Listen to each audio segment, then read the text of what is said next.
killing spree for Fall, and they're going to keep this up. I'm even in trouble as well. Basic, not unable to get the final hit, but he moves on to Black instead. Able to take him down 3-0. Fall continues to fight, moves on to final, gets the triple kill. Triple on to Khan, the decimation, the Maniac, is it the Savage? Yes, easy peasy with the first one in NACT. Best player on a killing spree now. Mark Cutie plays the duet on the backside. Just Cutie there as well with that Shadow Stampede. But the hook comes in. A double kill for best player. Can we make it a triple? Yes. Turtle just wait a second. A lot of damage.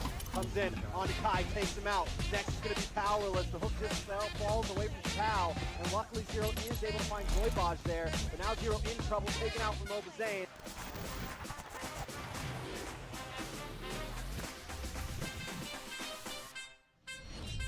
Super Shark very low. Zia is going to find Bokarasa. Plays duet from Sleep Spoon. Finds Dino. Zio finds Easy Peasy. Coppola takes down Super Shark for a double kill. And Zia with the triple is going to find Sleep. Third Chicken goes down. Fried Chicken finds Steven. Yato finds Fallen. Three members dropping. Mobazane drops down Tote Neck. Arvo very low. On the engagement as well. A full wipeout as ISO takes down Arvo. Spree activated. 2 members falling to 1. Make that another falling, and Bloodhounds is just fighting it out. Coppola is going to find Fallen. Basic falls, Sleep falls, Dino, and Bokarasco. Oh.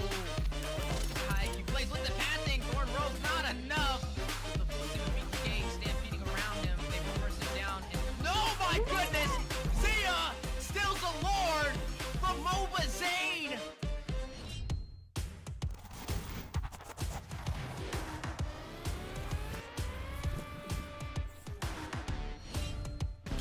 Cutie is down, traded for Coppola, and down goes CPR. They are trading kills. I don't even know what is going on anymore.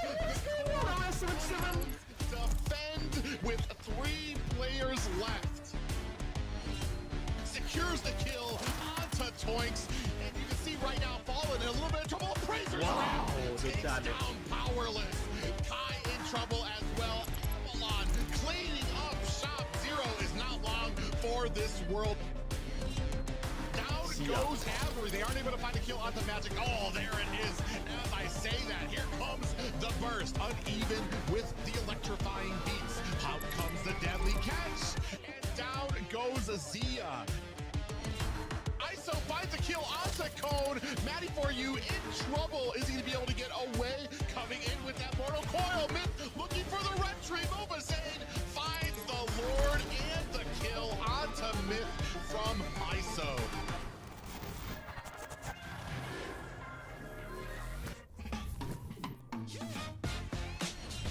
Once again, moving on to Coppola here, looking for the finish, gets the final shot. That's a godlike kill over the side of best player. Zia's gonna flicker in, double kill. Dino goes down, and best player continues the torment, make it a triple. Looking for the Maniac. Can he walk on? He's under the tower. He doesn't care. Bokarasco trying to get the outplay, but Zia takes the kill from his hands. How is Novaria getting caught so close to his little? Oh, wait a second, but they do get the catch. Oh. ISO able to take the tower. Fly Chicken a little bit of trouble. Possible Black Dragon, but wait, everyone's getting melted down. Yato picking up a kill. It's 4 taken away from Avalon, all for the price of none. Zia into the backside with the Blazing Duet, able to find Mobazane. ISO getting brought low as well. Fly Chicken trying to get out of here. Can he do it once again? Dodge the lollipop. Meal flickers in and gets him. It's a trade. ISO picking up another kill though. Super Shark getting low as well. Yato flickers in and finds Shark, but taken out from Zia. Alright, Mobile Legends, is Liz here with the weekly recap for the fall season. Now, last weekend we had an electrifying finish to Stage 1 of the NACT, and we're already gearing up for an even more intense Stage 2 this coming week. Now, first things first, this past weekend has shown you anything is to keep your eyes on Zia from the TheOhioBrothers. This Rising Star solely showed in Stage 1, pulling off not 1, but 2 Lord Steals against Mobazane. His fast fingers, positioning, and quick reaction time have turned the tides around for the TheOhioBrothers, securing that victory against Spring Champs BTK.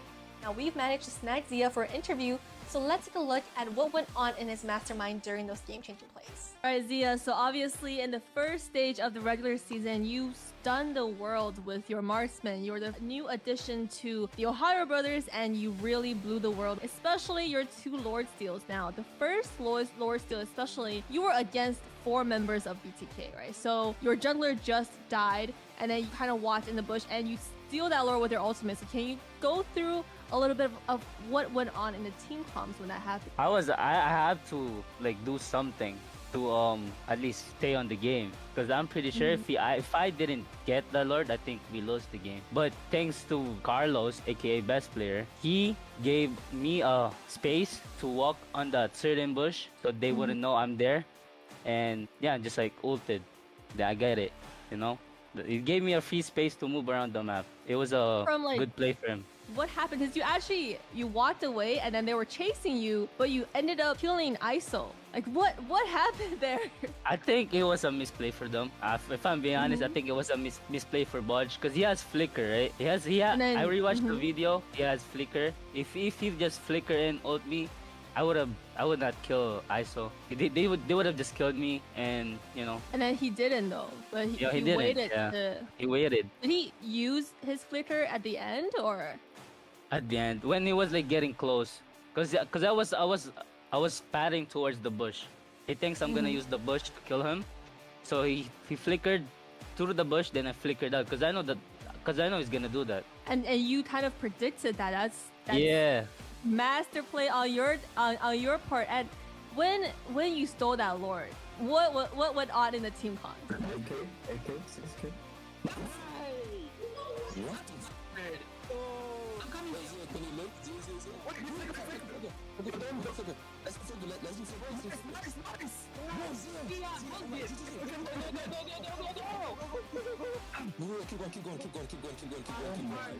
I didn't say anything. I think it was them. It was them, because I still had to focus, because like four people chasing me. Oh, I cannot rack it. And then I think it was Shark, Hoon, screaming. I don't know. Yeah. And talk about making an entrance. Not only did Easy Peasy's Martis secure the first Savage of this entire tournament, his team Bloodhounds is also the biggest underdog who rocked the stage 1. Their unique Valir drafts catapult them into top 4, and their Navarra Lassie combo also took a game from none other than our reigning champs, the TheOhioBrothers from stage 1. Let's quickly take a look at Bloodhounds team highlights.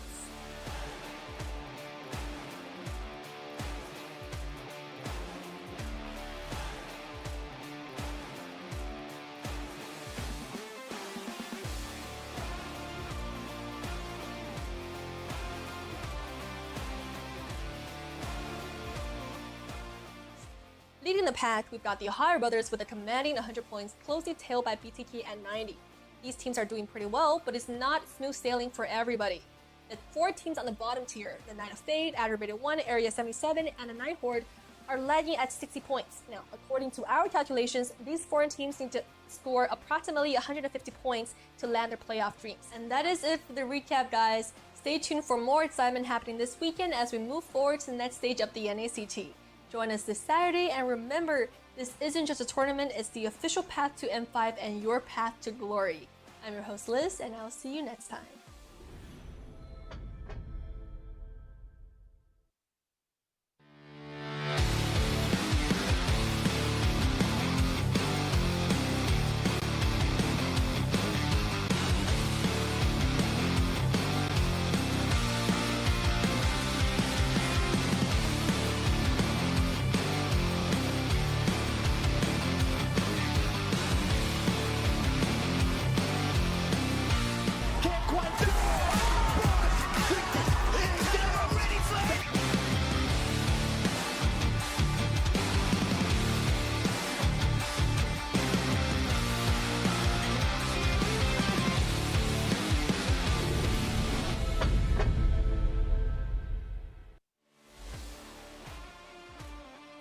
Tournament for NACT Fall. This is Mara Aquino wishing you guys luck, and I hope you guys do so well and you go to Philippines for the upcoming M5 World Championship, and you never know, it might be you that I announce as the winner. Hi, I'm Gideon Q. I'm from Malaysia. I'm a talent as well as a caster for a majority of the MLBB tournaments that you may see internationally. Good luck to all the teams who are coming in for NACT fall season. I can't wait to see potentially new talents coming out from North America. Obviously, we love the old, but some new ones would be great to see how the community is going to continue to grow, and especially when we're looking at the top 1%, good luck to all of you guys, and especially those who are prepared to deal with a giant crowd when you start flying over for the international. Good luck, everybody. Wait. Right. Hi everyone, I'm Eterna. How are you guys doing? I just want to say a few good words here. I've been very excited to see you guys grow. It's so great to see how things have developed over the seasons, over the years. I hope it gets bigger. I hope you guys have more to say on the international scene. And I heard you guys are coming to ISF, so that's super great. Can't wait to see you guys there. Can't wait to see you guys rock the, LLBB scene. Hey guys, my name's Tefel, and here's the thing, we watch NACT Grand Finals, and if that shows anything about how NACT is as a region, you know what? I can't wait for it. I hope NACT falls. All of you guys will do good, because at M5, we gotta see a surprise, man. I can't wait to see NAs in M5.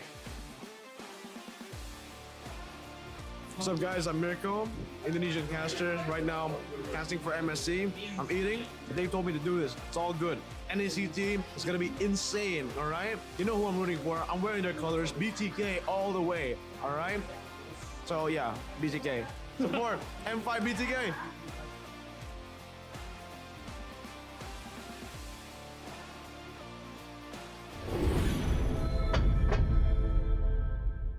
Welcome to a journey through time as we delve into the transformative milestones of North American Challenger Tournament, NACT. Our story begins on April 11th, 2022, when the North America Community Tournament was officially renamed to North America Challenger Tournament. The official NA YouTube channel was also introduced, and Team A77 claimed the title of champion for the season. Fast forward to August 7th, 2022, and NACT evolved into an officially organized North American regional event. The tournament spanned 13 days of thrilling online broadcasts, with Team First Blood triumphantly seizing the championship. As we moved into the fall of 2022, the first ever offline grand final was held, taking the tournament to a whole new level.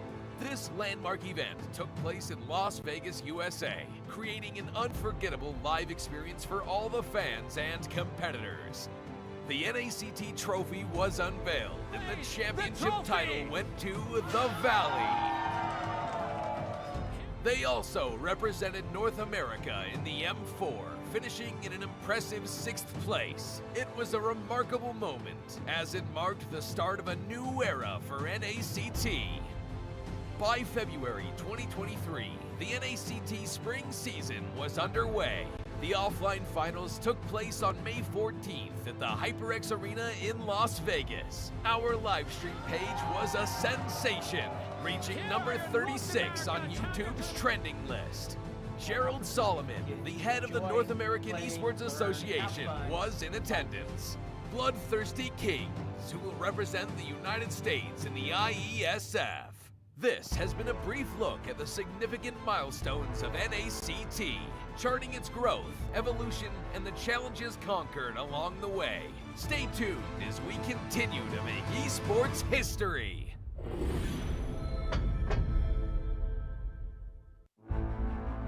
In the world of esports, every battle is a chance to prove oneself. Every moment holds the potential for greatness. It's not just about winning, but the spirit of competition that drives us forward. NACT 2023 Fall Season is where dreams are realized, where champions are crowned, and where legends are made. In the arena, we face our rivals head-on with unwavering focus and unwavering resolve. We leave no stone unturned, no opportunity wasted. B2K! Hudson, one go out to... Together, we create moments that will be etched in history. We inspire, We innovate, and we forge new paths towards glory. NACT 2023 Fall Season. My fight, my moment.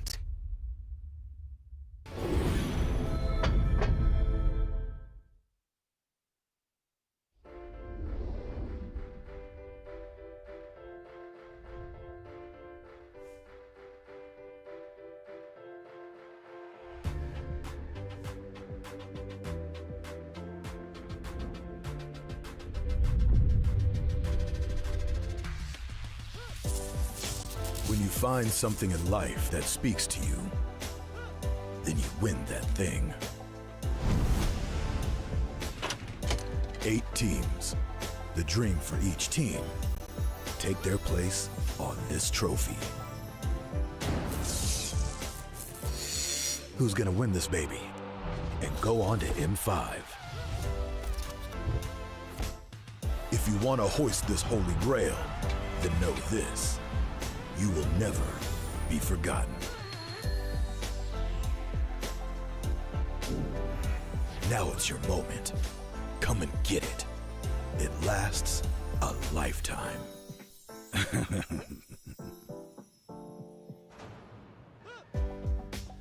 Welcome back everyone to the North America Challenger Tournament Fall Season. We are on the final day of Stage 2. I will be your host today, Sina Lily, and we are joined by our wonderful casters, the amazing Spud Supreme, Private Dancer, and our newest addition to the NACT team, Jemik. How are you guys? Thanks for the introduction, Zena. Yes, it is an amazing night. We're going to be capitalizing on the end of Stage 2, and who better to do it with than our very own wonderful analyst here, Jemik. Thank you, Private. I'm so glad to be here. It's going to be so entertaining. After an amazing day yesterday, you're going to have Avalon, Knights of Fate, BTK, and TOB playing for the last day. Like you said, it's going to be crazy. It's going to be insane. Stay tuned. Yes. Super excited for that, but before we move on, let us go into our tournament format really fast. We have 96 teams join the qualifiers, but only 8 remain. The regular season will consist of 3 stages. Stage 1 was single eliminations, and we will be moving on to Stage 2 and 3, which are double eliminations. All of this will be awarded on a point system based on how the team performs. So the top 4 will be going to the playoffs in Long Beach, California. And the winner of that will be going to M5 in the Philippines. Super excited. So let's go to our current brackets for the season. Private, can you run us through? Yeah, it was an amazing night, especially Saturday, where a lot of these teams fought and competed for that top 4 place. We can see here on the brackets, TheOhioBrothers won the initial push for the top bracket, but down at the bottom, that's where the real story is. Tonight, it is going to be Avalon and the Knights of Fate going on and competing in a best of 3. The winner of that will take on the BloodThirstyKings in a best of 5. And whoever wins that will be taking on the Stage 1 champions, the TheOhioBrothers, in another best of 5. Knights of Fate yesterday, really an amazing team. Surprised me, of course. I got it wrong, Private as well. Xina, good job. But their Roamer, amazing sets, right? The Kufra plays, really loved it. I want to see if they're gonna do it again today against Avalon and maybe go further in the tournament on the Stage 2. But let's talk about the prize pool. First place, 10,000 diamonds, 100,000 diamonds, sorry, $10,000. Second place, $5,000. We got the third at 2,500. $1,500 for the 4th, and then $1,500 for the 5th to 8th. A lot of diamonds. You can buy any skin you want. That's going to be great for you, but the prize pool is pretty nice. I'm loving the improvement of an ACT prize pool. The things are growing, and that's all the good stuff we want to see for NA region. Yes, that's a lot of growth. Super excited that the prize pool is growing, but we also have a prize for you guys, you viewers. We have a giveaway on this screen right there, 40 giveaway codes. Be sure to redeem the code for a chance to win one of these permanent skins. You have a chance at the Dark Rose, Professor of Hell, Glass Blade, Space Time Shadow, Fierce Dragon, Major General, Spear of Bone Dragon, and Fire Chief. Get that in right now before you miss your chance. Only 40 of you can win. But let us jump into the current standings, guys. Private, what do we got? Guys, well, as you should know, the teams that have been eliminated thus far already have the points awarded to them. You can see the points as far. Right now in first place, the Bloodhounds. Second place is Area 77, and then a tie for third place is the Night Horde and Aggravate Ones. Still to have their points given to them and still competing here tonight is the TheOhioBrothers. Right now sitting at 100 points. BloodThirstyKings sitting at 90 points. Avalon with 80, and then KnightsofFate sitting at 60 points right now. And the amazing thing here is tonight, this entire first through eighth could be mixed up depending on who takes home the champion for stage 2. Completely agree. And honestly, it's amazing for KnightsofFate to know that they come from 60 points and they're going to have a good shot at having much more because they are assured to be in the top 4 at least. Can't wait to see if they're going to, just surprise us with Avalon, maybe go against BTK. There are a lot of things that can happen tonight. BTK bringing some new stuff, creative draft that we didn't see yet, and surprising TOB because TOB have been playing so good until now. Let's see the prediction for today. We got Lily, good job, 19-0. Yeah. Oh my God, what to say? What to say? You need to tell us before we choose because me and Private. Well, like Trex was saying before, it's all analytics, man. Based on their rosters, and I was just looking. So the coin flip you mentioned before picking was analytics? I thought it was just. A little bit of a coin flip possibility there. But this one, I really like. I don't know about this one. This is going to be a tough match. Avalon versus KnightsofFate. I had a hard time choosing. Liz and T-Rex, UA, they got Fate. And all around, we got Avalon on the other side. So let's see. Maybe we get it wrong again. I don't know. They're going to keep on surprising us. Who knows? And this is something that I was kind of talking about in the back too. When it came to the KnightsofFate and Bloodhounds from yesterday, it was one of those things that I made sure everybody knew, like, it's going to be a close match. I feel like the same thing here with Avalon and the KnightsofFate. KnightsofFate showed me something yesterday with their drafting, with how well with these out-of-the-box compositions that they have. It could be the thorn in Avalon's side, but we're going to find out here tonight. I think Avalon has a bit more to prove. I felt like they did some mistakes yesterday that they don't want to repeat. I feel like KnightsofFate on the other side is on a really positive growth. We'll see if those two collide and which team gets the momentum into securing a top 3 spots, a top 2 spots even, who knows. But I think it's going to be a very nice game, this first game. And I think after it's just going to be a perfect dessert for the end of the stage 2. So really watch every game because it could go either way. And I'm excited for the draft. I can't wait. Yes, Who do these you matches got? are super exciting, guys. We have a player substitution. Oh, okay. Yes, so it does look like Mikasa is going to be in for Chapao on the KnightsofFate. The one thing I do want to bring up to when it comes to the KnightsofFate is when it comes to these substitutions, the KnightsofFate, more than most other teams, have been very fluid with being able to capitalize on this and use it as a strength rather than it being something that actually hinders them. We've seen Zero, who's been, I want to say, one of the highlight players for KnightsofFate, who's been able to play the gold lane, the mid lane, the XP lane, and play them well. So if any team can come from a player substitution here, it's going to be KnightsofFate. I think rather now than later in the playoff or in the stage 3 when you need to really work on your consistency. There will be a break between stage 2 and stage 3. So consistency will be the key. Now is a good moment to switch things up on the draft, on the picks, on the roles, sure. But then you have to lock it in and really work on the same roster, the same guys, and focus on stability. Okay, really, really important, I think, for the end of the season if you want to get a shot at contesting TOB and BTK on their prones. So. Well, it looks like we are ready for the battles, guys. Avalon versus KnightsofFate. Let's get into it, guys. Let's get into the draft. I'm excited. If I had to put this match, this is one of the matches that I am most excited for tonight because I feel like there has been a good upswing for KnightsofFate and Avalon, who have, I want to say, a group of players. Both of these teams have groups of players that weren't together last season, but have been put together this season and are doing remarkable and have the most room to kind of grow. So yeah, without going too much detail about everyone, he's still a lot of experienced player, but I feel like Basic is the one who stands out in terms of experience. I want him to keep on inspiring his teammates by being a good role model on his goal lane and really push them towards success.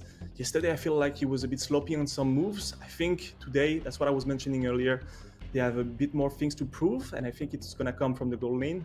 I want to see consistency in how efficient he is in the late game. I want a good positioning, but also getting involved a bit sooner on those fights so that he can really push the balance towards his team rather than waiting for the perfect moment that might never arrive, because some games are tough, right? Some games are tough and sometimes you don't have the perfect set. So.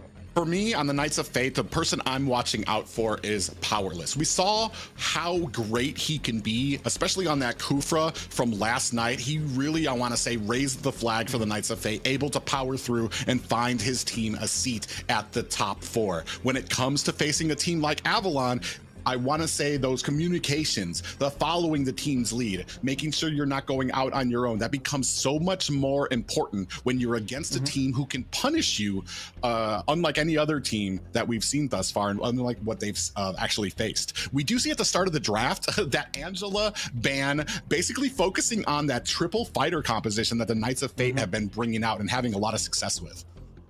That's something that's been very efficient. I remember this game, I forgot who took a game that was kind of unexpected. This full fighter with the Freya on the gold lane, shouldered by Angela, that was working so well when it got banned out, but it was incredibly expensive, right? It was against Avalon. Well? It was against Avalon, right? So they do have probably those traumas of playing against this same idea. But I feel like they're gonna leave Kufra open. Kufra, who had 100% win rate on those on this BO3 of Knights of Fate yesterday. So we'll see if Avalon wants to beat Knights of Fate on their best draft. That would be the idea. That's the best way to get into your... Well, they are just breaking the caster curse, right? They are just banning it out. So they don't want to face them on their best day. Good. I don't mind. Maybe they have something good in store. They're going to be first pick. So we get the Kufra ban, we get the Fanny ban, we get the Kaja ban, last ban for Knights of Fate. And then let's see what Avalon picks first. Terizla has been incredibly efficient, statistically speaking. Why not? Yeah, that was actually where my first pick was going to go. Probably around a Terizla pickup. I do want to say there has been kind of a meta shift. It used to be that Terizla and Uranus were like kind of the highly contested XP laners now, with Uranus usually getting banned out and Terizla getting picked up more. We saw, I want to say yesterday, we saw Uranus only once that I remember, and he wasn't as successful. And now that I'm thinking back, I don't think Uranus has been as successful here in North America right now. And maybe it's just the playstyle that we have here, but Terizla, on the other side, you're going to have something that is going to be able to compete with him in that lane. At the end of the day, you have about 110 picks you can choose from. You have to spend time on the one you feel like are most efficient for yourself, for your team. In the meta, there's a lot of things, components that come into play, and you don't only have limited time to practice them. So it's normal that some people will keep on focusing on the comfort pick. I like Terizla first pick because of his versatility on the lane, on the late game, where he can do really flashy plays and sort of work like a side roamer, a side enabler. A very good set that you can use to just for your team to Uranus. As you were mentioning, Uranus, Terizla, you were right this time. But yeah, I feel like those comfort pick, they are good enough for the explainer, and they don't give much about your draft, okay? They don't give much. If you focus on first picking explainer, you're still really hiding everything you have in store, because, you know, we only play around a few picks on the explain, and it doesn't give much about what you're going to surprise your opponents with on the draft. Yeah, very interesting here, and maybe Avalon going to make me eat my words about North America having issues with that Uranus. I do want to say he does shine, especially if your team starts getting ahead, if Uranus is allowed to start cutting lanes, even to some points where we've seen Uranus sit in the enemy base just to soak up minions and soak up all of that gold to get that real thick and tankiness that he needs to be successful. The only thing that you kind of give up with Uranus is, like, I want to say a little bit of setting potential and CC. While he can get to that back line, he can peel for your team if they do dive you. So it's gonna be very interesting, and see if Knights of Fate can possibly use their rotations to punish Uranus when he's trying to cut, when he's trying to get ahead. I agree with you. I feel like Uranus is really good in the macro, is really good at pressuring those side lane and kind of making your team uncomfortable, because you never feel like it's the right spot, because you always have him in your base or just pushing around, and you never know where to expect your opponents, because he's creating a lot of space for for the enemy team, right? But at the same time, now I'm seeing Claude and Borg. I'm like, okay, this is good. A lot of slow, a lot of mobility on the team fights. Borg has a good potential in split pushing as well. He's good against Uranus. You can play pretty much around against anything. And Borg also creates space in team fights. So it's working well for Knights of Fate. And then Faramis and Minotaur for Avalon. What do you think? Ooh, well, the pick of a Faramis, I do want to say that I feel like that's almost countered out by the Claude, because Cloud can get that Blazing Duet out there and burst down when you activate that Cult Altar. However, you're going to have a Minotaur on that team. He's got 2 pop-ups, which are potentially devastating for a Claude, because that's going to be able to knock him out of that Blazing Duet. It's counter versus counter right now, and it's going to be, I think at the end here, it's going to be down to who can execute this a little better. But I like how Avalon is kind of neutral on their picks for now. It doesn't really give much about what they are going to be doing. You're still missing the jungler, you're still missing the gold laner. There are really important picks that you want to counter because you want to understand really the play style that's going to be against you in that game. And right now, Avalon, I kind of dig it, but we see the Franco, the pickoffs. Maybe that's gonna change things around. The Francos that I have seen, and the last time I casted with you, were amazing. The picks were great, but it's getting old. Same thing with Claude. Those are picks that you play against so many times, and you're starting to understand really where they're gonna be efficiently positioned at all times, and it's starting to be hard. Claude, for example, when I'm playing against Claude, I always know pretty much when he's gonna go in. So it's all about baiting him, right? You bait him into thinking this is the right spot for you to engage, and then you just re-engage, or you just cancel his ultimate and just re-engage. There's a lot of spots to play against those picks. Nothing really surprising on this draft for now, right? Nothing really out of the ordinary. That's usually where teams shine against a Franco. One of the things is you can punish him for landing a successful hook if you guys are set up correctly, especially having a Minotaur up in front. You hook in with a Franco, you try to burst him down. If you cannot burst down the Minotaur, you're going to be looking at a Minoan Fury set for the entire team, and you've basically just set your team. So it's going to be very interesting to see how Powerless can kind of adjust with that Franco pick, if he can land those hooks where they really matter, on the players that it really counts on. We see the Leslie ban coming out here, as well as the Harith being taken out from which everything that's yesterday. Definitely specific to Zero. Because yesterday they really brought in like a diving comp that works really well, where you can just go from the flanks at the same time, all collapse together and have an amazing impact. And you can't really do much against this if you're not well positioned and you didn't control the space around you in the late game. If you get set up against a Terizla, Kufra, Harith, this is too much diving power for any marksman, and that's when the problems arise. So I like the fact that Avalon is really adapting to this, removing all those dives and focusing on playing Knights of Fate on something else, and then we see Baxia. Okay. Yeah, Abaxia definitely a big counter for those, I want to say, regen type of heroes, to be able to kind of burn them down with that anti-heal that comes stock on his kit. We did have a little bit, we had the Leslie ban out there, a little bit of a focus onto basic. Right now they're looking for that jungler and that marksman on the side of Avalon. And then on the Knights of Fate, we're still looking, I believe, for a jungler and potentially that mid. Yeah. Mid. Mm-hmm. A lot of things open. I wonder what they're gonna do. Honestly, could go either way. Fredrin, okay. Playing a bit more like basic stuff. Strong front lane. You got Claude. Same thing. This idea of having pick off with the Franco for the early game, but on the late game, a strong front line. Like I said, good dives. Knights of Fate. I feel like they're really understanding their playstyle for now. They're really playing around it. They're really focusing on those strong front line. We dive all together. We have Claude who can close the gap quickly with us if he's too far behind.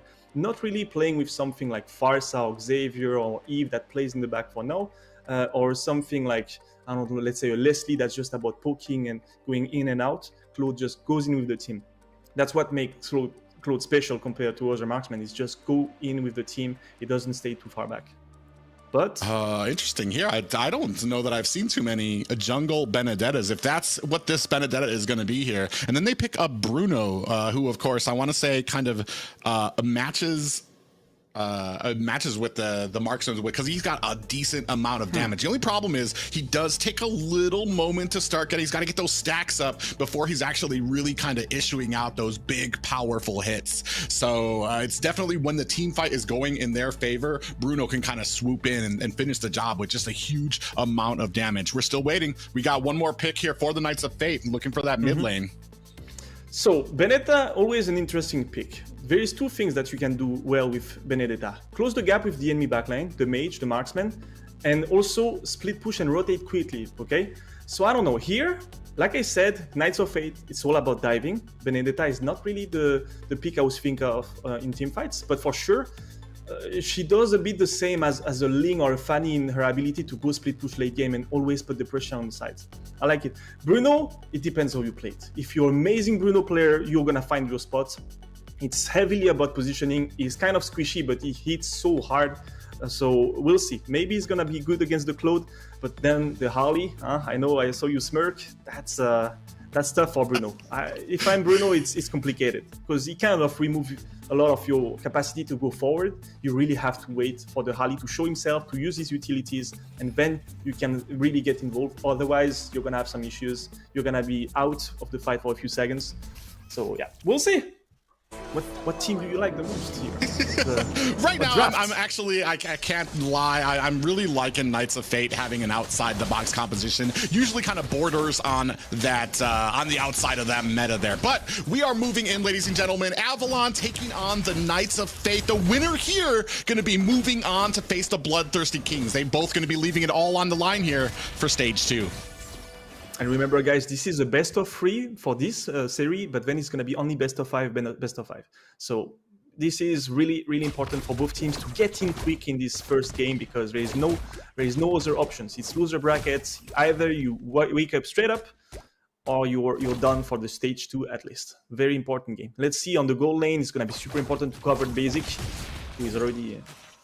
Yeah, Basic does get just a little bit out of the way there. Maybe a little bit of a miscue there for Powerless, but he is taken down very low, looking for a hook there. We did see from the emblems a whole lot of agility for the side of Avalon, plus tenacity. So they're trying to maybe at least have in the early game a little bit more staying power when it comes to the burst coming from the Knights of Fate. A little bit of engagement here. You can see Mikasa putting the damage on the Toinks, who does find himself an escape, just, I guess, feeling out the jungle. They're already trying to push himself in, get a little bit of those cuts for the lane.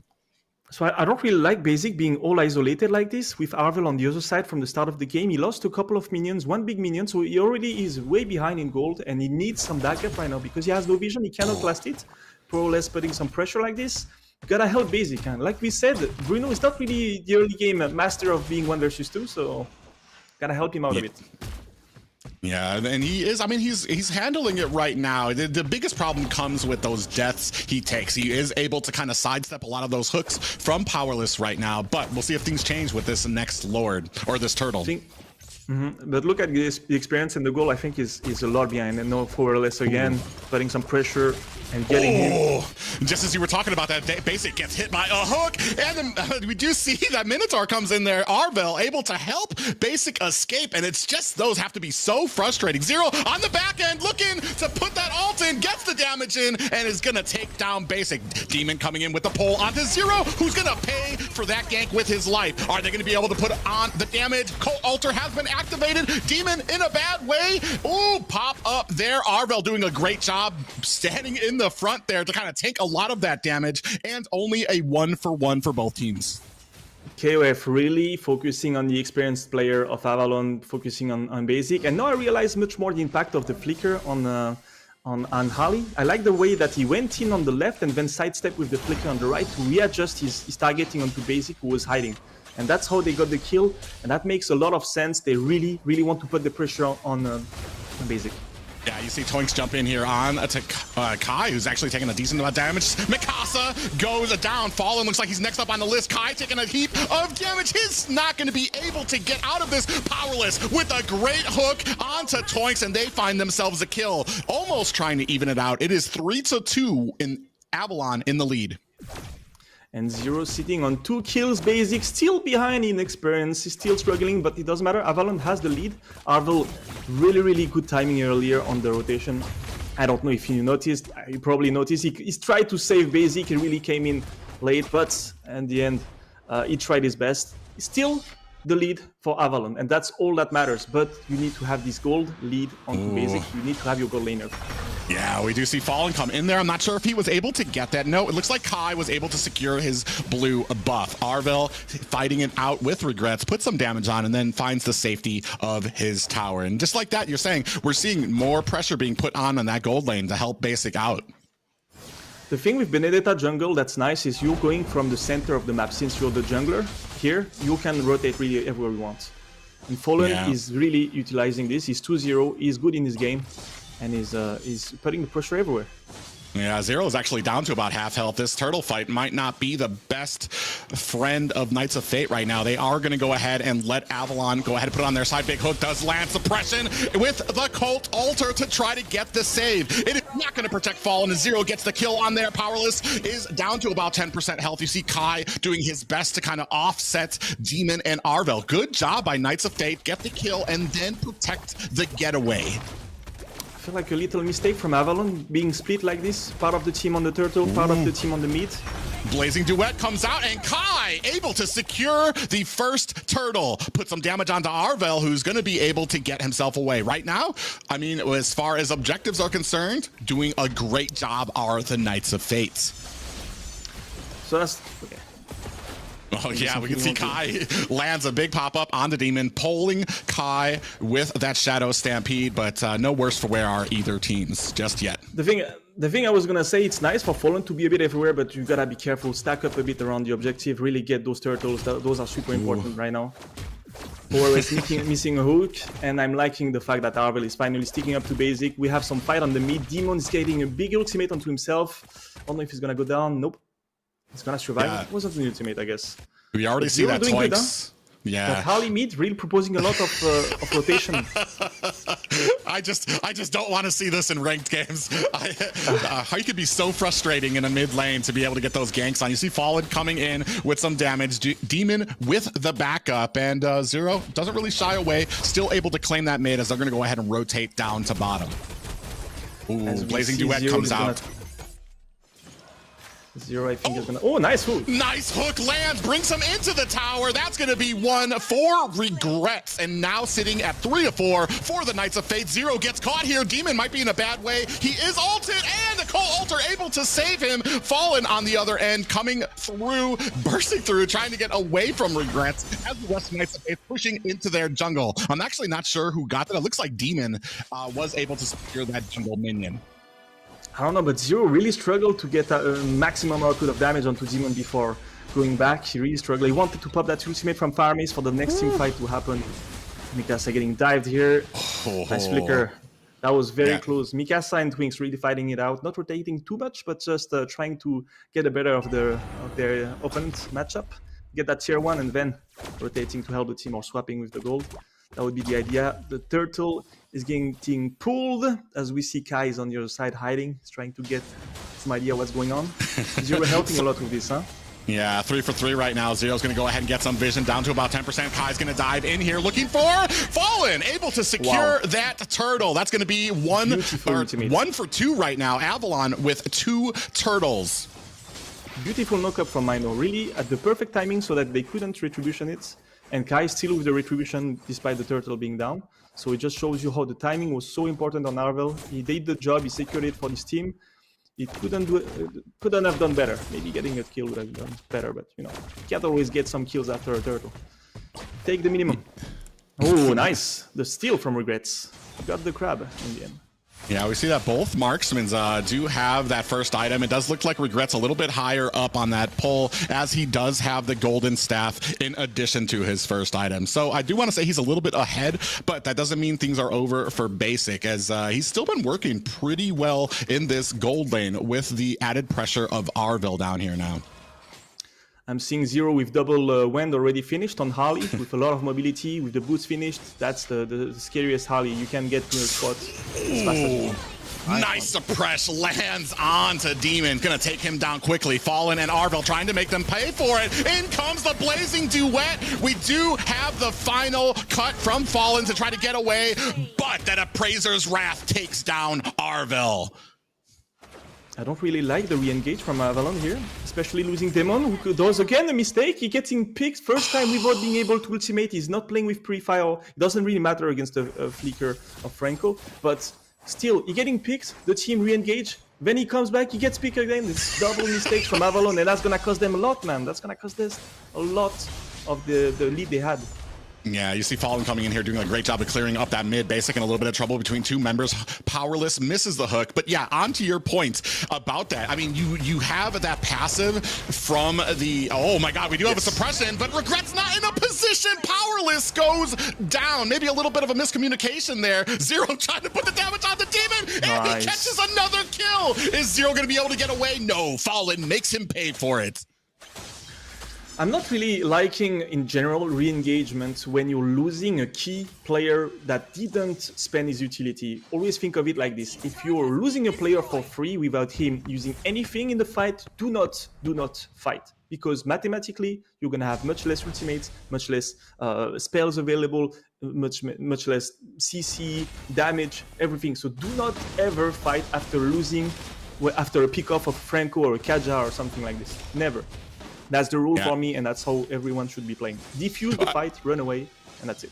And especially for a hero like Faramis, whose passive allows him to come back to the battlefield a lot quicker and then die again. So in the time it took for one player to die and come back on the battlefield, Faramis has already died twice. So maybe a little bit of a miscommunication there for Avalon, but we're going to see as we go ahead, start this first Lord. Knights of Fate in a great position. Hook lands with the suppression. Is that going to be enough? Cult Altar has been activated. Kai finds the Lord, and now we are in a slugfest. Zero goes down from the damage from Demon. A big amount of damage. Demon finds it, but Kai takes down Demon as well. 7-9 right now in favor of the Knights of Fate, I want to say, but they are getting pushed in right now as they have two players down. Basic takes that mid tower, and this push is continuing. You can see Toinks, and this is what we were talking about with that Uranus. So tanky, able to get up there and compete. Arvel's the only person here, and this might have been a little bit more than Toinks actually wanted to chew off. And this is going to cost both of them, potentially. Arvel using that flicker, and he is not going to be able to get away.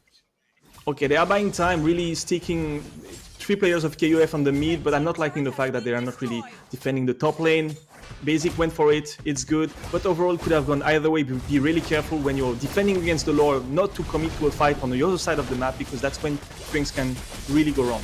Oh, and as you say that, there's a big suppression onto Demon with Regrets coming in with that blazing duet. Fallen trying to make them pay for it is going to go ahead and juke and jive his way back out to safety.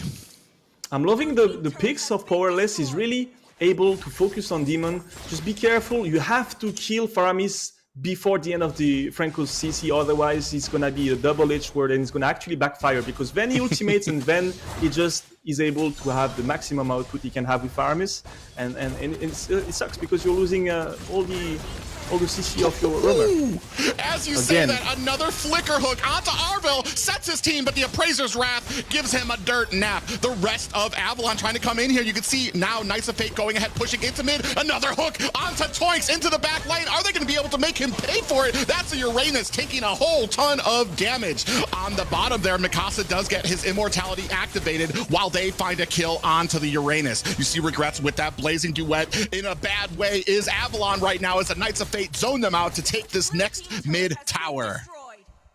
Borg is really a tough pick to handle. It feels like he has unlimited...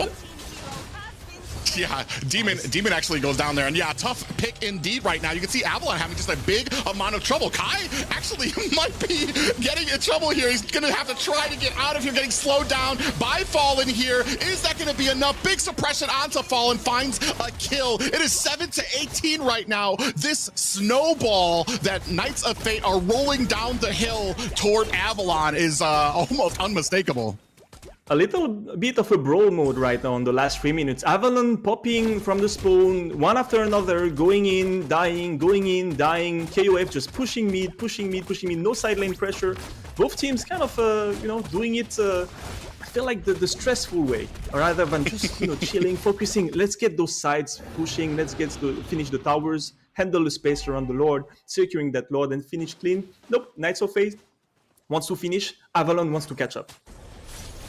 Yeah, and they're trying desperately, but a great position right now for the Knights of Fate for this next turtle. It does look like Avalon wants to contest. Arvil in a great position. Is he looking for the set? They're not going to be able to get it. Kai picks up the Lord. Powerless comes in with the hook and suppression. Down goes Basic. You can see that last Insanity coming on, trying to put on the damage. Arvil is down for the count. There's only 3 members left for the side of Avalon. Can I change my prediction and give it to Powerless, please? Is that possible? I was just right now he's on right fire. Now. He is on fire. Yesterday he was on fire, and with the Franco is showing that he has some versatility in his picks and he can make them super efficient. I'm loving those hooks. I don't know how Avalon keeps on going forward, backward into these hooks all the time. Guys, sidestep a bit. Use those left and right sticks. You gotta go on the side a bit, because right now it's a bit too obvious, too easy for Powerless. 20-7, Knights of Fate dominating, 9,000 gold ahead, looking for clean pushes, all the waves timed properly, synced. That's gonna be hard to defend, man. Yeah, Lord is crashing down at base. We do see the Blazing Duet come in there. Cold Altar has been activated. Minoan Fury pops up the team. Zero finds a kill onto Basic. Lord, you do see the core is down. This is gonna be game 1 going to the Knights of Fate. What is going on, man? Avalon, woo, they were completely underwater from from like 5-6 minutes. From the moment where Basic started to be isolated on the early game, I felt like something was wrong. Wait, you guys are sure you want to leave the Franco and the Claude versus Basic, him to handle? Okay, I understand he was in Philippines, he's a great player and all, but come on, guys, you gotta match up the Franco hook's potential, gives Arvil a bit more room. I don't know, something went up. Zero bullying on the mid, bullying Demon, always getting picks, always popping the ultimate of Faramis. Faramis utility down to the trash, because you never have your ultimates on the proper fights, on the face-offs. What do you do with this? Yeah, you were talking about Zero here, 9, 3, and 5. Great rotations from him, especially in the early game. When they were already pressuring Basic in the bottom, Zero did die, traded his life for it, but still, to add that pressure onto Basic to make sure that Basic knows, no matter where you are, you're not safe from that deadly magic that he can kind of cast in there and be able to get himself out of fray. I talked a little bit about this during the draft. The one thing I wanted to see was Powerless setting up and listening to his team, making sure that he is with them and getting these hooks that are beneficial to the Knights of Fate, not just hooking onto the wrong players. And he was doing that all game. You can see here, I think this is going to be another one. Powerless lands a hook right there as an example onto Arvil. The team's able to capitalize because there's none of the rest of Avalon at there to capitalize on that. And then it just kind of kept on rolling downhill, this snowball for the Knights of Fate. I don't know why Arvil just went carelessly behind the tower. I don't know what he was trying to achieve. He was completely isolated with his Mino, getting some vision on the tower you already have. I'm not sure what was the plan here, but he gets picked and then he's just set off this weird brawl where they're losing a lot of towers on the mid. And as you can see post-game stats, it's going to be very one-sided, as you can expect. A lot of damage dealt from KOF. Like, they are picking off left and right with Powerless. I gotta give to the guy. He's the one who really set up for his team. Of course, everyone else is playing amazing, but it's a bit harder to kind of see the work of everyone else when your roamer is having so much impact and just never missing. He never missed. And Avalon, I'm not sure. I felt like they knew they were going to play against Franco, yet it didn't really feel like there was much sync between them. And if you're going to give your Minotaur to get hooked, you have something, have like some weird flank where you're like, okay, we give Minotaur, and then we give Faramis, hoping that he survives, and when we just flank them as soon as Franco is using everything. It didn't work here. And Zero, the pressure on the mid. Kai was doing the job with the Frederian, always there to get the objectives, always well positioned to give the vision for his team. I'm not sure. Mikasa, great with Borg. Loved how he was zoning. His timing on engaging and really committing with the ultimate was great.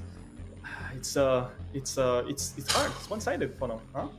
This This isn't unfamiliar territory for Avalon, though. They did lose the first game to Knights of Fate when they met before as well, and able to take the reverse sweep over Knights of Fate. So it's this next game that is going to be the real important one for Knights of Fate. They had a plan, they executed it well. If Avalon are able to ban out that plan and redraft, do you have something else in the chamber that can launch out at Avalon? And that's going to be where the real, I want to say, the real boys turn to men here when it comes to the pro players, if you have something else that can kind of counter it in there.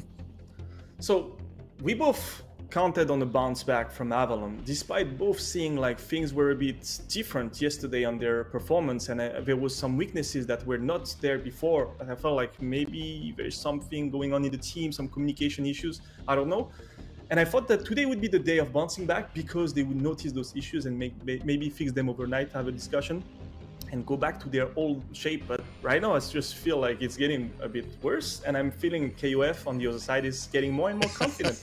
And you don't want to have a team with a lot of unexplored potential getting confidence, because that's when you're like, okay, we have to actually put in the work to understand how to break their new acquired confidence. And we'll see if Avalon has it, because you have on one side a team on the Dawn side, and on the other side another team that's growing. And like, this is trend-wise, the momentum is for KOF for sure. For sure. Just letting you know, it's too late to change your vote. So we both are in the same boat right now. We have Avalon for it, even though I did say this is going to be one of those matches that it could have gone either or. Same, just like when it came to the Bloodhounds taking on the Knights of Fate. It does depend. I do feel like both of these teams really rely on, I don't want to say emotions, but I feel like there are some things that kind of happen. They can be great at one point, and then there's little things that start happening where Arvel seems not on the same place. There were some points, I want to say 2 weeks ago, where Powerless didn't seem like he was on the same page as his team. This week, though, honestly, I mean, he's been almost flawless when it comes to getting those sets, providing for his team. Not just that, but Zero, his flexibility when it comes to, like, you don't just have to worry about those great and powerful picks when it comes to Eve or Farza or stuff like that. He pulls out a Harley in mid lane and is successful in there, especially when it comes to those pickoffs to shut down basic. It's amazing right now, and I'm just wondering what Avalon needs to do to kind of be successful here. If we look back at the last game, Powerless, okay, he's able to rotate from mid to goal all the time and kind of being unexpected. So I would say Arvel has to match up the rotation of Powerless just to give some vision and really cancel the pick-off potential of Franco, even if he's going to sacrifice himself. I'd rather have Minotaur going down than Demon or Basic that are trying to farm. Also, Zero being on the mid and Powerless on the gold lane kind of create a duality where they can both pressure their lanes at the same time, and apparently Zero had a lot of facilities to get rid of Demon on the mid. So Arvel has to be on both sides at the same time. You have Benedetta who's doing her best to farm and go through the farming cycle. It feels like Avalon needs to handle those two sides at the same time. It's tough. Only with Mino, it's tough. So gotta play a bit more smart, kind of bait or kite Powerless to do mistakes and play on that. Or you ban Franco, or you pick it for yourself. There's a lot of way to go about it. But I feel like giving Franco again would be complicated, and they have the first pick. I don't know. Did KOF have this in mind? Apparently they're gonna go for Valentina. So I think right now the answer on the side of Avalon is probably going to start with a Terizla.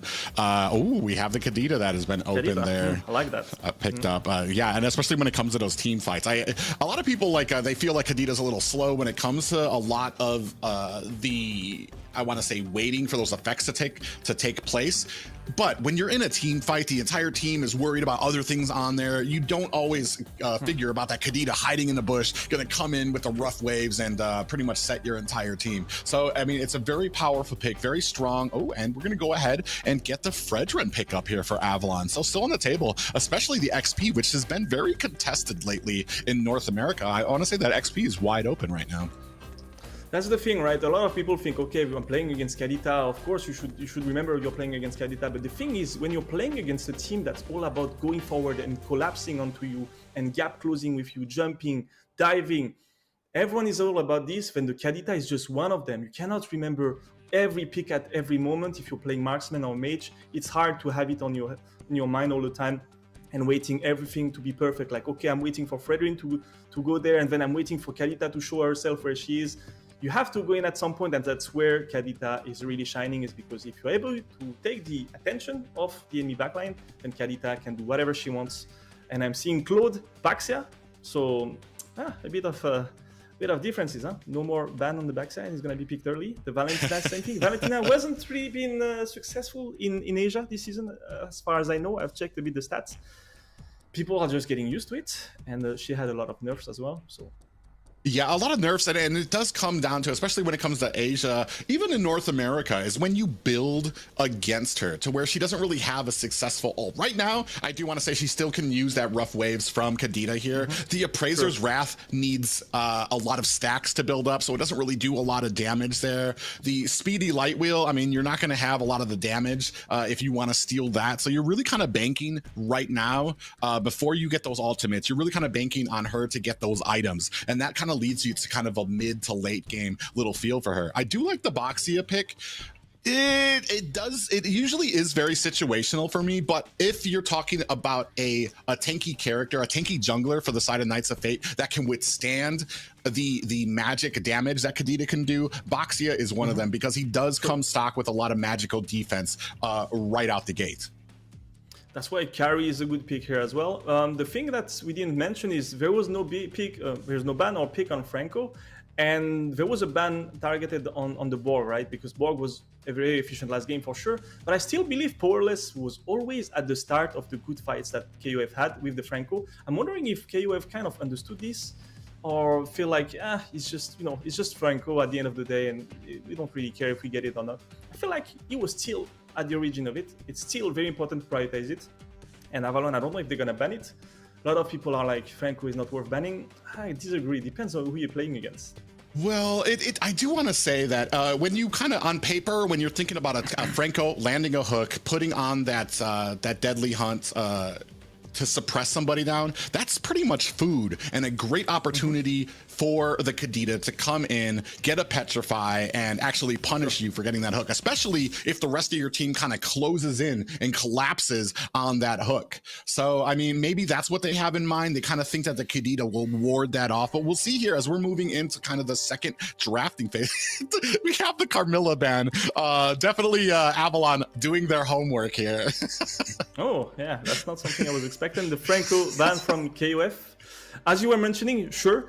The only thing I saw last game that kind of make it hard for Kadita even to have the perfect positioning to cancel Franco's impact is the fact that Powerless was really impactful from the start. But we'll see. We'll see. They have something else in store, and they're still playing with the same idea of being really forward. We're seeing the Edif. We're seeing on Avalon side the Terizla always good, Kadita always good. Avalon playing really, let's say, meta. They are playing really meta right now. The Fredrin is not really surprising.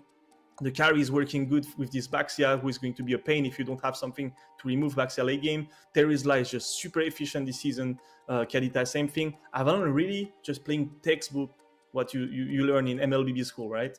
On the other side, you got the Edif. You got the same idea of always going forward of KOF. Just wondering what Powerless is gonna have. No Kufra, no Franco. Another maybe? Yeah, even the Kaja was banned out. Oh, and we have a Cult Altar from a Faramis there. And I'm wondering... Faramis Rome and Valentina Maid and Explainer Edif, I guess. Yeah, my thing right now is I'm very worried. There's a lot of heroes here. Well, at least when it comes to Faramis. I don't like that for Powerless. If he plays Faramis, I don't like this. Because Faramis, even though you can set in a kind of forward diving way, the same way other setter works, I still feel like he's more of a passive pick. It's more like supportive roamer, of course. And then Powerless strikes me as a very flashy player that is more good with picks like the Kufra, the Franco, the Kaja, sure, maybe a Shao. You can imagine he's a great player of Shao. It wouldn't surprise me. I don't know. The one thing that sticks out for me is that if when it comes to Edith, when it comes to Powerless, or when it comes to Edith, or it comes to Faramis, after the Cult Altar, after you burst them down, the enemies are your team is stuck in the same place. It's almost like an inadvertent stun for your team, which, like I was discussing before, if you have a team staying in the same place, a predictable place, that's something that Kadita can really shine on. Same thing when it comes to Edith, who can come in. She does have a lot of CC in her kit, but her movement during those CCs is very minimal, which allows Kadita a very predictable way to go in, catch the pop-up, and then a rough waves. Very interesting to see how well these two teams are going to kind of clash into each other as we see the Cho getting picked up for Avalon. In the end, yes, Arvel picking the Shao. We'll see what he does with it. Coming back on your point about the Kadita, especially against Faramis, because people tend to be close to Faramis. Obviously, if you want to benefit from his utility, you have to keep close to it. But you have the Claude. Claude is more like flanking from the sides. So it's Kadita also's job to get rid of the gold laner, but Claude is not really a target you can pick on the enemy team. He's not going to be packed with them. He's going to be on the side, right? So we'll see. Weaknesses, strengths on both sides, but let's see who makes the better of it. I'm having Avalon this game. I'm a bit on the Avalon side this game. Like I said, I feel like Powerless pick is changing the dynamic. There's something different about it, something off. And we'll see if they prove me wrong once more, because it's been twice already, so... Maybe. I see a lot of mobility on the side of Avalon with those agility emblems picked up there. But ladies and gentlemen, this is game 2. Do Avalon have the answer for the Knights of Fate? We're going to find out here to see if Knights of Fate can close this up with a sweep. That's really a game where we're going to see the depth of KOF potential. If they can be a bit more versatile on the playstyle. I feel like they brought something a bit different, and I want to see if they can execute it properly as well. Have the same synergy, have the same timings that were so good on the last game. And on the other side, Avalon, they need to really get their heads up and get back into this stage 2, because no more chances. That's the last game, if you lose. Ooh, yeah, they're doing a great job right now. Arvel trying to get that vision, does come in with that Jeet Kundo, and Demon finds himself an escape as well. So they're being very safe. I do like the vision that Avalon is giving there. Fallen does take a few hits there, is going to go ahead and get away. But I mean, both teams, I want to say right now, are so evenly matched, especially if you're looking at from what we had last game when it comes to division, when it comes to the kind of priority that they're putting on these lanes. And speaking of that, you can see a bottom lane, a big amount of damage going down onto Mikasa, and pressure for that lane as Toink's going ahead and cutting that up.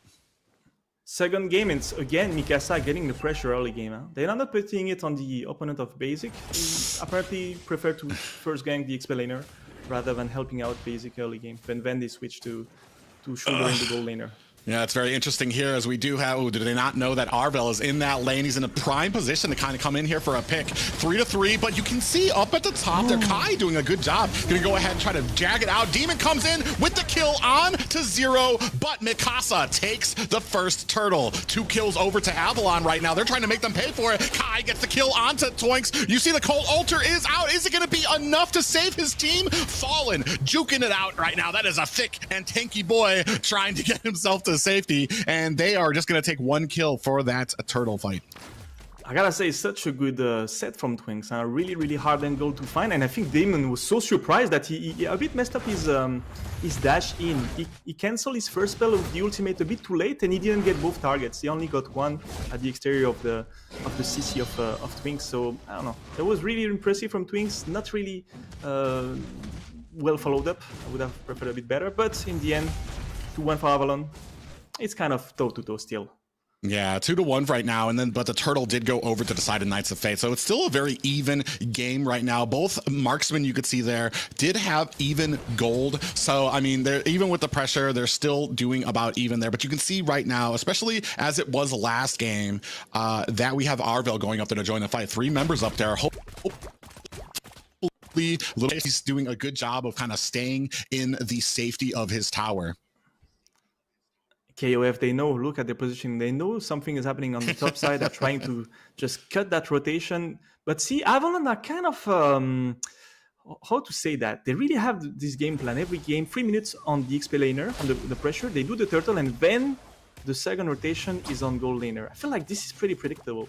I wonder if they do that every game. I'm noticing some patterns. I'm feeling like, oh, if you're watching this game and you're gonna play against Avalon, there's something there. 3 minutes 30, they're ganking on the goal laner. I'm just not calling them out, but I do want to say that it does feel like the Knights of Fate do know this, because you can just see there was a lot of communication there. Regrets is just doing a great job of kind of hanging around his tower. He knew something was up there, and they definitely know that they're up there. They're gonna go ahead and start on this turtle. It is 4 members of the Knights of Fate starting here. Arvel trying to give some vision. Fallen on the top side. It looks like it's going to be uncontested for Kai. Second turtle going to the Knights of Fate. By the way, I love Fallen on Assassins. I'd like to see him back on those Assassins. I know a lot of them are banned. I don't think Hayabusa was banned. I think he would have a hard time in a game like this, but rather than focusing on an Assassin that's really good in the team fight, it doesn't matter. Just go for Hayabusa, play the split push game, rather than going back on the more comfortable pick that Fredrin is. They still need to have this pressure, you know? Ooh, we do have a nice little gank there onto Demon. Finds a second kill for the Knights of Fate. And now kills are all tied up. Just a little bit of a gold lead for the Knights of Fate. Why I was focusing on the Fredrin pick is because Avalon is really looking different. They are playing super passive.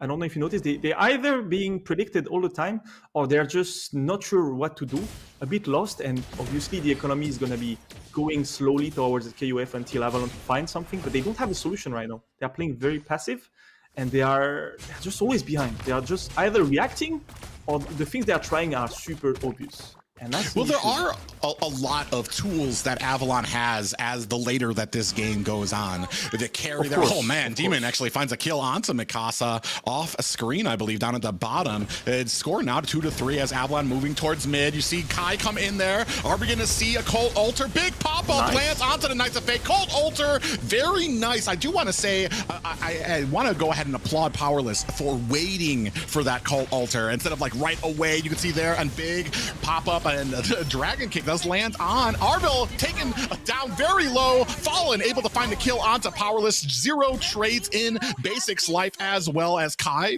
finds Fallen as well. So it's 4-4 right now, just under a 1K gold lead for the Knights of Fate.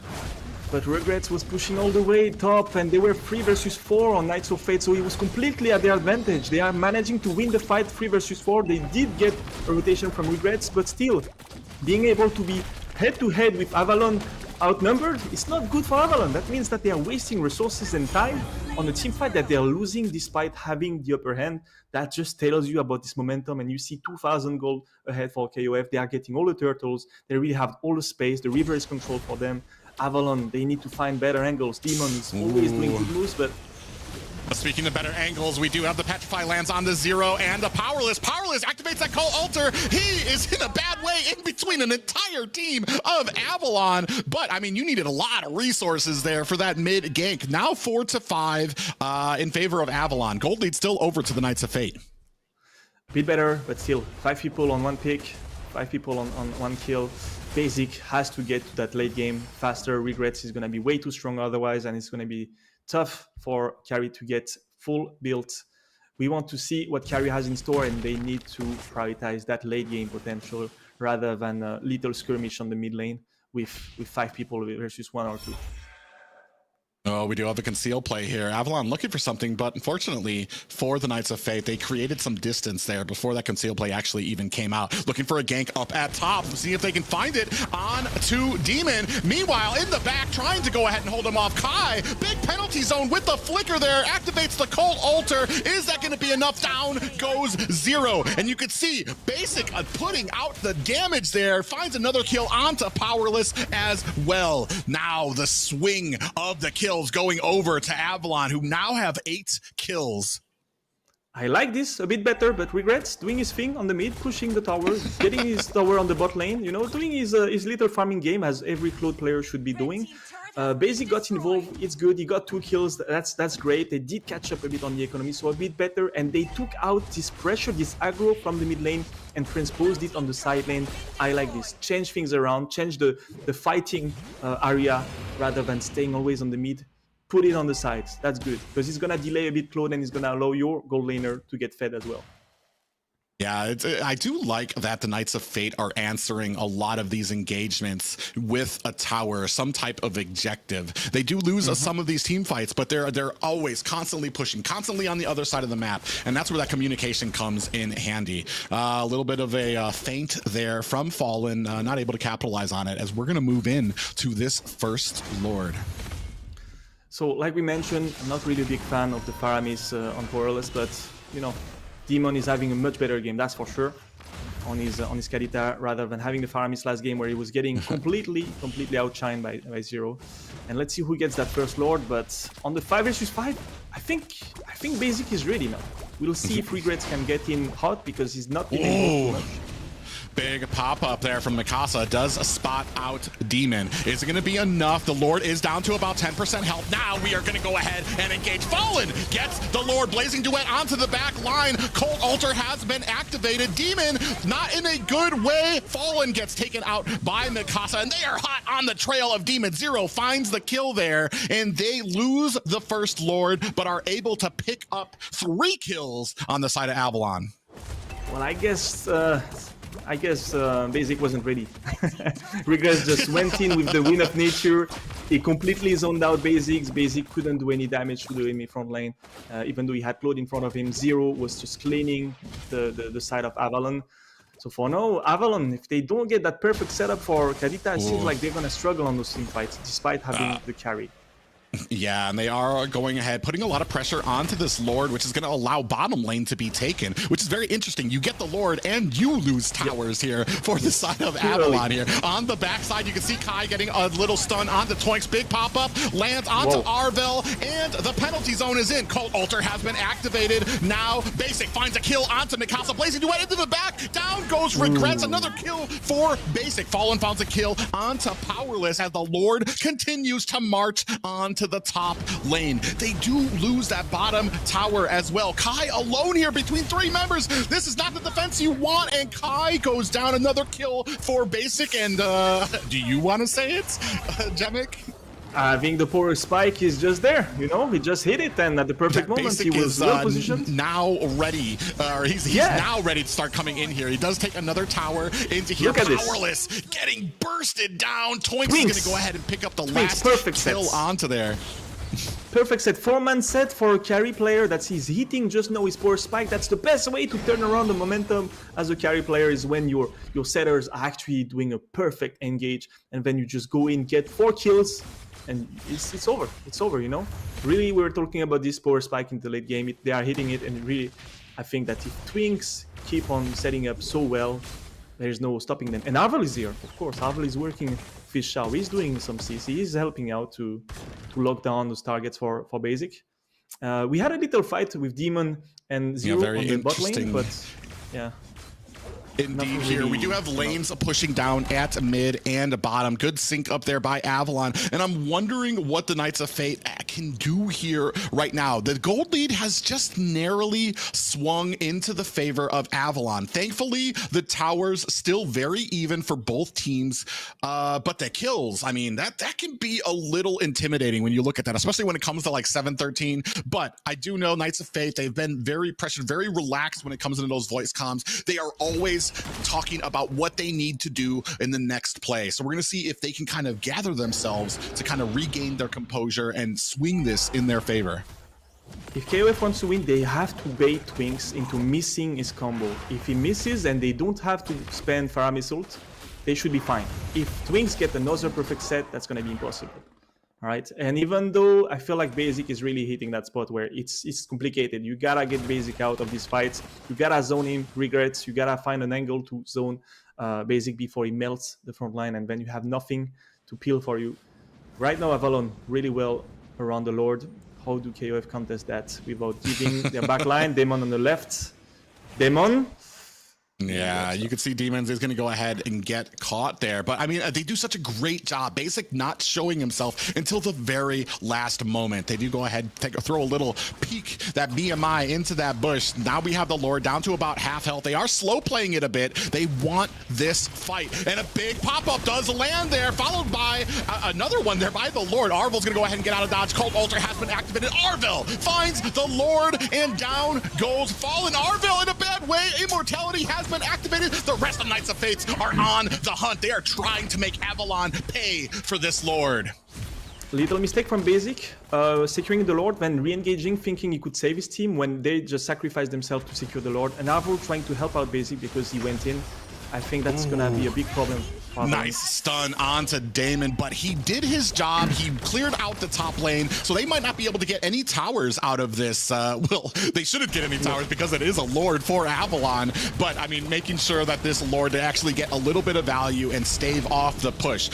As I say that, there are mid minions coming in onto the high ground towers of Avalon. Big penalty zone from Toinks, and you see Powerless come in there with a beautiful Shadow Stampede to pull him back. Fallen gonna get melted down as well. There's only 2 players left for the side of Avalon. Is this the final push? Knights of Fate found the proper recipe here to upset Avalon. We're not going to find out just yet, as they're going to go ahead and smartly disengage from the tower. Remember what I mentioned about Twinks getting baited twice, or getting baited for KOF to have the winning condition? He did it twice in a row. He did it on the Lord. He thought that he would buy time for his team, which is okay. It's a 50-50 call, but in the end, it didn't work. And no, again. Nice placement there from Damon. It does go ahead and take advantage of the fact that Regrets just used that BMI to get into tower's range there. Zero gets caught as well. Way of the Dragon goes on to him as Basic chews him down. You do see Powerless is going to go ahead, use that Cult, or not the Cult Altar, use the Shadow Stampede to get away. Mikasa actually in a little bit of trouble here, trying to use the CC. Powerless just needs to get out of here. He's not going to be able to save him. Mikasa trying to take one down for the team, is not going to be able to find one. Cult Altar activated, and that's going to be 2 for Avalon here up at the top. When we saw that Powerless probably could have gotten away, he does expend a lot of time. There's only 1 player left for the side of Knights of Fate. A lot of back and forth. I'm not sure what to say here. Like, Knights of Fate a bit forcing it. I think they feel like they are really close to closing the game, and they might throw that actually. Yeah, we do have all of them crashing down at mid. Only, well, down to the high ground towers for the top and mid. I do want to say Avalon in a little bit less, or a little bit more of a predicament than Knights of Fate when it comes to the towers. You still do need to get that top tower to get those enhanced minions to start marching on Avalon. So it's still anybody's game, 14-8, and the gold lead, I mean, the gold lead not unrecoverable. You know what I noticed? Arvel being much more forward as the initiator, rather than just engaging after Twinks went in. I'm liking the fact that he managed to pick Zero. That's really one of the things he has to do if you want to help out Twinks. But against KOF, you want to win, again, bait Twinks on the fight on the Lord. Maybe give the Lord and try to bait Basic afterward when he's on the Lord and wasting his time to try to clear out. Yeah, I do want to say they have a lot of success from transitioning the loss of a Lord into some good team fights and kills for the Knights of Fate. There is a pop-up there, 25% left onto the Lord. They are going to go down. Way of the Dragon activates on the Zero, but a big pop-up. Great job by Mikasa to protect Zero. The Lord does go over to Fallen, and unfortunately, Knights of Fate not in a position to make them pay. They're trying to come in here, do land a stun onto Arvel, and in comes Regrets from the side here. The rest of Avalon, they are chasing. They want these kills bad, and unfortunately Avalon too quick to disengage from that Lord. So Demon was hiding the whole time on the top lane. I think like he did the high IQ play just without knowing it, because I think KOF didn't go for it. They had no idea where Kadita was. They had no idea, so they didn't really commit to it, despite putting Basic low HP and putting it out of the fight. Oh man, Zero gets traded out with a Demon there. Big penalty zone from Toinks onto 2 members, and you can see Kai in a bad way getting chewed down by Basic with that speedy light wheel. This might be the last push. You can see the 4 members of Avalon trying to come in here on to the 3 from Knights of Fate. Is this going to be, or actually 5 members now, with a Lord coming at the high ground of Knights of Fate. Big pop up there, does a land. Lord charging into that high ground tower. Arvel comes in with that Jeet Kune Do, isn't able to find anybody. Fallen does come up there. Toinks gets popped up. Powerless with that Cult Altar. Is this going to be the end? Blazing Duet from Regrets. They're trying to burst down the team. Toinks goes down, and next is Fallen. Arvel takes a death as well, but that's not going to be enough to stop Avalon from seizing game 2. There's 3 things to be careful about in this game. Where is Demon? Where is he positioned? Which bush is waiting in? Where is Twinks? Which angle is coming in? And obviously Arvel, where is his position as well? But I felt like KOF broke it, understood this timing of baiting Twinks, baiting and then wing backward and then re-engaging once Twinks is out of utility. But in the end, Arvel found the pick, Demon found the pick on Valentina. A lot of pick off left and right in the late game at the perfect moment for Avalon to really get the momentum back towards them. And as soon as you're starting to get those pick off, you're starting to be 5 versus 4, then Basic can just go forward. And KOF, if they try to trade 4 versus 5, it's not gonna work. As we see the post-game stats, what do you think about this? I mean, Basic absolutely amazing on this. Did take him a little bit to kind of get warmed up, but 11, 1, and 5, absolutely a different game in that gold lane. We didn't see as much pressure at the gold lane that we did in the first game, and this has been like a big thing for me right now, is the pressure onto Basic has usually been a game changer when it comes to Avalon taking on the opponents here. We didn't see as much of that here. However, it was very back and forth, and I feel like Knights of Fate, they had a great game plan. They lost some objectives, but they were able to capitalize on it. You can see here, this was one of the last plays there. Zero on the side gets taken out by Demon, and that kind of messes with the engagement here. It allows Kai, who's now separated from the team because he can no longer count on Zero, who just got bursted down from the Kadita. So in that allows him to go ahead and start pushing in there. Now we can go ahead and take a look at some of these stats. That's pretty one-sided, I would say, but still, Avalon took it on top. 33% on Basic. I have to give it to him. Not forgetting the sets, the amazing sets that Twinks, Arvel, and Demon gave. Fallen was always securing those retribution, those lords, man. He's always there. Every time I see Fallen around the lord late game, he's stepping up big time for his team. So a bit of a mismanaged objective control on the side of KOF, and also the rushing to end this urge to stay mid and push, and then we go back because we get pushed back, but then we want to keep on fighting mid. No, put it to the side, take it to the side and control the space against the Kadita. You have to get information on Demon. You cannot sacrifice one of your core member, Valentina, to a Kadita's gank. If you don't get the position, then you don't take risks. You have to give away some objectives. But it's tough. I have a hot take. Every time I see a Claude, it just doesn't go well. I don't know, man.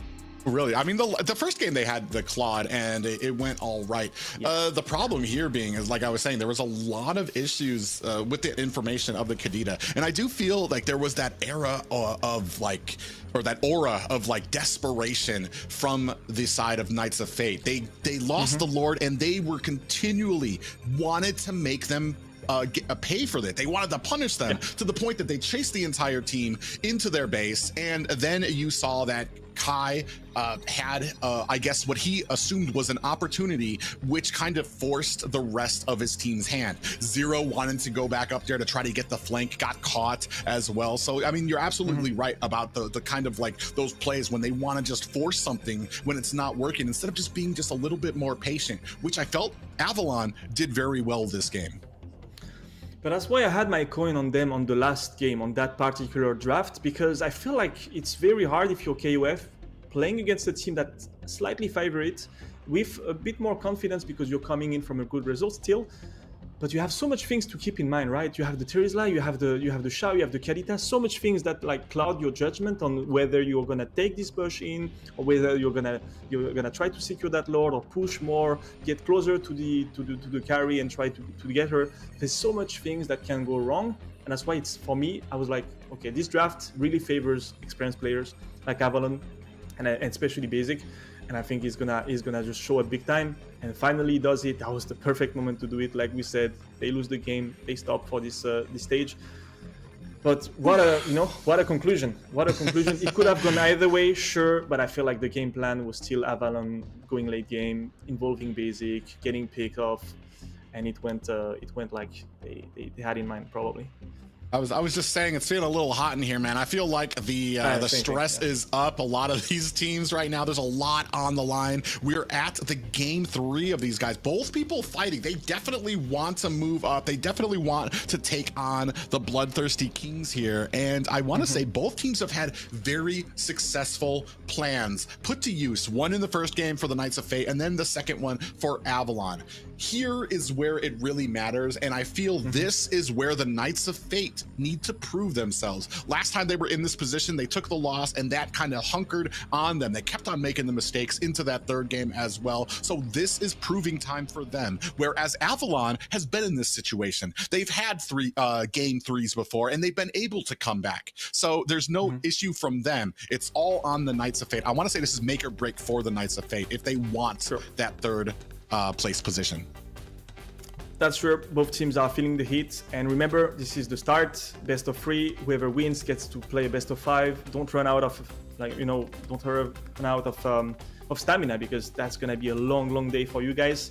We got Franco, we got Angela, we got Fanny on the bans, we got Ling again. The Fanny Ling always getting banned. That Valentina giving some respect ban here. So Avalon is not gonna be able to take that. The Q-Fry is for no open. I feel like maybe that's gonna be the last ban of KOF. But yes, that stamina, really important. Who is favored in case where you have long series, I feel like it's gonna be the team around basic. So we'll see. But for sure, this is already an exhausting best of 3 for both teams. That's something you have to keep in mind. Okay, they are only exhausting for me, and this is the only first series right now. I'm so hyped for these two. We do see that Kufra is open right now. Kajaban going from the Knights of Fate. So I mean, do we put that? I do want to say both Arvel and Powerless have shown how great their Kufras here. Is that a priority pick for these teams? Yeah. Ooh, Claude? What? I'm so surprised. I would think maybe you pick either Terizla, Kadita, maybe the Kufra, but yeah, they are giving a lot here. Kadita is still open as well. So they are getting the Claude and maybe Terizla or Kadita. Oh no, okay. Mikasa wants to go again on his board. No problem. That was he did great. He did great. Especially, and this is I want to say this is the perfect time for Knights of Fate to show them up. You have Powerless. I want to say, as far as I know, like it's been one of the heroes he's performed the best on. So you have him on his best day, his best haircut, his best suit. So like there's nothing standing in your way. It's all here on the table right now. Avalon picking up the Eve. She did recently get some nerfs, and I want to say we haven't seen too much of her lately. I've seen like 1 or 2 games yesterday where she performed. So we're gonna see how well that kind of comes in here. This is what we were talking about before, that Grok pick, which you said doesn't really have a great win rate here. No, Grok has been really underperforming the last couple of seasons. I have to be straight with you guys. What I don't really understand is why changing things in terms of what's working. Twinks have been amazing on Terizla. I don't know. For me, it's like, okay, even if they are changing the pick against you to something that's a bit more hard to handle for Terizla, even if you're gonna lane against Borg and it's really annoying for Terizla, I still feel like the sets of Twinks were so important. And Demon has played amazing on Kadita, and he was literally the one picking off 2 targets back to back on the late game. So it's so instrumental, while Heavy is more like you're kind of getting behind a supportive pick that brings in some CC, sure, but you're not as playmaking as a Kadita. You can do some plays, but Kadita is much more into picking off targets at the best moments. And we see the Leslie. Leslie. I don't know, man. Leslie versus Grok. Both teams are trying different things despite having some good picks on the last game. I don't know. I'm not sure, man. I'm not sure. I'm not a fan of switching things around. You get comfortable in a position, you're like, well, let's just sit here and kind of see what works. And I do say, like, I want to say, like, some of the teams, but when it comes to teams like Knights of Fate, I want to say they kind of shine when it comes to being able to be flexible. I talked a little bit about this before when it comes to not just flexibility with the composition, but Zero being able to play different lanes, different heroes, kind of, I want to say that border on the outside of the box of that we call the meta, whether it's that Harley pickup. He even played Dyroth and Alice in gold lane, I believe, in the qualifiers as well. But that kind of speaks on the whole of Knights of Fate being flexible and being able to kind of put these different things and fit it into the Rubik's Cube that is these compositions for here in the NACT. We do see these last bans coming out. Maybe I'm too much of a conservative when it comes to like drafting and coaching. I like when I fixate on one playstyle and my team just plays that all the time until they are unchallenged on it, and then I wait for the other teams to challenge them, and then you work on something different. A bit like what Blacklist did back in the days with the whole roaming healer meta. I really like this idea, and I feel like it's the best shortcut for an incoming team to dominate against favorite teams. That because versatility is great. If you're Onyx, if you're Echo, yeah, sure, okay. But if you're an incoming team, versatility backfires a lot. Okay, so you know. All right, so we got Uranus, we got the Teris Laban and Fredwin, like you mentioned. Okay, we still have the Kadita open, I believe. But, so we have the Uranus, but that means the X-Borg is going to be in the jungler role, or are we looking at a... I don't mind jungler X-Borg with the retribution, the slow that it has. It just allows you to pretty much pick a target and not having an escape. It's impossible to run away from X-Borg that has retribution slow. You know, impossible. You just can't. I don't mind it, but I'd like to see Zero again on the... I've seen it and I've experienced it in ranked too, especially when X-Borg, especially when he's built with a lot of that speed in the late game, like he's just flying all over the map. And one of the biggest problems with X-Borg is usually how slow he is in getting to you. If you can go ahead and close up those gaps that X-Borg or those deficiencies that X-Borg has, and you start getting the speed, you have agility as your emblem or something like that, he becomes an absolute menace, especially when you're farming him fast in that jungler role where he's going to be able to get those items a lot more quicker. And then it looks like Avalon turning the tables. They said that they're going to go ahead and show Knights of Fate how to use this Baxia. Yep, I like the Baxia versus Leslie. I think we talked about it earlier before the stream started, and I was telling you that Twilight Armor really helps. And you were like, yeah, it's really working good against Leslie. It kind of delays Leslie's potential to poke in, since Leslie is more poking before the fight, right? You go just back and forth every few seconds. You try not to be timing your poke too easily so that you don't get picked off, but you have to poke late game with Leslie. Ooh. And we see the Esmeralda. Okay, I'm a bit curious about Avalon's picks. I don't know. Maybe I'm not experienced enough with Avalon kind of playstyle, but it feels like it's really different from what they have played until now. And I want to see what they do with it. On Knights of Fate, yeah, it's completely different. The gold, the mid, like I don't know. We'll see.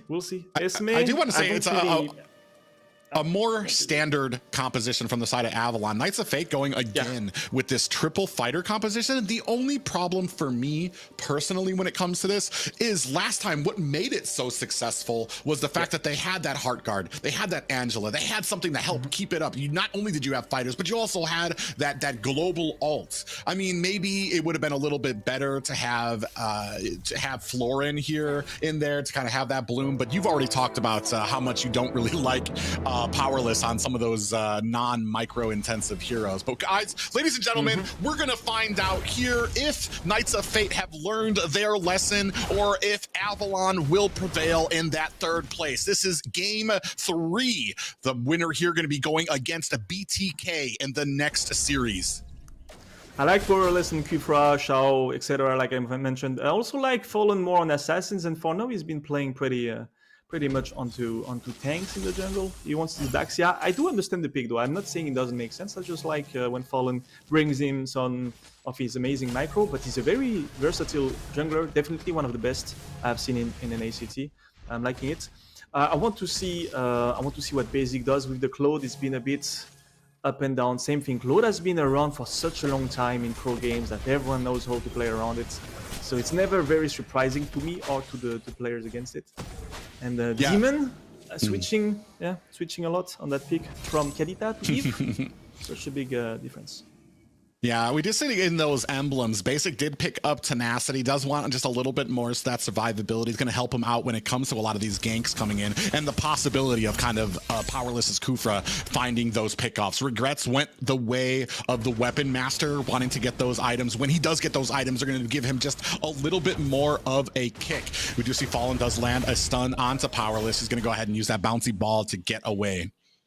By the way, we didn't really mention it, but Borg is obviously on Kai in the jungle. Mikasa is not going to be the one playing Borg, but you can expect the same level of impact. It's even more because Borg gets involved much more being the jungler. He's able to rotate everywhere all the time. He doesn't have to split push his lane. So that's the thing between picks in the XP and picks in the jungle. If you guys wondered, being involved more often in the early mid game in the jungle, while XP is much more focused on team fighting in the late game.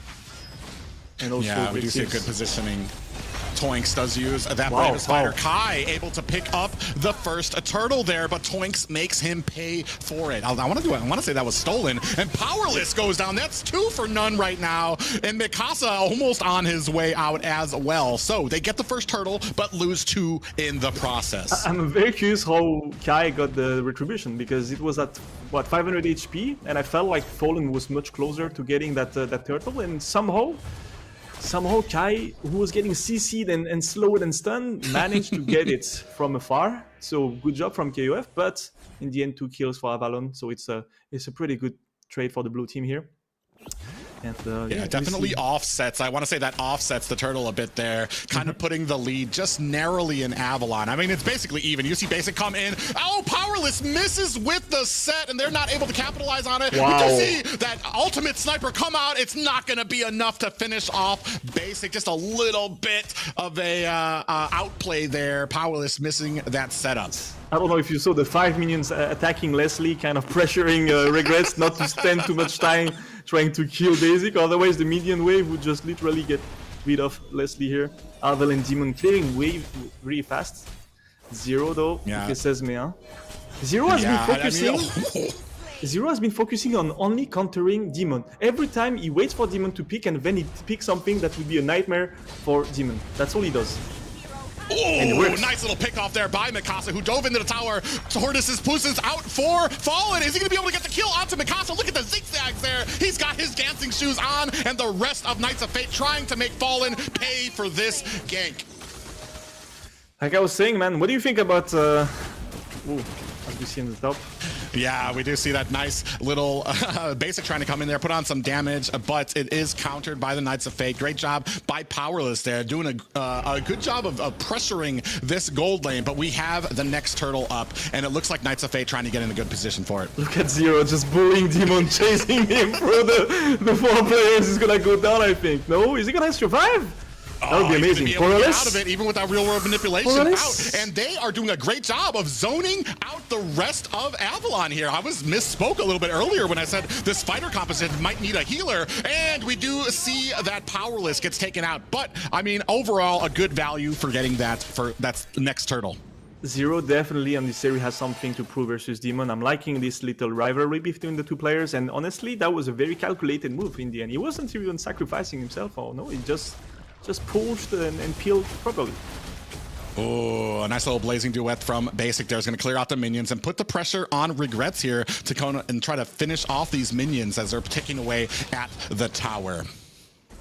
We'll see if this Grok shine late game or not. You know how I feel of Groks. It's been a tough pick to pull, and I want to see Arvel doing some amazing sets, because Powerless is starting, he's warming up. He's 0-2-0, to be fair, he's tried, it didn't work, but I think as soon as he hit one, a bit of confidence, and then he's gonna have much better time. Oh, we do have another real world manipulation. Is going to go ahead and punish the Zero for that. I want to say that confidence he's been showing in the mid.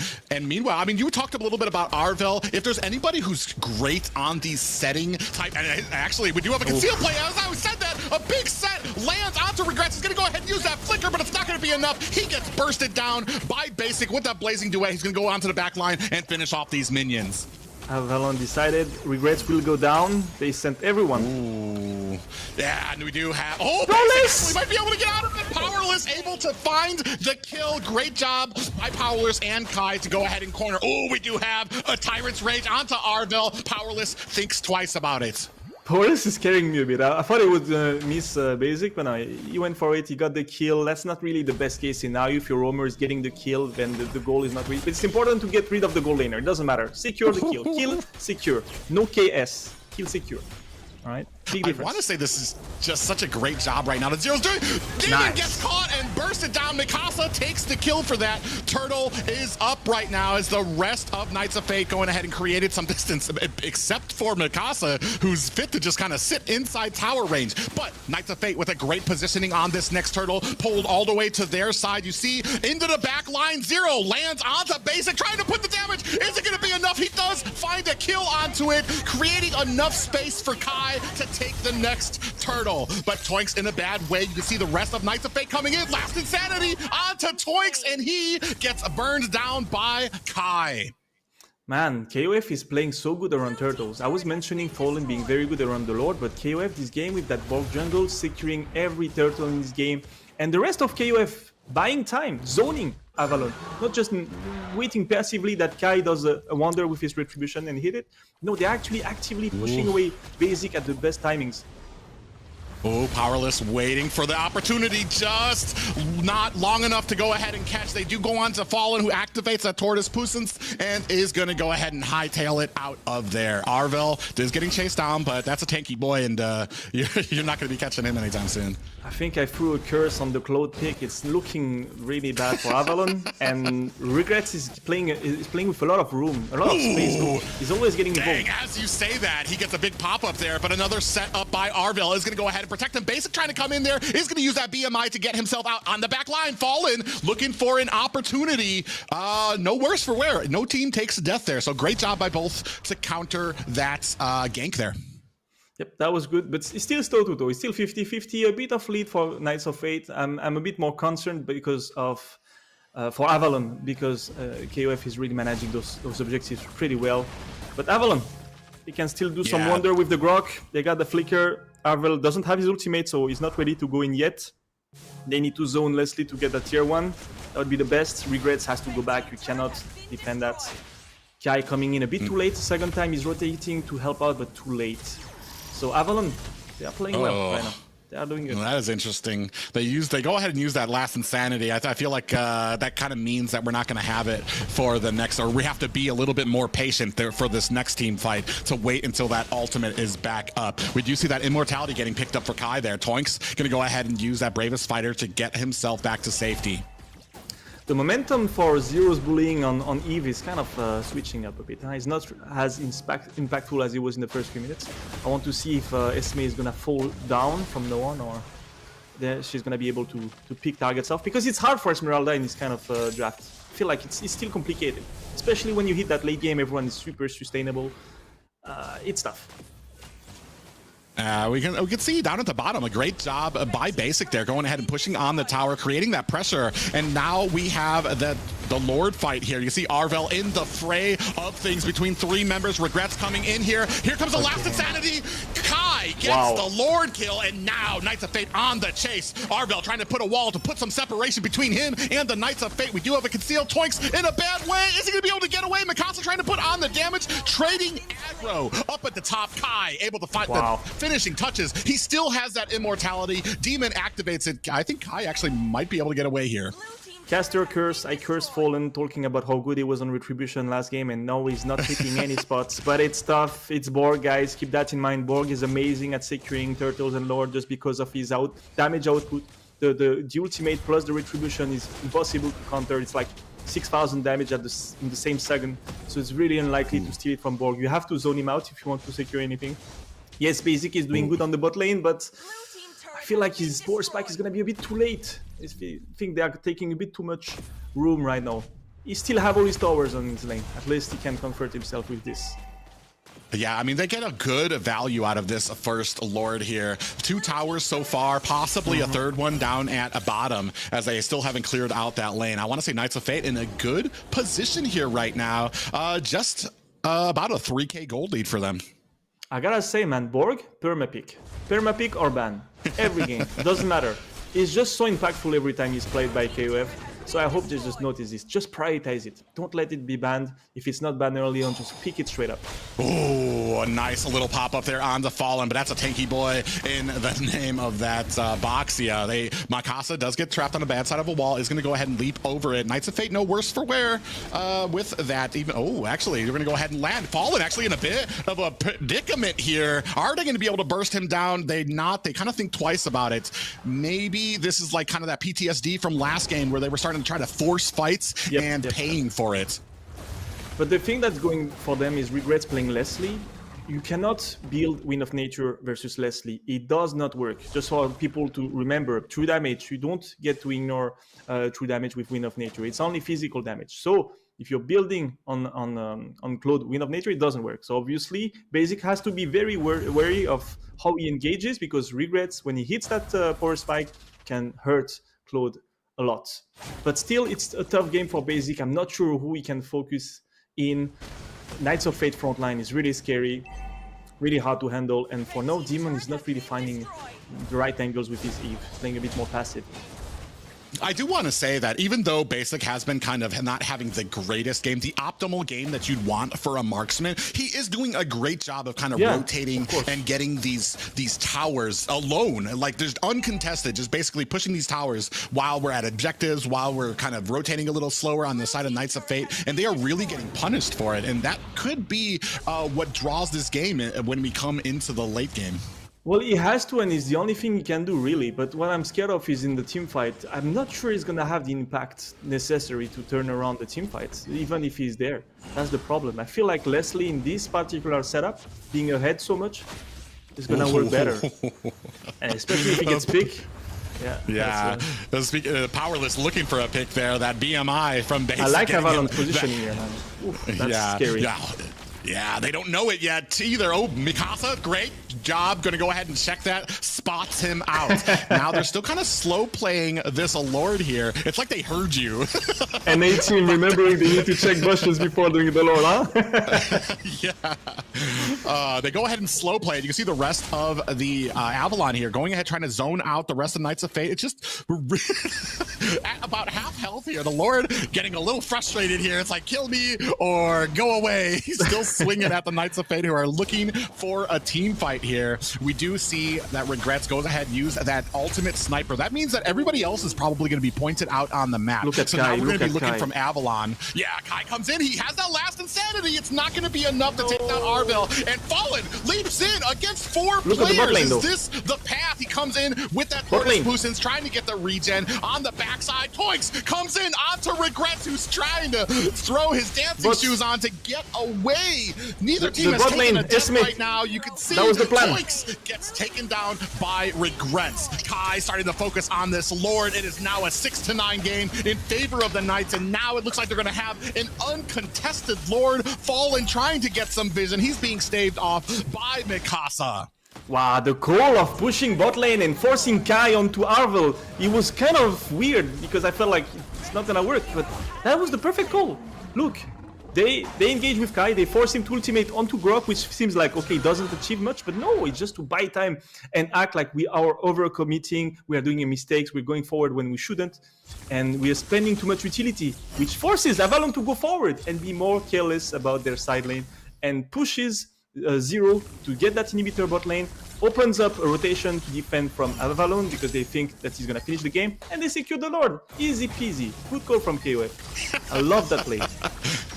I love how you say easy peasy, but there's a lot of complication that went into that. You just explained they get a kill onto Basic. Lord starting to come in through the bottom lane. You can see Fallen trying to put on the damage. Regrets in a lot of trouble, trying to get himself to safety. He is gonna get taken out by Fallen, but you have a Lord crashing at your core right now. You can see Toinks getting bursted down. Mikasa trying to put on the damage. A nice wall put out there, half health on this core. This is gonna be another tower at mid right now for the side of Knights of Fate. They need to be a little bit careful. Demon on that, puts on the damage, is going to activate that immortality from Kai. Zero comes in with the falling star moon and trying to punish Arvel. Demon goes down. Second is Arvel. We have 3 members here. Fallen is alone. Well, actually, now he has Basic up. They need to get out of here. Basic might be looking for an ultimate if he's going to be able to find it. He is going to try to clear out these minions. Powerless goes wide with that pop-up. He might not be long. Immortality activated. Basic goes down. It's just Fallen. We have the core down to 25%. We are working on a death game, isn't it? That is it. The Knights of Fate have defeated Avalon and are moving on to the next series. Basic face checking like alone twice in a row. I mean, the last time, okay, he's trying to defend the core, but the first time he get picked off on the inhibitor. What's going on, Basic? Why are you face checking like this? Not having any vision on Powerless. That was... I don't understand. Building up so much pressure on the sides, farming, getting those towers, all to in the end being alone in the front, getting picked by Powerless outside of the base. What is going on, man? Oh, but man, let's focus on the Knights of Fate here, who played an incredible game. Not to take away from Avalon, but man, this is what I've been talking about for a long time. When it comes to the Knights of Fate, they have the most room to grow, and you've been seeing it here in a lot of these plays. But let's take a look at these post-game stats, Janik. I'm loving those board plays, man. I'm really loving how Kai is securing all those objectives. He's doing good. 3-2-6.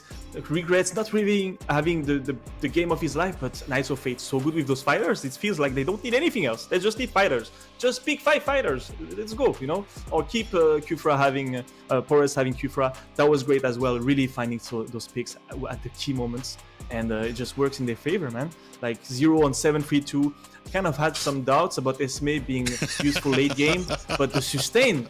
Knights of Fate, sustain, and Regrets with his pull Leslie on 1-2-2. It's kind of unfair. I feel like he did his poking job, you know, but probably not at the right moments. It's just fighters all the way. And Claude and the marksmen are completely outshined by everyone else in the game. Yeah, you were talking about Zero. You can see him actually coming in at the end here. Going to come in that Falling Star Moon to start cleaning up shop. Actually starts chunking down Arville as well. He has been a great. We were talking about how well he counters the mid lane, and he is basically that hammer, or you know, he's that nail, and the hammer is his team as they just start forcing through with the success of Zero. He did an amazing job here, especially here at that last play to go ahead and get Knights of Fate that win. I mean, it was back and forth here, but man, I do want to say, especially before we talked about it too, Zero with that split pushing during the Lord fight that happened before this push. It's just an amazing to see here for both of these teams. We can go ahead, take a look at some of the stats here for both of these teams. We got Fallen, the tank, the sandbag of the team here. We got Regrets. He did some good damage, almost the highest, but yes, Zero was just very surprising. Demon had a good game, but I still feel like they are changing things too much between those two games where they work really well with that Darius La Cadita combo. And here Demon's going on to Eve, Arvel is going on to Grok, and I was like, I'm confused, right? If you saw me during the draft, we were talking, but my face was like, what is happening? Why is Avalon switching things? First pick Claude into Grok, Eve. What is going on? And in the end, it just didn't work at all. And you know, even if we mentioned the fact that Basic would at some point join the team fight and probably impact the team fight, it didn't really work because at the end there wasn't really a team fight, right? It was more like outnumbered fight, and we know how it ends. But good stuff from Knights of Fate. Zero, amazing series.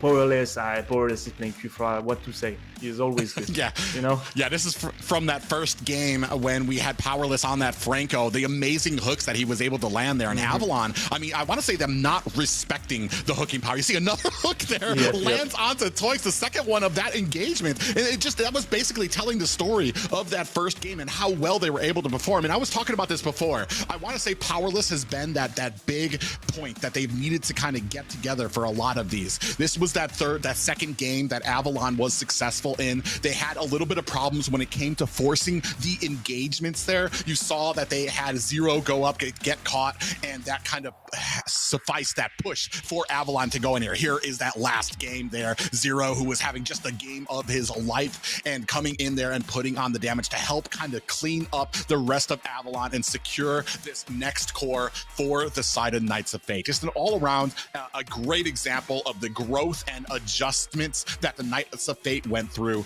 and we're successful here with. All I have to say, man, Powerless the kidnapper. That's all I have to say. Honestly, you give him Faramis, he cannot, but if you give him any kidnapper hero, no problem. He's getting everyone. And you try to go away, no, he kills one when swings again. Everyone come here. Good stuff from Powerless, good stuff from KOF. What an amazing result, huh? Surprise. We talked about surprise potentially today. Yeah, I mean, we were both wrong, and I have never been so excited and so happy to be wrong about a pick here. This was one of those matches I've never loved the team and hated them at the same time so much. Well, as far as in your as far as in your eyes, as far as Powerless is concerned, Kufra, yes. Franco, yes. Faramis, maybe not right now. But, ladies and gentlemen, let's go ahead and take it to our lovely host. Wow. KO, the Knights of Fate has really been making a statement this weekend, and they took a loss in the second game but learned from their mistakes. A well-deserved win. Congrats to the Knights of Fate. And our MVP for this series is the amazing Zero. Oh, 0, okay. Definitely, definitely well deserved here. We were talking about that flexibility in the mid lane. He did choose Harley in the first game, and then Esmeralda. You said it yourself. The counter, the way he was able to just basically burst through that mid lane and create the opportunities for his team. He just focused on Demon the whole series, the whole time. Every time he would pick something, he would counter it, and every team fight, he would aim at Demon, canceling his ability to really feel confident in his ability to go forward and help the team. And probably that's what put Demon in kind of the rabbit hole where he's like not having the confidence of getting that back lane, or just not having the room to work with because he can't, just because he's always getting focused, always getting countered. And it gives me this kind of, how to say that, this new dimension of seeing my mid lane. I can maybe just focus on the enemy mid lane and forget about playing a synergy with my team, but just focusing on the enemy mid lane. That's it. Usually that's not what I like to do in drafts, but maybe that's a good way to do it. Well, I mean, we saw it. It wasn't just the pressure that was in mid lane. You were saying Basic was having problems to the point where the only thing he was even able to do was to start split pushing and taking towers. Eventually, they kind of distanced themselves from that, tried to get Basic into a fight, and then Zero went ahead and switched things up. Then he started split pushing. It's just amazing how quick they were thinking on their feet for this to go ahead and change up some plans and even use their enemies' tactics against them when it suited during these matches. Yes, I love how versatile Zero can be and how the teams did so well. Like, it was amazing to watch. But we are going to go on a quick break. You don't want to miss the Knights of Fate versus BTK after this, as the winner will be going against the TheOhioBrothers in the final battle in Stage 2. So be sure to stick around. See you soon, guys.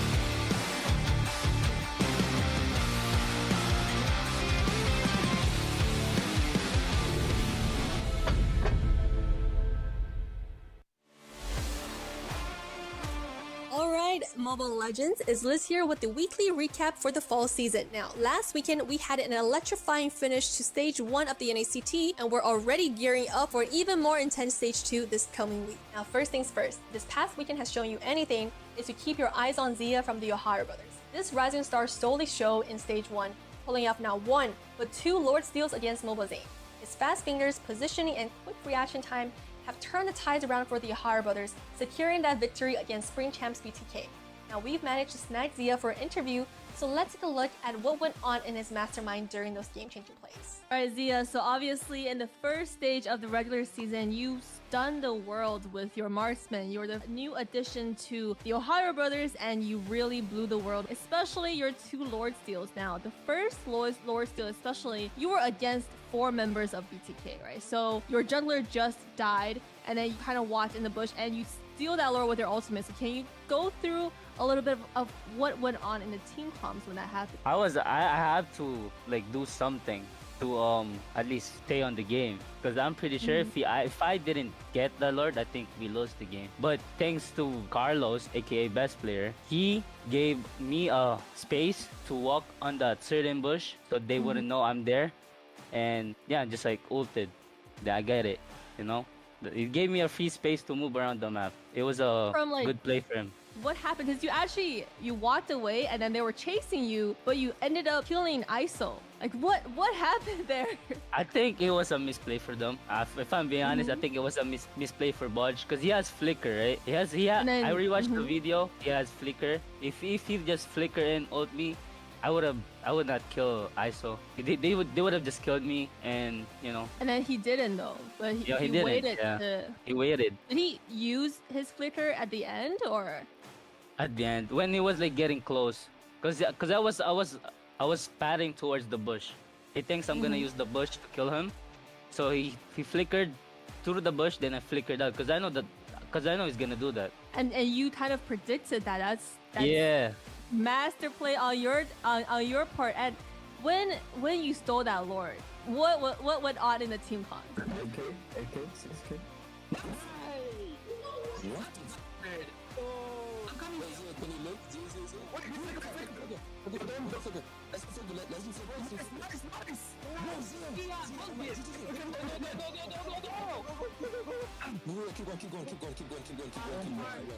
I didn't say anything. I think it was them. It was them because I still had to focus.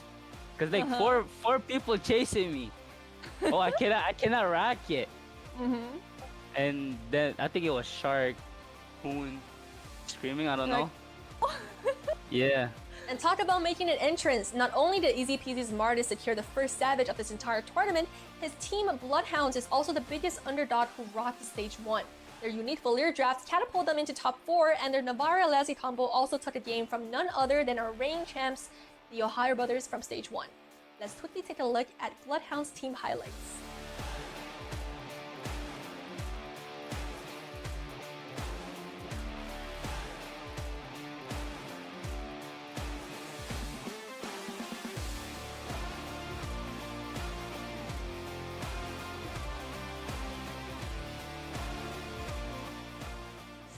Leading the pack, we've got the TheOhioBrothers with a commanding 100 points, closely tailed by BTK at 90. These teams are doing pretty well, but it's not smooth sailing for everybody. The 4 teams on the bottom tier, the Knight of Fate, Aggravated 1, Area 77, and the Night Horde, are lagging at 60 points. Now, according to our calculations, these foreign teams need to score approximately 150 points to land their playoff dreams. And that is it for the recap, guys. Stay tuned for more excitement happening this weekend as we move forward to the next stage of the NACT. Join us this Saturday, and remember, this isn't just a tournament, it's the official path to M5 and your path to glory. I'm your host Liz, and I'll see you next time.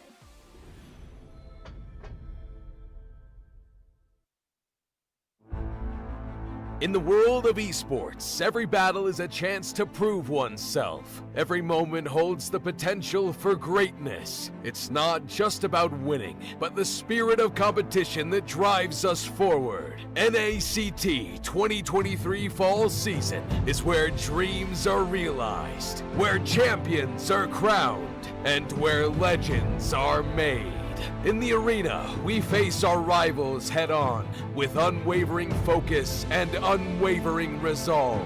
We leave no stone unturned, no opportunity wasted. BTK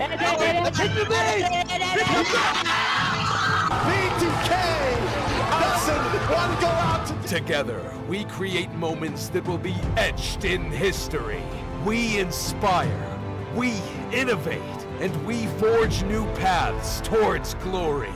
NACT 2023 Fall Season. My fight, my moment.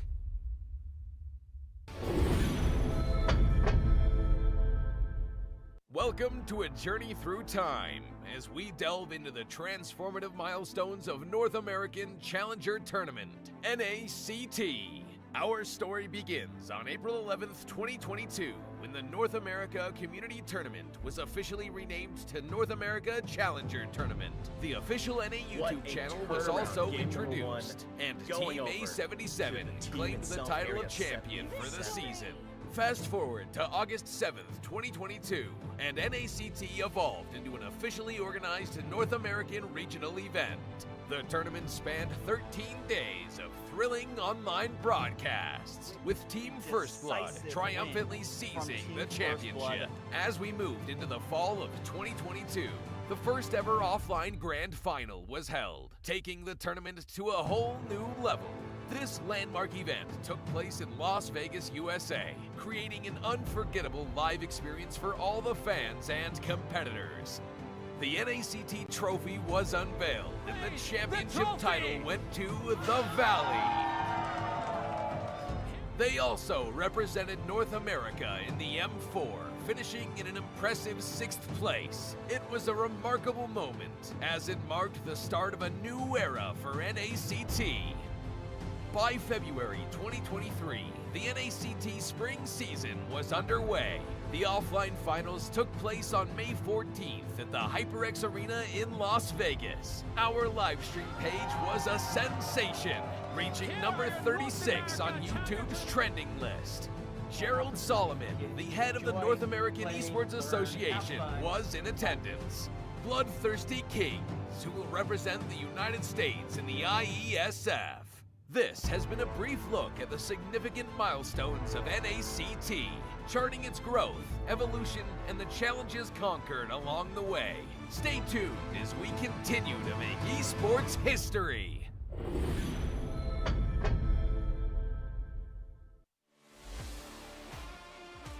The upcoming tournament for NACT Fall. This is Mara, wishing you guys luck, and I hope you guys do so well and you go to Philippines for the upcoming M5 World Championship. And you never know, it might be you that I announce as the winner. Hi, I'm Gideon Q. I'm from Malaysia. I'm a talent as well as a caster for a majority of the MLBB tournaments that you may see internationally. Good luck to all the teams who are coming in for NACT Fall season. I can't wait to see potentially new talents coming out from North America. Obviously, we love the old, but some new ones would be great to see how the community is going to continue to grow, and especially when we're looking at the top 1%. Good luck to all of you guys, especially those who are prepared to deal with a giant crowd when you start flying over for the international. Good luck, everybody. Wait. Hi everyone, I'm Eterna. How are you guys doing?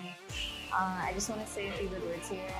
I've been very excited to see you guys grow. It's so great to see how things have developed over the seasons, over the years. I hope it gets bigger. I hope you guys have more to say on the international scene. And I heard you guys are coming to ISF, so that's super great. Can't wait to see you guys there. Can't wait to see you guys rock the, LBB scene. Hey guys, my name's Nefel, and here's the thing, we watch NACT Grand Finals, and if that shows anything about how NACT is as a region, you know what? Welcome back, Mobile Legend fans. I just want to put a PSA out there. Because of the irresistible and unpredictable impact of Hurricane Hillary, we are allowing mid-series roster adjustments within the teams. So this is only effective for today and applies to all teams participating. The storm is really taking a toll on our players. Also, just remind you guys to congratulate BTK on going to the IESF. BTK representative members will be flying to Romania in a few days. Our EXP will be White Chicken, Jungle Best Player. Our mid will be Yato. Our roam will be Warrior, and Gold Lane is ISO. Let us wish our North America team luck and safe travels. And now, let us go check our Talents Fantasy Esports and how is it going? Well, good luck to everyone in the West Coast. My prayers are for you guys. And let's have a look at the caster prediction. Well, private, we both, huh? Shoot, I think. Me too. Yeah, I will stick to BTK. I'm sorry if I'm still doubting KUF. Maybe I'm wrong, but I feel like if I know I switch, no, I will be wrong again. So I'll stick to BTK. Let's be wrong 3 times. If there was ever a time that I would enjoy being super wrong on something, it would be this. I would love to see an underdog. Well, I don't even know if we can call them an underdog team anymore. I think they've kind of established them as a premier team right now in North America. We're going to see how this performance stacks up against the original flag bearers for North America. We'll see. Will UA get it right? Maybe. No, but what do you look into this game? What do you look to find? Some consistency from KOF, something even newer, something, I don't know, just stick to what they do well and see if it works against BTK this time. I don't know, but that last series already has me feeling like a Southern Baptist preacher out here, sweating away. There was such a close game, so contested. I mean, just so much excitement here. And here, BTK just has a standard that they've been enforcing throughout a lot of these matches. The micro, the macro from Zane, it's been something that only the Ohio brothers have been able to find a match for thus far. And so it's gonna, if anybody could figure it out, especially when it comes to like The thing interesting for me, Knights of Fate, there's a lot of teams who have been outside the box with their picks. A lot of times in North America, it's because those are heroes that they're just comfortable on, and they're just going to force that hero out there. From the Knights of Fate, I've seen something different. It's something that they just have this knowledge in the hero pool, and they're going to be able to kind of exert that. Is that going to be enough to take on BTK? We're going to see. We'll see. They have been playing well together. Sorry, go for it, Ali. No, that's fine. They have been doing amazing, and I do wish to see that an upset might be happening. I want to see this battle, but let us jump in. And now the battle between BTK versus Knights of Fate. Let's get into that draft. Ooh, man, I know that in the last few weeks, Zane, I mean, it's always, when you're at the top for so long, you're going to take a lot of critiques. A lot of people kind of dance around this topic that Zane is, he's focused so much on these tank heroes. Like, do you, like, what's for you is the pluses and minuses of tanky junglers, especially when it comes to versing a lot of these assassins that we've been seeing lead? So there's a lot of things to it. I'll try to make it concise. I would say, obviously, the mobility of your tank jungler compared to an assassin, for example. I would say your positioning in team fight is going to be different. Assassins will come from the flanks. Tank junglers will be much more in the front, peeling for their backline.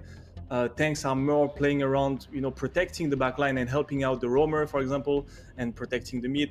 Assassins are more like hunters, duelists that are playing on the flanks and trying to get the enemy backline by themselves. They don't really rely too much on the roamer, or not as much as other junglers.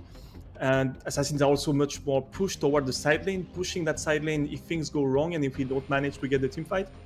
Let's pressure that side lane. And if you're playing Fanny, Ling, Hayabusa, you can do it really easily. Even Benedetta, you rotate really quick. You can push those lanes late game until the pressure, until the fight is better, you know, until the positioning is better. You can really create space, basically. So it's you know, there's inconvenience and advantages in both ways.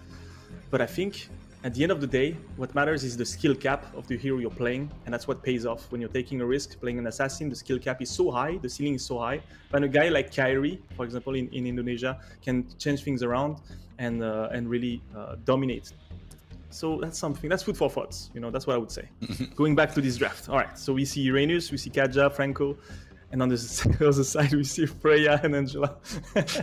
I love it. And that's something that I love about the Knights of Fate right now is they're enforcing something. They're basically changing up a game plan that they recognize. They know that they're lethal at a certain area, so they're forcing out these bans from the BloodThirstyKings. Some bans that you don't see any other teams getting. The Angela, the Freya. Now, I think Export though might kind of have some staying power when it comes to like those immediate picker bans in North America. But there's one difference. Since last game, Avalon was only banning Angela because they understood the Freya duo is only working if they have Angela. So they didn't spend a ban on Freya. I think PTK could have saved the ban and just banned the Angela and banned something else. I think that because they didn't pick Freya even though it was open. We see the Borg being banned. That I like that, of course. It's been working really well for KOF. And we see the Kufra for Powerless. They are drafting well. You said it, right? You said they are drafting well. They're handling their picks perfectly. I'm loving how they execute those picks as well. They're really within their space, within their comfort zone, and they just played well. We'll see if it works against BTK, the most experienced team, especially with Zane on the calls, on the jungle, on the center of the map all the time, leading the team. But we'll see how he performs today. See Grok by BTK. Okay, didn't work that well till now. I was about to say, I know how much in love you are with the Grok pick. We're going to see if anybody can go ahead and play it well, find those sets. It's going to be the BloodThirstyKings on it. I mean, there is still a place where, especially when it comes to mixing in that wild charge with the flicker, there's opportunities to be had there. The setting potential is there, especially maybe if you're warming up these potential sets by Kufra. He comes in, if you already have that first ability activated by Grok, it's going to make you immune to the CC as he comes in, and then possibly you have the opportunity to counter with a wild charge, upset the Kufra before he's able to get that ult out, and maybe be able to burst him down or have your teammate get out of there. It's going to be very interesting to see how the micro is handled for that. Is my memory right? It was Powerless on Kufra versus Grok, right? Avalon Grok. That was that game. Yes. Where the Grok was. We'll see. Okay. well, you know, I'm throwing some stuff out there. Maybe. I don't know. We'll see. It's BTK. Obviously, it's BTK. Joyboy is an amazing roamer, so we'll see. And yeah, we see Claude and Baxia again. That Baxia pick coming in here.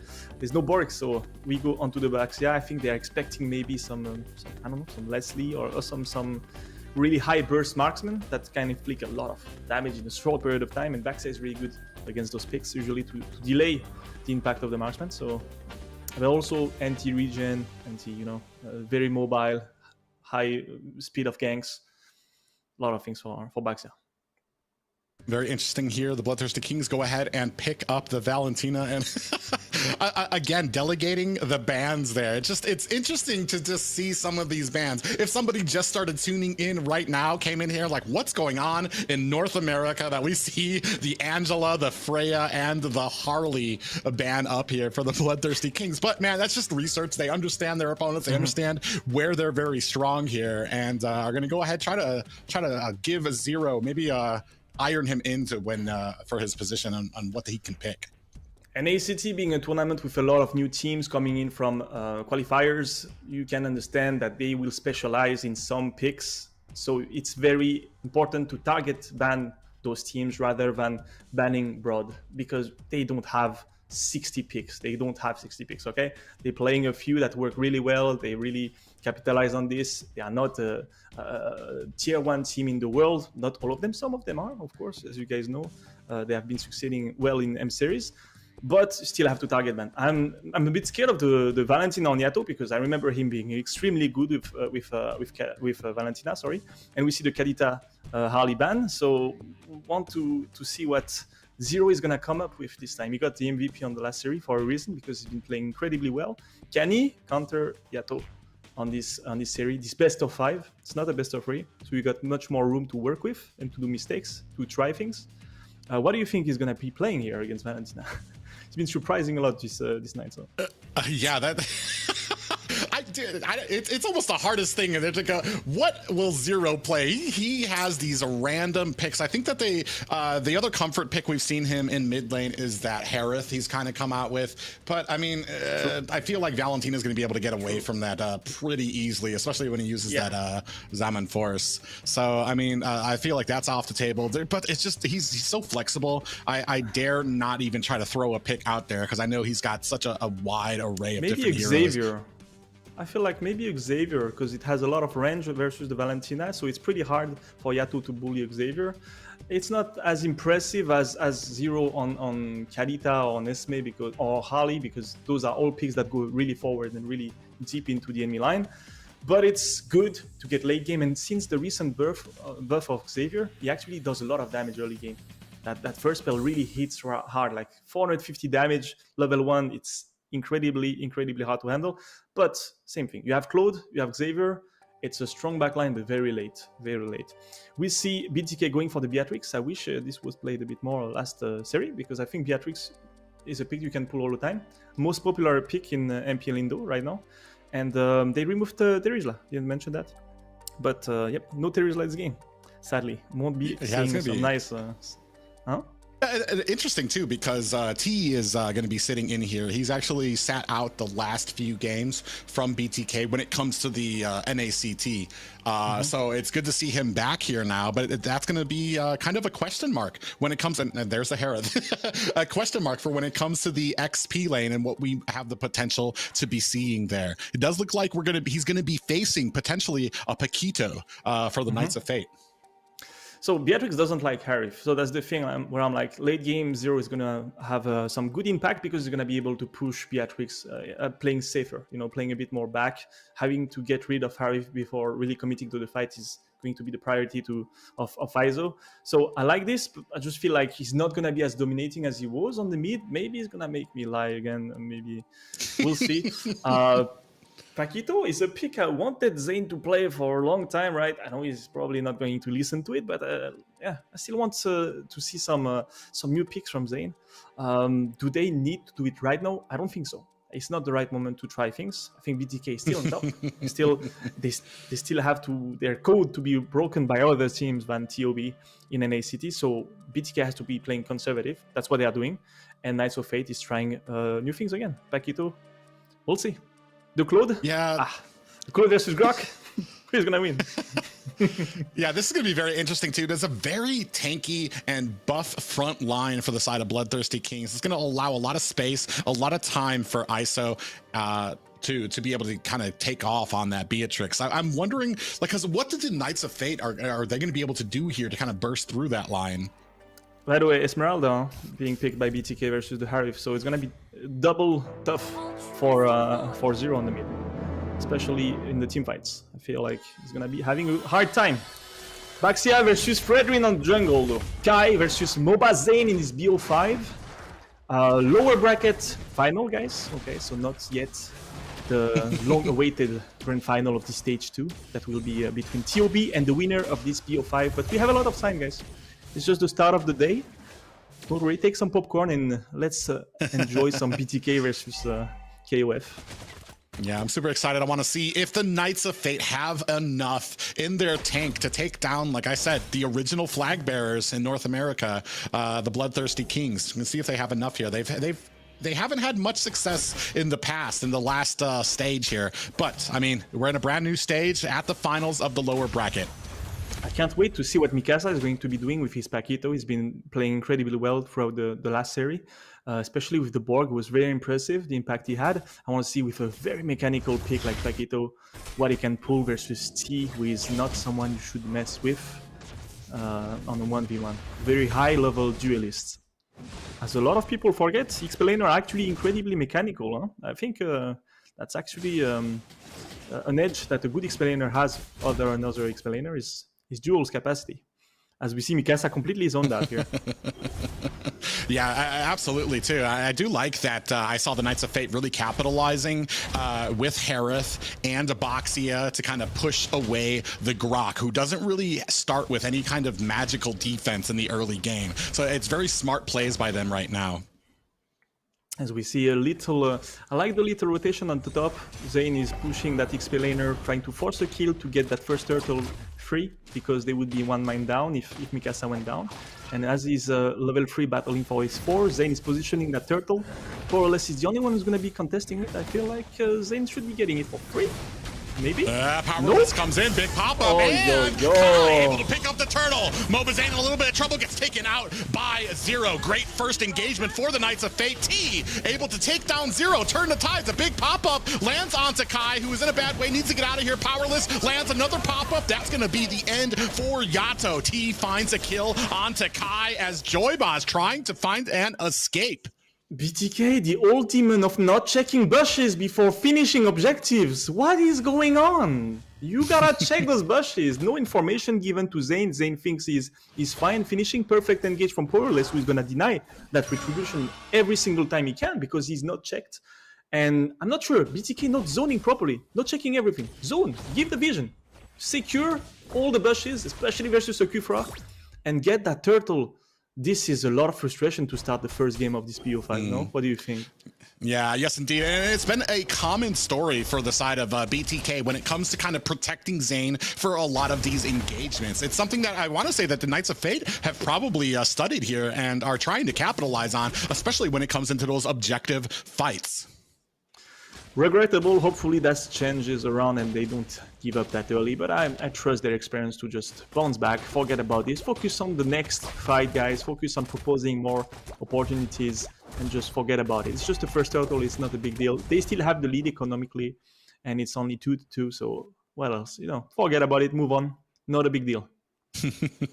We're going to see if they have enough. They do have the experience. So if any team can kind of shake off early game, I want to say frustrations, it's going to be BTK. So much experience on there, whether it's live stage or just being able to play under pressurable situations here. We do see a 4-man kind of rotation coming to the bottom here, trying to upset Kai. Joyboz down here is going to go ahead and look for a pick onto Regrets. He definitely knows that he's there, though. So great vision there by the side of Knights of Fate.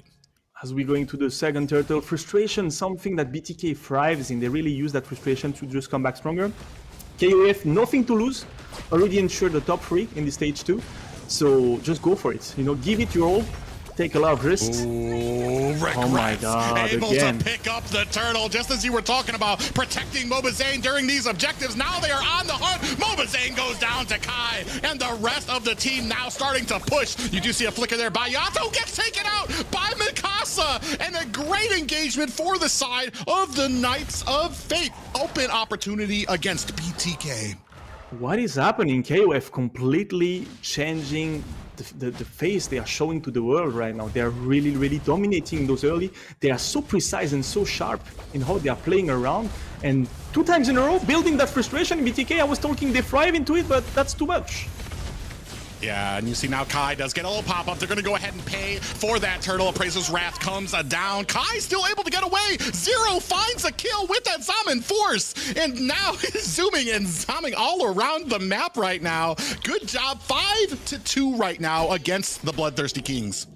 It's working well for KOF as T is sitting on 2 kills. That's good, but Zane needs to get some comfort, some confidence back and do those objective fights, or you need to play on the sides if you're not trusting those objectives. Ooh. Help ISO. As you say that, Zero comes in there with the gank, with the Zaman Force in combination with the Blazing Duet from the side of Regrets there. They're doing such a great job at the bottom lane right now. Joybot's going to come in, but he's not going to be able to protect the tower. You see that ultimate going to throw him against the wall. Joybot's going to have to execute or use that wild charge to get himself out of danger. Private, do you see the impact of Kufra compared to Grok, huh? Grok cannot do anything. He can't do anything. I'm telling you, the early game with Grok is so complicated. Yes, you want to hit that sweet spot in the late game where you can do some flicker charge, but you gotta get there first. And sometimes you can't get there, uninjured. 2,000 gold difference, big gap on the mid. I don't like losing my tier 1 on the mid first. That's the worst case scenario. It gives so much space to your opponent, so it's a bad early game for BTK. Can they bounce back as T is fighting Mikasa for his life? So, third time a charm, right?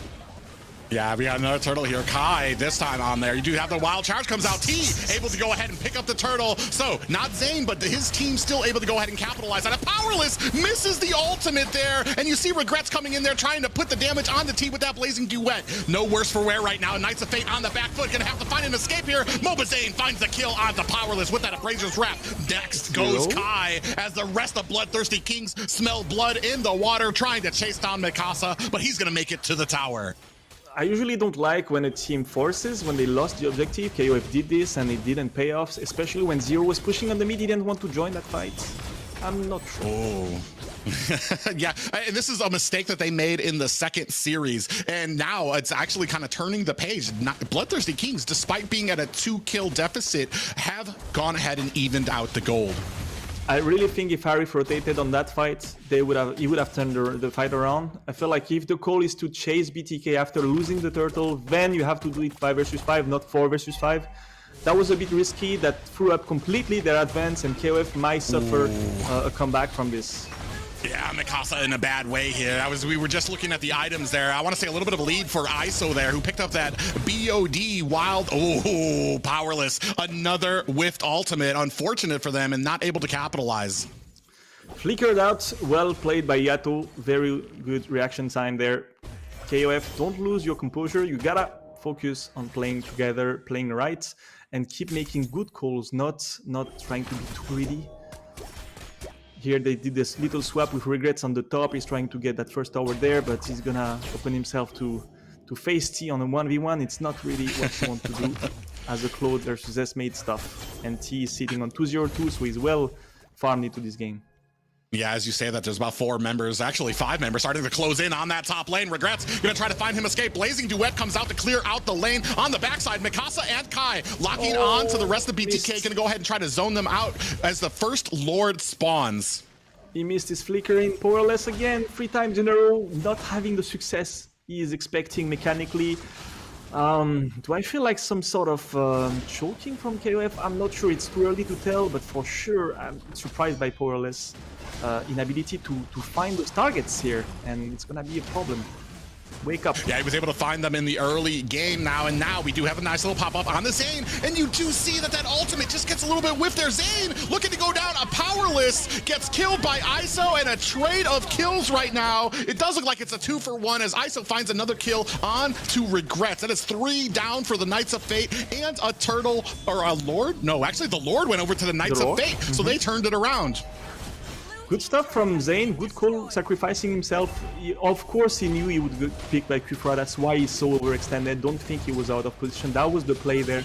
Taking the utility out of KOF and having ISO just clearing with his SMG ultimate, just clearing everyone. He got 2 targets for free.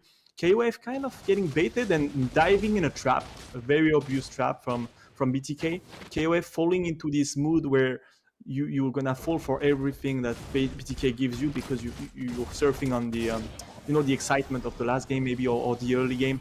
Be careful because it backfires really quickly and the game can be lost really quickly. 10 minutes, they still have enough towers to defend. We'll see. Ooh, Powerless goes on. He does catch one person, but there's 3 other members there, and the Appraiser's Wrath combined with ISO is going to be able to do enough damage to put him down. Now 7-10, about a 1K gold lead for Bloodthirsty Kings, but as far as the towers are concerned right now, they are doing an excellent job of enforcing their will on the Knights of Fate. Only 1K lead, but Beatrix sitting on 5-1-1, so for sure that goal lead is well utilized in terms of split, and it's the goal laner who gets it. It's the best case scenario. ISO really having a good time.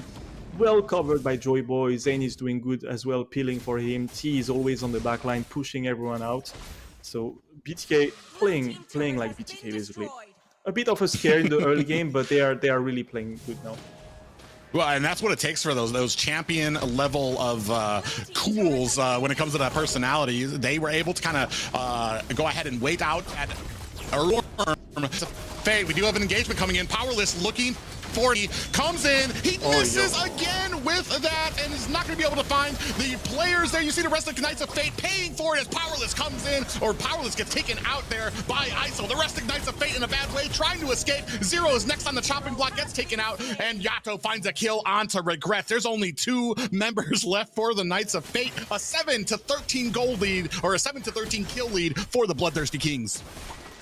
This ability of teams of the level and the caliber of BTK of kiting the opponents and trapping them is really playing well for them right now. They are getting that first inhibitor. It's not going to be a long game, I think. I don't think KOF hacked it yet, They feel like it's the right moment to go in, and then sadly things go wrong, where BTK is expecting Powerless to dive in, always positioned well. I don't think Powerless is necessarily... He's probably playing a bit less...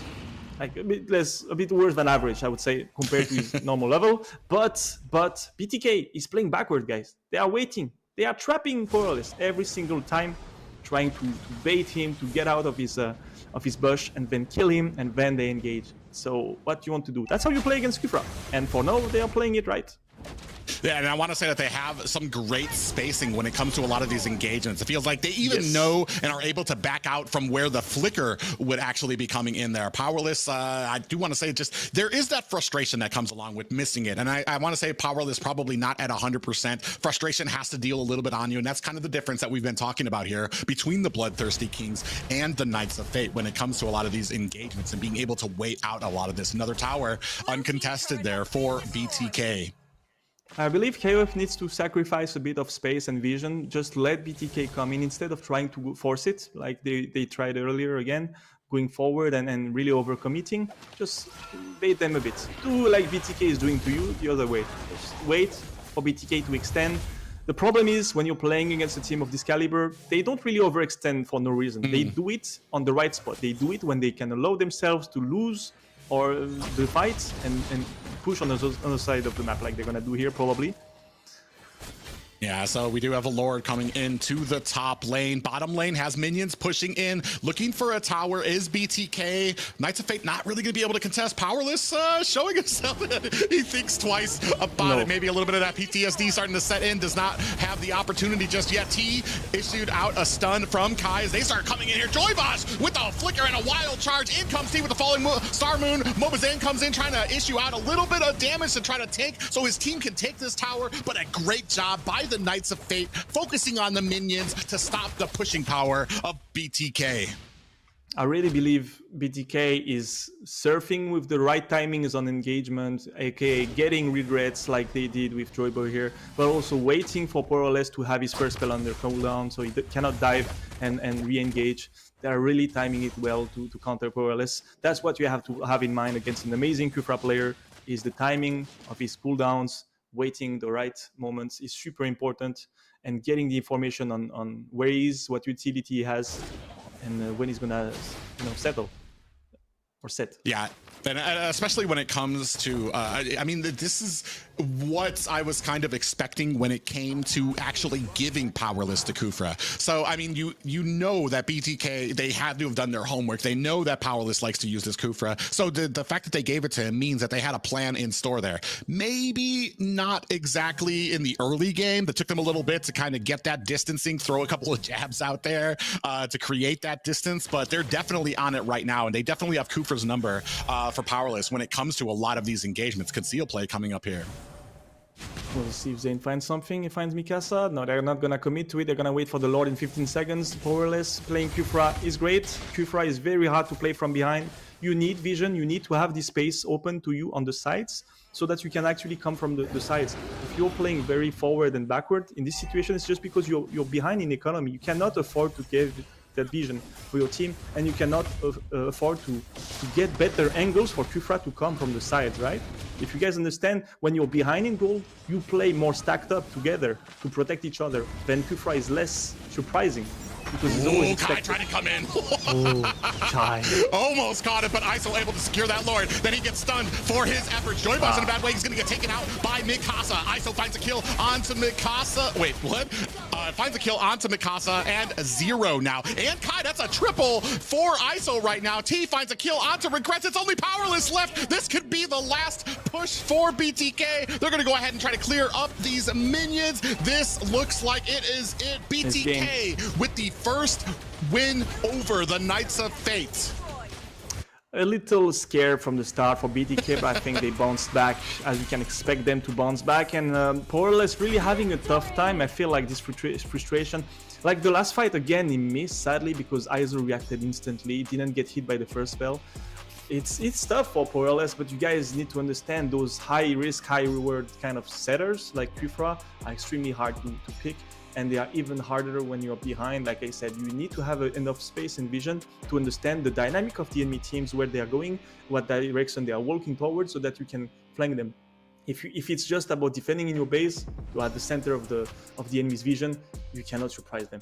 As we can see the post-game stats, what do you think about this?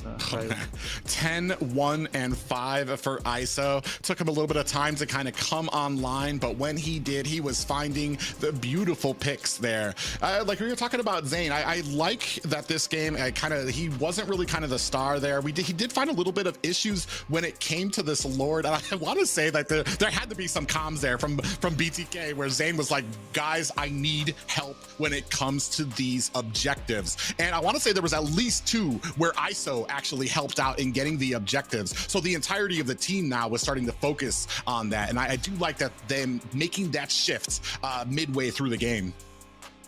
Well, you have to give it to Zane. He's always been a team player. You can give him a lot of names and adjectives, but at the end of the day, he knows how to sacrifice himself in the best case scenario. As we see here, Joyboy really setting Powerless, missing on the back, like I was telling you earlier.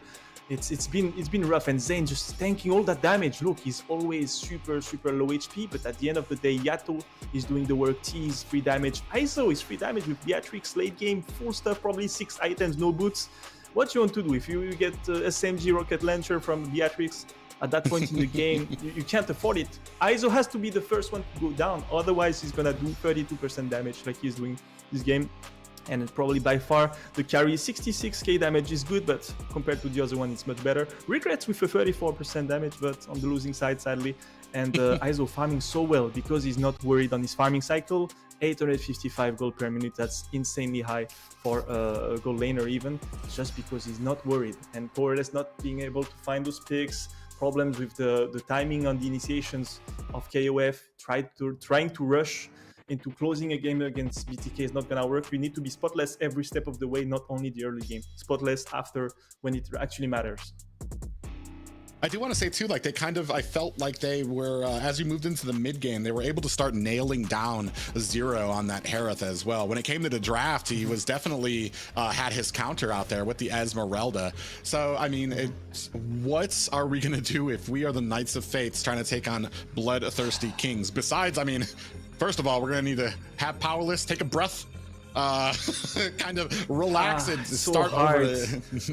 He had like 5 initiations that were missed in a row, but I feel like that doesn't mean he's a bad Kufra. I just feel like the team itself, the dynamic of the team and how they were approaching fights were just wrong and way too expected from BTK. They just read through everything that KOF was trying.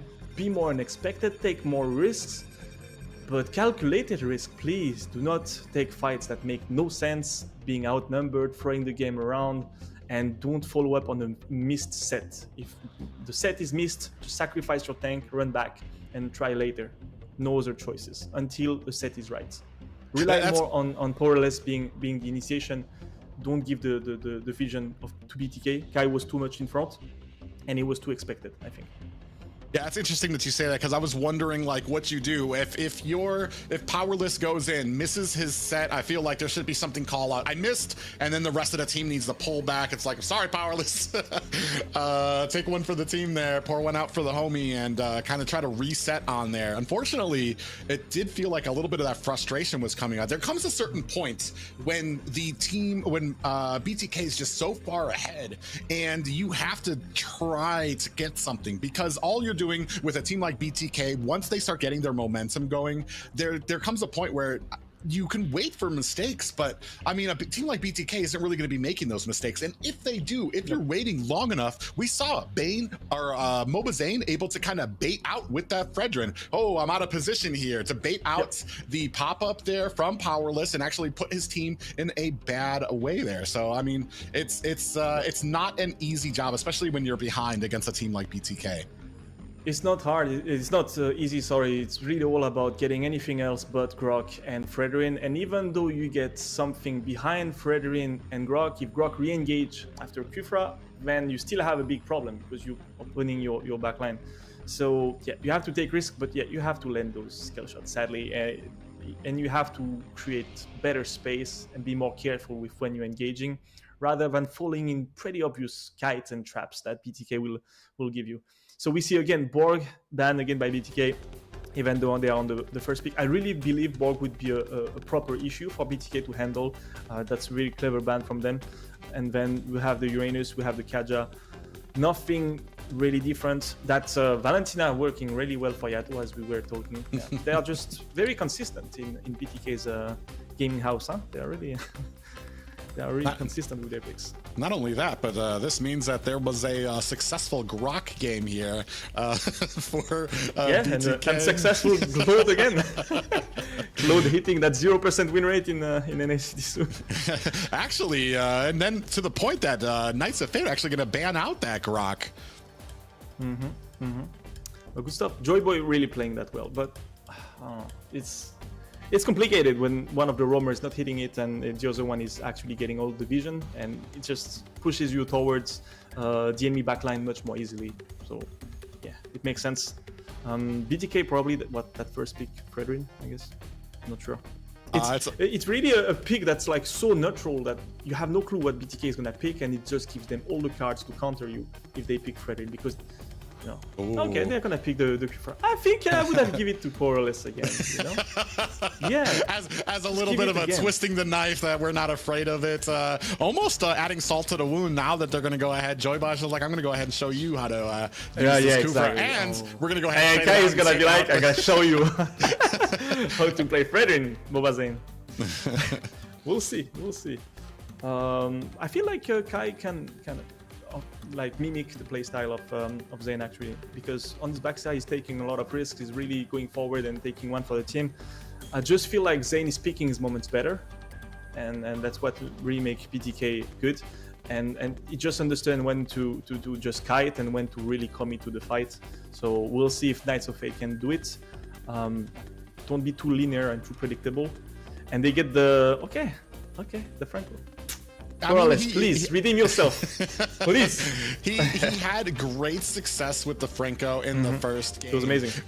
We're just gonna need to see him, and hopefully he's able to reset from the first game with BTK to kind of, because we were talking about this before. As great as the Franco pick can be, it can also set up your team a little bit if you go ahead and grab the wrong targets.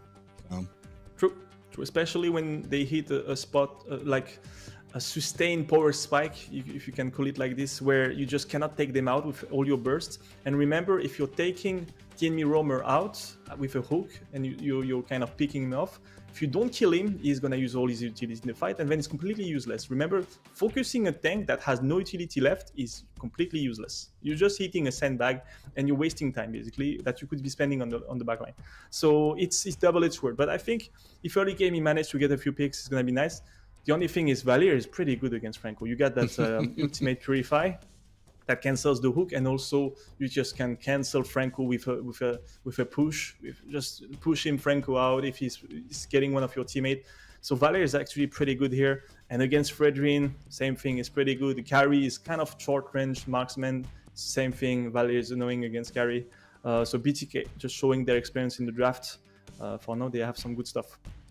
But I do want to say, too, that Knights of Fate have had some issues when it comes to taking on a Kufra. Their two losses to Avalon initially, that dropped them to the lower brackets, were against Arvel's Kufra, and we saw how great he was. And I don't expect anything less from Joybaz on a Kufra, especially when it comes to a lot of those setting potentials. We're going to see if they're able to overcome that here. As we move into the second banning phase, looks like we're going to go ahead, take out that Beatrix, who ISO, man, absolutely devastating on that last game.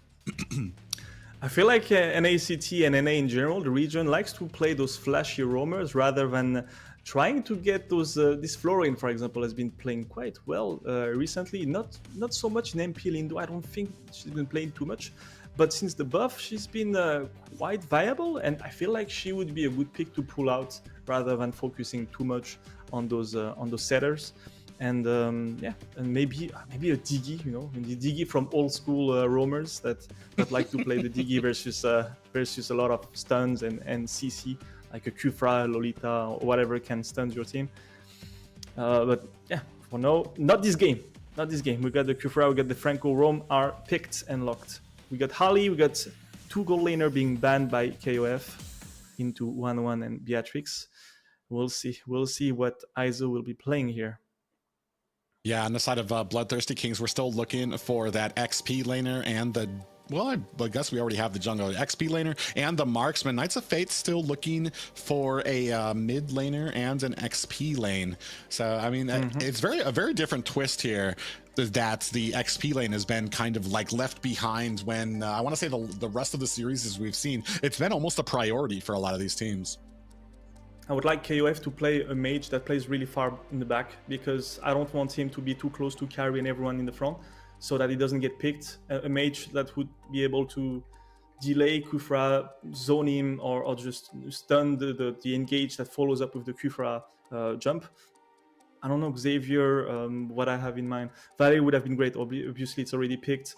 What you could have, maybe a Lilia to kind of zone behind the Kufra when he sets, but Lilia has a short range. I really feel like Xavier could help out, but it's really down to how good you are with that Xavier. Perhaps Novaria as well, really deep into the back lines. Yes. And you don't really have that fear of assassins, I want to say, from the side of BTK right now to kind of be able to get there and get those pickoffs. We are going to say go ahead and pick up the Lapu in competition, I want to say, with Terizla. Terizla has an absolutely great win rate right now in North America when it comes to his domination in that XP lane. So... Inesia as well has been working really well, just because of these flashy engages that we saw earlier from Twinks. He was able to get 3-4 picks pretty much every single fight, and that's something that could work against BTK. But again, this threat of having Valier pushing you away, doesn't matter if you pick off someone in Valier's team, in BTK's team, Valier is going to be here to react. And if you engage towards Valier, that's, that ultimate Purify is really, really something handy when it comes to facing a Terizla and facing short range heroes.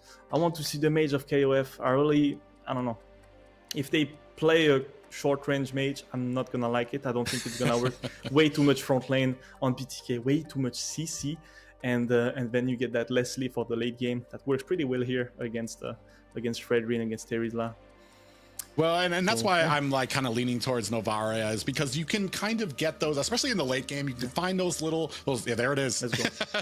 Nice. You can find those little picks. You get a little bit of damage onto Valier before the engagement starts, and then he's not going to have enough health to actually kind of sustain through. It doesn't matter if you're going to be able to use that Vengeance Flame to actually purify out. You're going to be dead as the first engagement lands onto you if you can score those hits beforehand. If you can score, and especially Leslie, ISO has always been positioned very well, so we'll see if Novaria managed to kind of focus Leslie. I have my doubts about it, but best case scenario is really you want to poke Leslie before the fight starts every single time after the 12 minutes marks, let's say, when lords are really important, and you want to poke the marksman out and then handle the rest of the front line of BTK. We'll see if they manage to do it, but okay, again, this vision that Novaria can give is so handy in late game, where both teams are just looking at each other, trying to find out where is everyone. So that's where the things are going to be interesting. KOF, don't lose this early game. You managed to do well on the last game. Get to that late game. Don't lose too many towers. Keep your inhibitors up. And may the best jungler Retribution win this time. Yes. Daxia versus Fredrin, huh? Yeah, this is going to be the game 2. BloodThirstyKings taking on the Knights of Fate. Are the Knights of Fate going to be able to pass through the BloodThirstyKings, or are they the wall that Knights of Fate gets held at for 3rd place here in North America in Stage 2? We're about to find out. As you see on the little face-off on the mid, you saw Franco really struggling against Valier, just getting close, getting CC'd. Regrets doing some good damage onto ISO, but I don't think it's gonna be enough here. But yeah, Pearl struggling. Oh, Pearl is perfect. Try it. Come on. Do it. Come on. It does look like he's awaiting there a little bit. He misses the hook, unfortunately. And that's going to go ahead and give away their position. Now they're going to have to back off a bit, especially with the minions kind of crowded around there by BTK side. Great job. And a set by Joyboss. Finds the kill onto Regrets. Powerless lands a hook, but it's on the Joyboss, so he's not going to be able to do enough damage to take him down and pay for that. Lack of realism. Regrets saw that Joyboy was around. He should have known the engage was coming. I'm not sure why he went to be stuck next to Pearless. That's the worst thing you can do versus Kufra, just being stuck to your roamer all the time. Ooh, nice play from Joybaj, but Zero going to go ahead and flicker out. That's going to be a flicker that they're not going to have for this first turtle. All right, let's see if Regrets can bounce back from this, but already a bit of a lead on and almost 1,000 before the turtle starts. Joyboy is not even close to his level 4, but more or less the same. More or less is the same, so it's not gonna matter too much. Let's see on the junglers. Let's see on the junglers, huh? Zane versus Kai. Kai has been amazing on Borg Retribution the other series. Oh man, you do see that the rest of Knights of Fate actually kind of leaving away from this first turtle. That not wanting a piece of this fight. That's going to make it free. Mobazane trying to get in here, does pick up the turtle, and a great set there from Joybaj. Mikasa goes down. Joybaj picking up the double. Yato finds a kill onto Powerless. 3-0-1 on Joyboy. What is this? If it was a ranked game, I would be so mad as the goal laner or the jungler seeing my roamer getting all the kills. What's going on? But kill secure has been invoked, and it's worth. It's okay. We let it fly. 3,000 gold difference for BTK. Much more different start of the game. We talked about Powerless. Yeah, big hook there lands, but we don't have our ultimate just yet. No, He's gonna get it now. Here comes the suppression. Is it gonna be enough to take him down?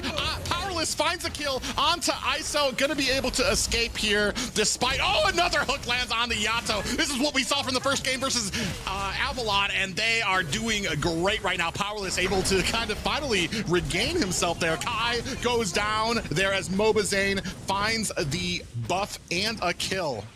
Zero missing his last hit with his Novaria. He could have gotten the kill, but in the end it's Powerless who had to secure and trade to get that kill. I'm a bit disappointed because the target wasn't moving. Zero, a bit of a whiff here, but it's okay. We get some kills. Powerless is starting to hit those hooks. The goal league is a bit lesser than before, but we'll see. Mikasa having a tough time versus T on the top. Some help from Novaria. Nope, gonna be a miss. Real interesting hook going out. Joybaj able to read that out in the bush and create some distance. Yeah, nice eyes, and just under a 3K gold lead here for the Bloodthirsty Kings. Big lands on to Kai. Kai gonna go down here on that Fredrin. Mobazane picks up the kill there, expanding their lead to a 7-2. Kai well understanding the idea of sacrificing with Fredrin, but I don't think he got the memo about doing it with the team. For now, it's been a bit isolated on his attempts. I know he's trying to get that objective, maybe a lucky retribution, but for now it's not successful. BTK has fixed their issue with controlling the area around the objectives. They are not doing any mistakes now.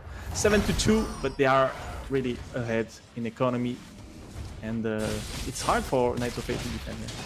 Ooh, T actually in a little bit of trouble. Does still have a little bit of regen with that bravest fighter stance from T. He's going to be able to get away there, and now it's got to be a little frustrating for KnightsofFate, not able to find a kill. Not just that, but Mobazane is all over your jungle, refusing you buffs. Ooh, Joyboz just misses an engagement and a set. Mobazane going to go ahead, claim him an orange buff here. If you think T was sustained or sustainable as a Lapu, no, he just got his Bloodlust Axe, so it's gonna be even crazier. That's the thing with Lapu, being able to sustain 1 versus 2, 1 versus 3. In late game, you can really tank a lot of damage.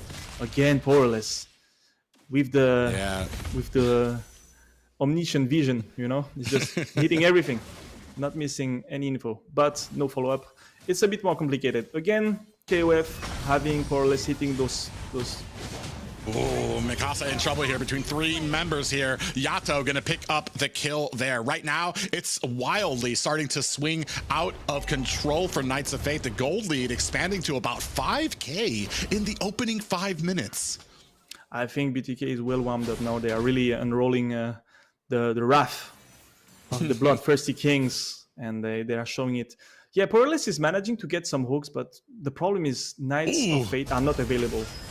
Yeah, you see that he did land a hook there, but he pays for that as T comes in and puts the kill and the damage onto him. Now you see Kai getting taken out by T.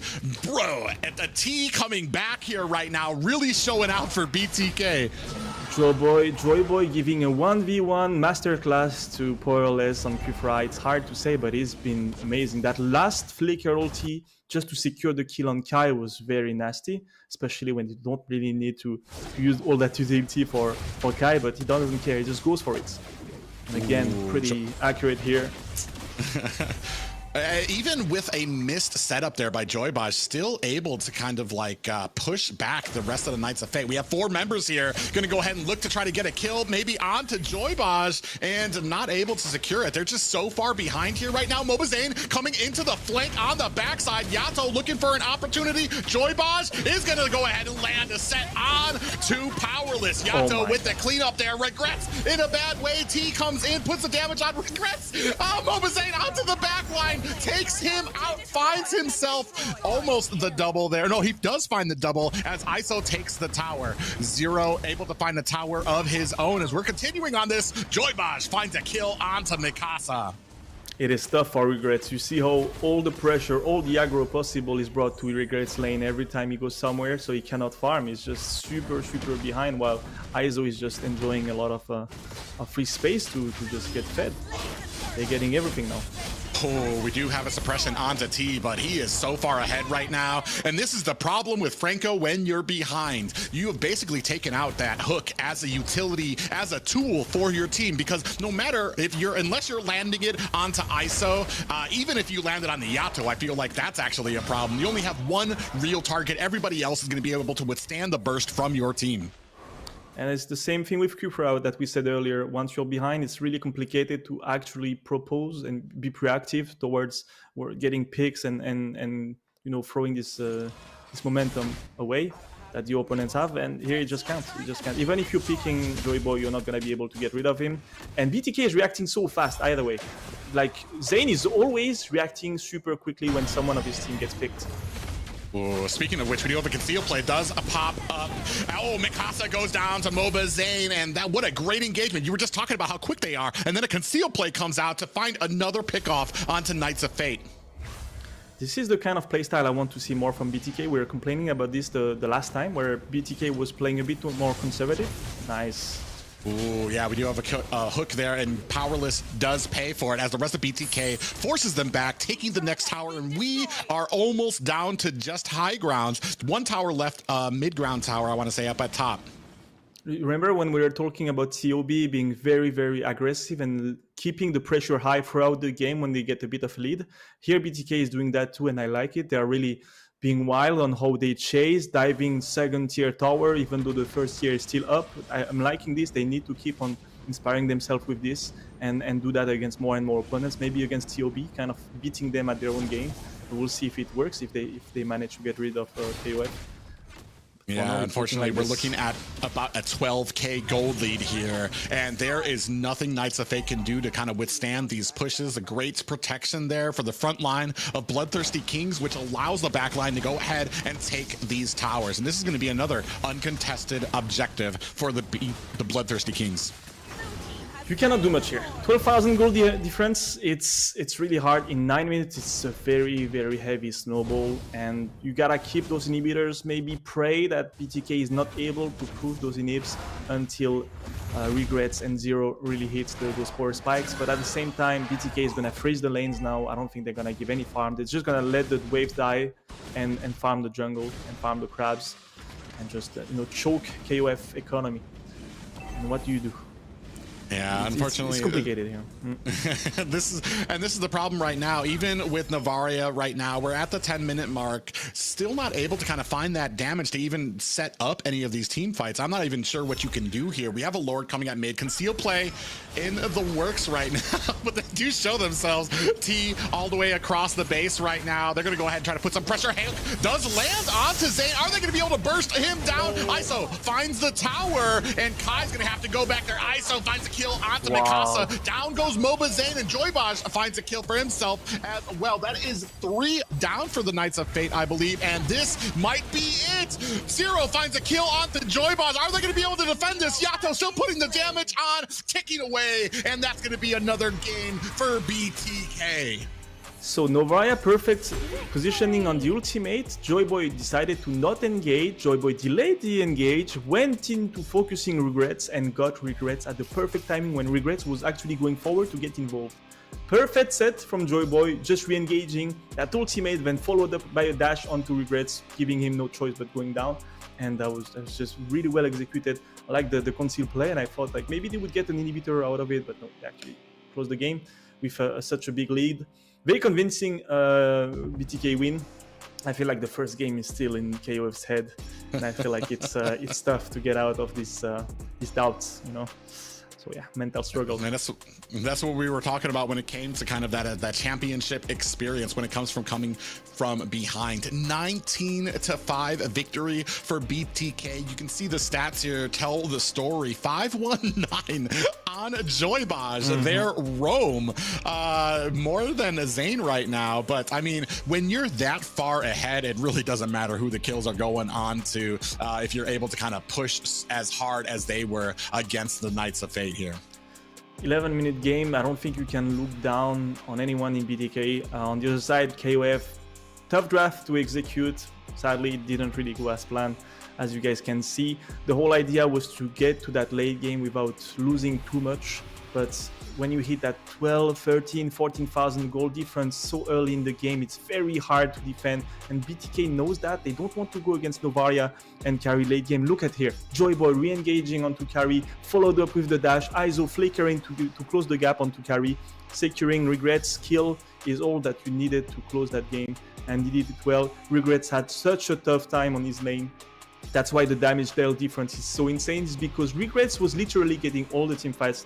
He's like, guys, why are we having a partition on my lane every time? Like, go somewhere else. And Zero, 42%. Obviously, you're gonna play Novaria in a game where your gold laner can do much, so you're gonna get a big share of the damage. But on the other side, very fair split between Yato, ISO, T.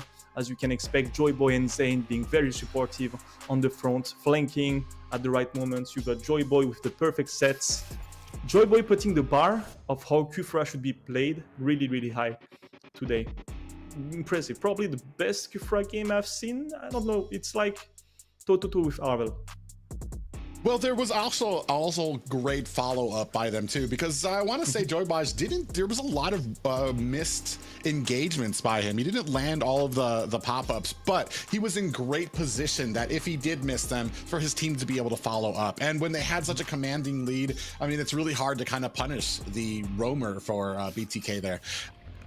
We're gonna have to find out here. It is a best of 5, so we still have one more game. We're gonna have to see if the Knights of Fate can shake off the frustration from those first 2 games and be able to find a strategy that's gonna be able to pierce the armor of the Bloodthirsty Kings.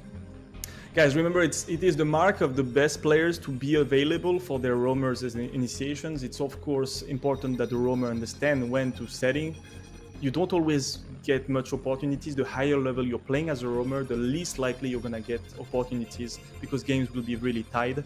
And it's when the game is tied or you're behind, it's really hard to find initiation potential. When you're snowballing like this, of course, it creates opportunities because you control the vision of the map, so you can have every angle you want to engage. But keep in mind, if you're setting with Kufra and your jungler dives in 2 seconds after, then your mid laner is helping out, clearing, putting some CC. If you have your gold laner jumping, you're just playing really well. You're just gonna be on the next level. If you're like, okay, I'm gonna finish my minion, let my roamer set, and when you come 10 seconds after he's already dead, when you complain, why did you set? No, it's also part of the game to sacrifice a bit of your farm to help your team, to help your roamer that's finding solutions for you, and you have to follow the proactive players in your team. Yeah, it's going to be very interesting here. We're kind of seeing very familiar drafts, bans coming from both teams. Knights of Fate can go ahead and start off. And now banning Kufra. They're done with it. Come on, BTK, open Freya. No, but they won't pick Freya, right? Yeah, the Kufra, not this game, I guess. Joyboy was like, let's move on to the next masterclass. Probably. Yeah, no, but yeah. I don't know. It's gonna be a tough one to bounce back from, especially the series is executed really quickly, so the teams don't have much time to kind of take a breather, to have a little break, talk a bit about the issues. We're going quickly because there's a lot of games today to cover, and yeah, sometimes teams benefit really from having this break. Interesting thing for me is a point you brought up during the last drafts about having the Florin in there, what a lot of North America doesn't like to go with. And it's something that I've wondered why that Knights of Fate don't take advantage of, especially when they do like that triple fighter composition, especially when it is with Angela. And I've always thought maybe if they ban Angela, you can still fit in Florin there. You've got a healer that actually has a global ult. That Bloom has in recent, I want to say in the last few months, just became like so frustrating for a lot of teams when you can just activate that from anywhere on the map, no matter where your team is. Yep. They could try, but if they didn't prepare for it, there's no way it's gonna work either way. And I'm more into playing your playstyle until you try to make it work. And if you didn't prepare something, don't try to be a hero and pull it out in a game where it's just gonna make you look bad, right? So I don't know. It really depends to what they prepared. And if they didn't prepare it, just focus on your own thing and try again. But yeah, here they're picking Fredrin. I don't think we're gonna see much difference from KOF's draft. I think they're gonna try again to play the same sort of play style with some pickup from Powerless into having a strong front lane, building some room for Regrets.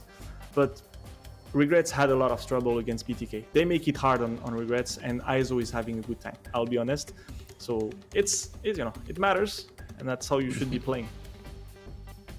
Now we do see the first pickups. Knights of Fate going to go ahead and pick up the Fredrin. Wow, we see the Joybaj, or we do see that Cho and the Faramis getting picked up for the side of Bloodthirsty Kings. And now I'm kind of wondering, are we going to have a counter here for the Faramis? Are we going to get pick up with a Claude? Are we baiting that in? Franco we left open. We left open the Harley, and Zero scoops that up quick. I would like KOF to actually force again on the Franco, because remember when Franco was played against Shao, it worked really well. It's all about this powerless positioning. It's nice to want to pick up for the team, but you can also versus a Shao play Franco as someone just defending the backline, right? Just waiting next to the gold laner and waiting for Shao to flicker in, canceling him with that ult, that suppression. So that would be nice to see KOF play, but I don't know if they're gonna do it. I don't know. Powerless had a lot of struggle on the Kufra, a lot of struggle on the Franco. probably has a bit of frustration, even though it's not necessarily his fault. It's just a tough team to go against. It's BTK, and they are going for Harley, Brody, a bit all in, like showing everything from the start. I do want to say, like, it was part of the first game that we cast together where we saw that Franco counter the Cho. I almost feel like it might be an all right pick here, as long as Powerless kind of dials it back a bit. It's almost kind of simplified. You have one job as the Franco against the Cho, and that's to kind of be there when the Cho tries to land that way of the dragon, and to be able to kind of isolate him. And it almost kind of makes it a little easier, because you're just going to be focusing on that. Is that going to be enough for Powerless? We're about to find out here as we kind of move into the second round of the draft here and looking for those second bans. The problem is, okay, now that they have Grok, it's more unlikely, because Shaw and Grok, if they go together, Franco has no choice. He's not gonna do anything. So Grok is actually a bit of a good way to measure the potential Franco pick. But it's not. I don't think it's gonna be picked anymore. We got the Martis ban for KOF. Okay, interesting. I don't know if Zane plays Martis, or maybe it's gonna be. It would have been. No, it would have been Zane, because they already have Rome and XP. I mean, as far as a general ban overall here in the NACT, Martis actually holds 2 Savages here in the NACT. True. So I mean, I'd be a little worried about letting that, especially for somebody like Zane, who's been showing how great it is. Last game, there was a great early game there for the BloodThirstyKings, and that's something that Martis really shines in. So I mean, maybe a little bit of I want to say a 5-head ban there from the Knights of Fate after seeing what was done to them in that second game. So maybe Fredwin won't be played jungle. I don't know yet. He could be played on the XP lane. What I'd like to see is Fallen going back onto his assassins and really pressuring those side lanes, rather than trying to face BTK in 5 versus 5 in team fights. Just face off around objectives, trying to be a bit more sneaky, focusing on the macro, pushing those side lanes, and just putting the pressure on BTK so that they cannot go forward all the time, but rather they have to rotate back on the sides to defend their own base. I would like to see this. They didn't try it yet, so... And, well, I guess what? There's Fanny open. We still have Hayabusa. They could have pulled again a Benedetta jungle, like they did earlier. But, yeah, we'll see. Yeah, I do have a lot of those mechanical heroes open for, especially when it comes to the jungle. Hey, you have your wish potentially here to see Mobile Zane on that Paquito. And so 2 things I wanted out there. 2 things I wanted: Zane on Paquito and a Fanny or an assassin with high mobility on Kai. Damn. And now if it doesn't work, I'm gonna be blamed for the Paquito. no, we'll see. I don't think it fixes everything, but we'll see. Okay, actually, kind of a new pickup that I don't think we've actually seen too often here in the NACT. The Mincetar getting picked up. Fanny, I do feel like, especially at this level of play, Fanny can be a very interesting pick up, just because you really need to capitalize on that early game. She falls off pretty hard in the late game, and if you're like how BTK has been in these last few games, where you're starting to refuse buffs, if BTK can work their way in to stop that early game blue buff, it's going to be a tale for Knights of Fate here to be able to kind of come back from. I just think Zane is going to have a tough time. Now, I've never seen Mincetar, from my experience, against Paquito, but it actually just cancels the dashes from Paquito, I believe, right? So most likely it's going to be a hard game for Zane. And ISO picking the Bruno versus a good Fanny is tough, because, again, Bruno has a decent range. He can play it on the sides, and it's pretty hard against the Fanny early game. It really depends how BTK is playing around ISO early game. It's going to be important to defend him so it doesn't get too far behind. But I feel like if we're surfing on the trend of the last game, BTK is really, really dominating. They are in high confidence in this game. That's why they are taking some liberties. And it's good for their confidence even more that they are taking those picks now, because they are dominating. So having Paquito when you're dominating, that's good stuff. Having the Bruno when you're going well as well. It's a good moment to try it. Let's see if KOF can just gamble their series by taking more risks. It's do or die time for the Knights of Fate here, taking on the Bloodthirsty Kings. Are they going to get held at third place, or are they going to be able to find a second win here? We're about to find out. Taking a look at some of these items, we do see that tenacity being picked up on the side of Knights of Fates for, I mean, so there's a few tenacities and some agility there for the marksman and for the roam. It's going to be very interesting to see how these guys clash into each other. We do have a clash already at mid. Yato going ahead and letting the rest of Knights of Fate know that he's around. And ISO versus Regrets. Let's see if Regrets can have some room to play with. It didn't get any until now. Kai! Missing a bit. Missing a lot, actually. A bit of lack of communication there between the gold laner and Kai. Or maybe Kai should have seen that, because I think it was pretty obvious he was in the middle. Ooh, Zero almost getting caught there. Only level 2 right now, so he doesn't have too much to be worried about. He'll be worried a little bit later once they have that ultimate. ISO actually a little bit of trouble baiting it out from Kai, who gets taken out by Joybaj. He missed the cable. He missed the cable, sir. And just something we didn't precise, Yato is playing Shao, and Joyboy is playing Faramis. I guess both players are better at those picks, so they switch things around. We'll see how it impacts their synergy. It's very important to keep it. Kai, lost his blue. Gotta wait for 5 seconds for the next blue. A bit of a missed cable, huh? That's a bit frustrating. Look at the positioning of T here right now, waiting, got great vision here for Kai. He's going to let the Bloodthirsty King know that he's working on this purple buff, and he's going to be looking for an opportunity to come in here. Mobazan cleans up the turtle first. Here comes the wild charge. Are they able to get that away from Kai? They refuse the purple buff. Out comes the Cult Altar as the rest of Knights of Fate try to make them pay for it. A well-placed wall is going to separate BTK and let them... Oh, Mikasa in a little bit of trouble is going to be able to find an escape.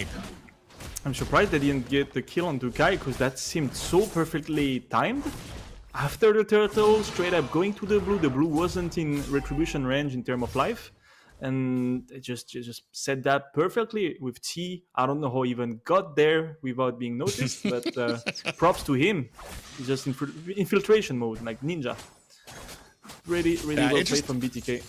No. I want to say BTK taking there's these little nuances that happen, especially when it comes as a jungler, pulling your purple buff into the bush always, and they're really taking advantage of just these little tiny mistakes that start kind of adding up for the side of Knights of Fate. But it's nice from the XP laner, but usually it would come from the roamer, right? But having Grok getting into that spot, sacrificing a bit of farm on his lane, maybe a bit of his push potential to get Fanny is super worth it and very important to do that. Ooh, powerless in a bad way, does get the way of the dragon put onto him. Mobazane finds a kill. Second one for the Bloodthirsty Kings, just under a 1k gold lead for the BTK. Regrets is having a tough time, 1 versus 2, but no choice, it's tough. BTK is putting the pressure on the mid, and KOF is trying to match it. It's not working now for them, and Zane really getting involved much more with his Paquito, huh? Look at this. Oh my god, Mikasa put into a coma with the amount of CC that BTK put onto him, and he's gonna wake up back at base. And that's why I wanted to see Zane playing Paquito. He's much more mobile with it, he can really impact its early game as much as he wants with his game sense.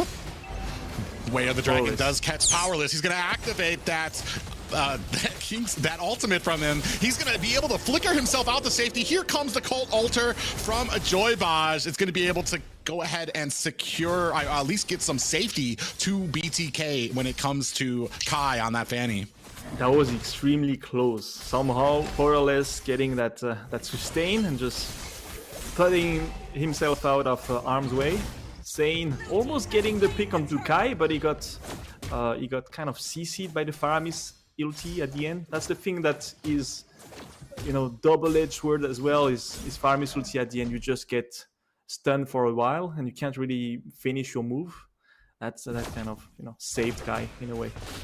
Ooh, Joybot's gonna come out. Regrets 1v2 here. Having a rough time at this bottom lane. 0-3 right now in favor of the Bloodthirsty Kings. You see the rotation coming down from Knights of Fate. Zero comes in with the flicker, not able to get the set onto ISO on the back line. Yato comes in, catches a pop-up and away of the dragon. Powerless comes in, has to use the King's Calling to get away. Wait, what happened for Shao to not being able to finish his ulti? Am I wrong, or Powerless was able to just run away straight up without the full animation of Shao finish. Maybe he got CC'd, not sure. I'm really confused about that too. I think Cho actually got CC'd, so he wasn't able to complete it because it almost seemed immediate that Powerless was able to kind of dive out with the King's Calling. Not sure. Maybe a last basic attack. I don't know. Okay. Doesn't matter. BTK is still in the lead at the end. They are still the one being very proactive. Zero is trying some stuff with his Harley. For now, it's not working because the vision again. BTK getting that center vision. Ooh, another way of the dragon lands. Powerless taking down Colt Alter, gonna keep them up as every single time Kai comes in with that Fanny. Out comes the Colt Alter to kind of make it kind of useless, especially when you are having trouble with those purple buffs. So you're gonna be wasting a lot of energy coming in with those cables. Yeah, Powerless having a tough time, that's for sure, and Kai not finding his picks. I was expecting him to do a bit better onto Bruno, especially Bruno is being isolated a lot. I feel like you could get those, usually hitting that level 9 after 6 minutes. Fanny is well able to get a one-shot onto a Bruno, but I don't know, depends what ISO is building. If he has enough armor, it should be sustaining himself, and Brody is really good pick to defend yourself.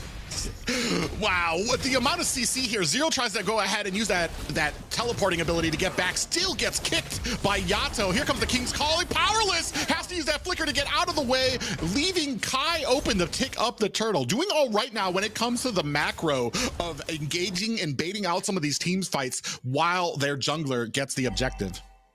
The gold lane is a bit better managed on Regret side for now. This game seems to be a bit more smooth, but I'm still feeling like Harley struggling to get that first pick, which you need to have with Harley. If you're picking Harley, you really want to get those picks. Because Harley late game is meh. Is quite meh. Big pop-up, checking the wrong bush is Powerless, who gets taken out by T. In comes Kai, but he's not going to be able to do much against the 3 members of BTK, and a Colt Alter saves bottom lane for BloodThirstyKings. Oh, Regret's in trouble! He's gonna have to use that ability, but still gets picked off by Yato. Zero able to find a kill onto Mobazane in the back. Joybaj quickly in pursuit. Here come the cables. Kai trying to pay him back for some of those Colt Alters earlier and finds the kill. It's now 2-6, still in favor of BTK, but a little sign of hope from the Knights of Fate. Finally, Zero getting a pick, finally Kai getting a pick, finally Zane going down, and Powerless, you have to start assuming that every time you check a bush on the mid, there will be someone in it, because at this point it's getting ridiculous. You have to know that every time you check, the threat will be there. Yato playing pretty well his Shao for a mid laner. Really, really good stuff. Powerless again. Yeah. We have the King's Calling out there. Is actually going to go ahead and punish Yato for that Chikoto. In comes Joybaj. Kai coming in with the cables. Is he going to be able to find a kill? Mobazane goes down, killed by Zero. In comes ISO, puts the damage and finds the killing blow onto Kai. Flicker basic attack onto Kai, who was the further away from him. That was a really quick reaction time from Bruno. And that's how you secure a kill on the Fanny, opening yourself up for a Lord that's coming now. 3 seconds and no jungler on the blue side. What will we do? BTK has to jump on the opportunity to get it right now before Kai comes in. He has to do his blue either way, so it would be a good moment to start the Lord. If Kai is coming in without the blue, it's gonna be a big problem for KOF. And if he waits for the blue, then they can secure the Lord. But BTK won't do it. They will wait a bit more. But the goal lead is not that that big for BTK. Gotta be careful. Zero is now on a streak, 3-0 on a big shutdown. So, yep.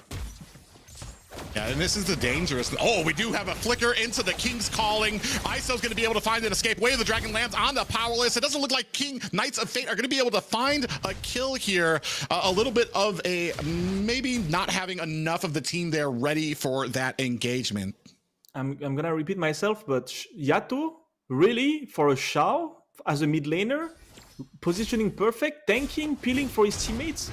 How do you switch your mindset like this from being a good mid laner? Speaking of which, Yato does get caught, hooked in, not going to be able to find enough damage, are the Knights of Fate, and it looks like Zane has set his sights onto the purple, while we have ISO starting to work on this first Lord.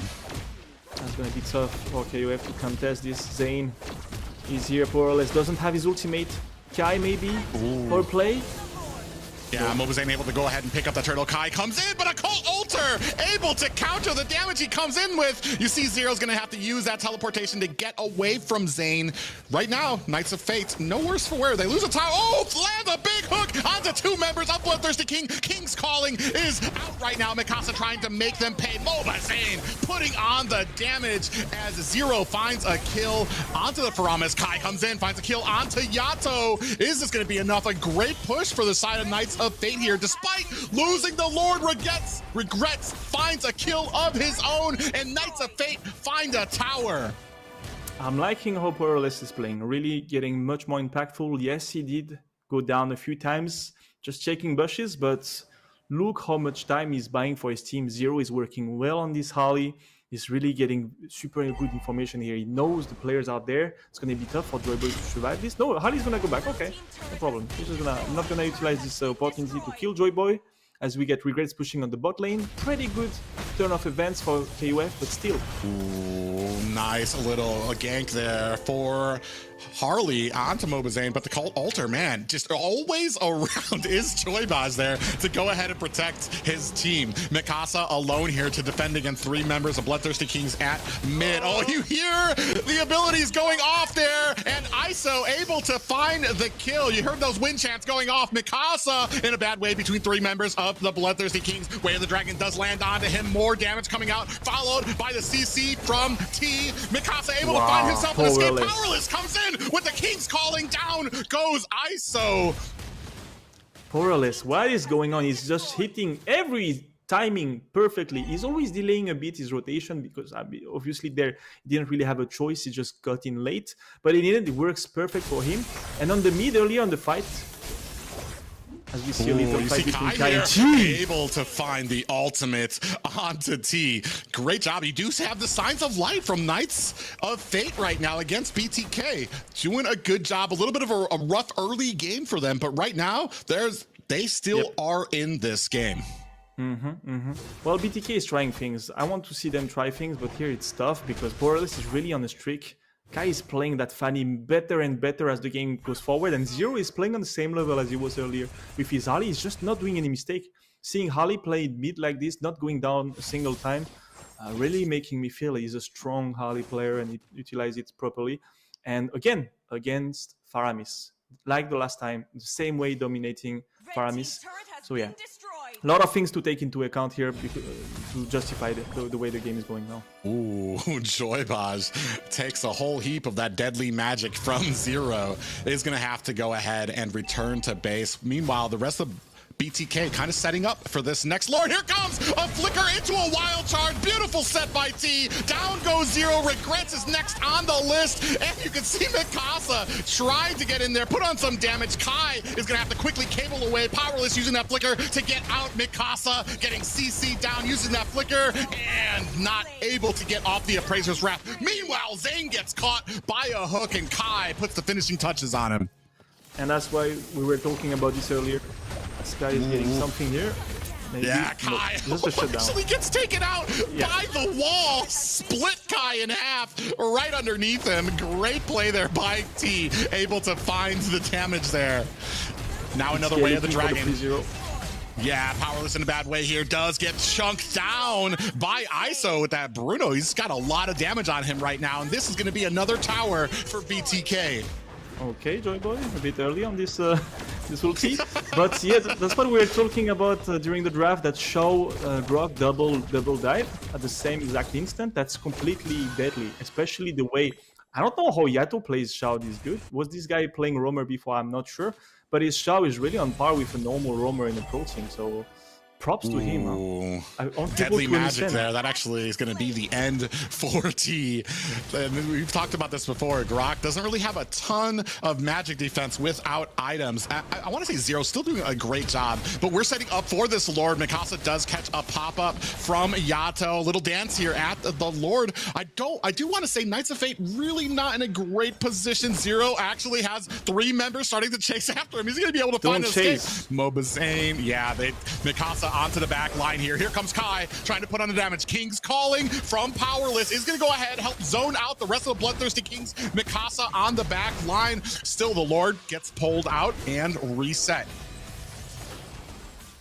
Oh, Zero with another deadly magic, but the Cold Ult are going to be able to save BloodThirstyKings there again. Lord is down to about half health on the backside. Yato going to be caught out here for BTK. 4v4 right now.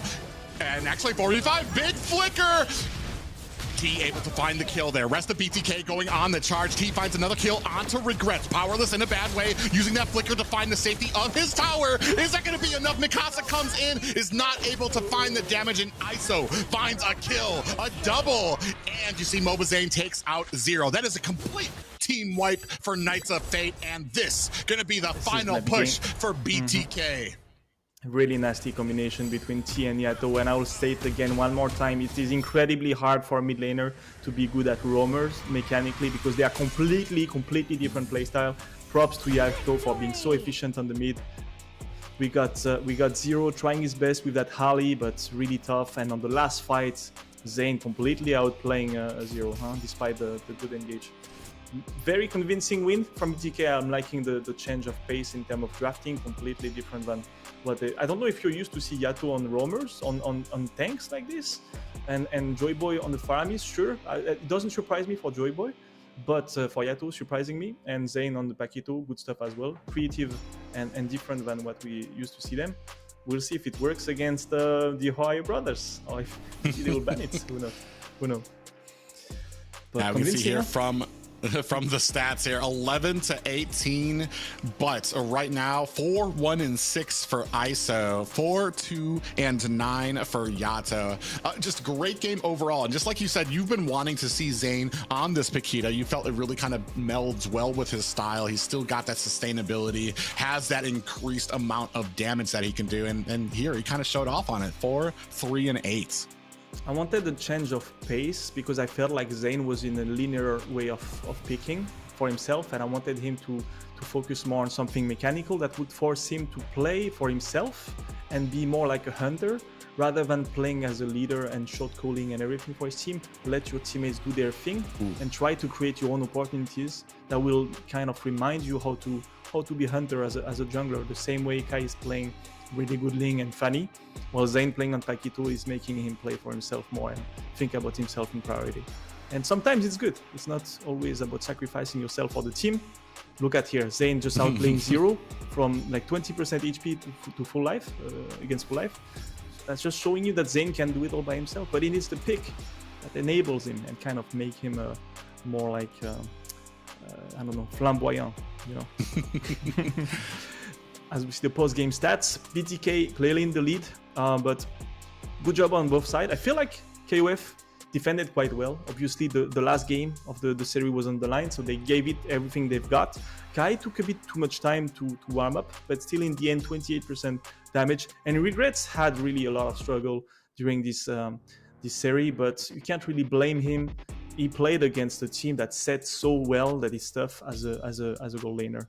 While on the other side, you see ISO with the highest goal per minute, so 26% damage.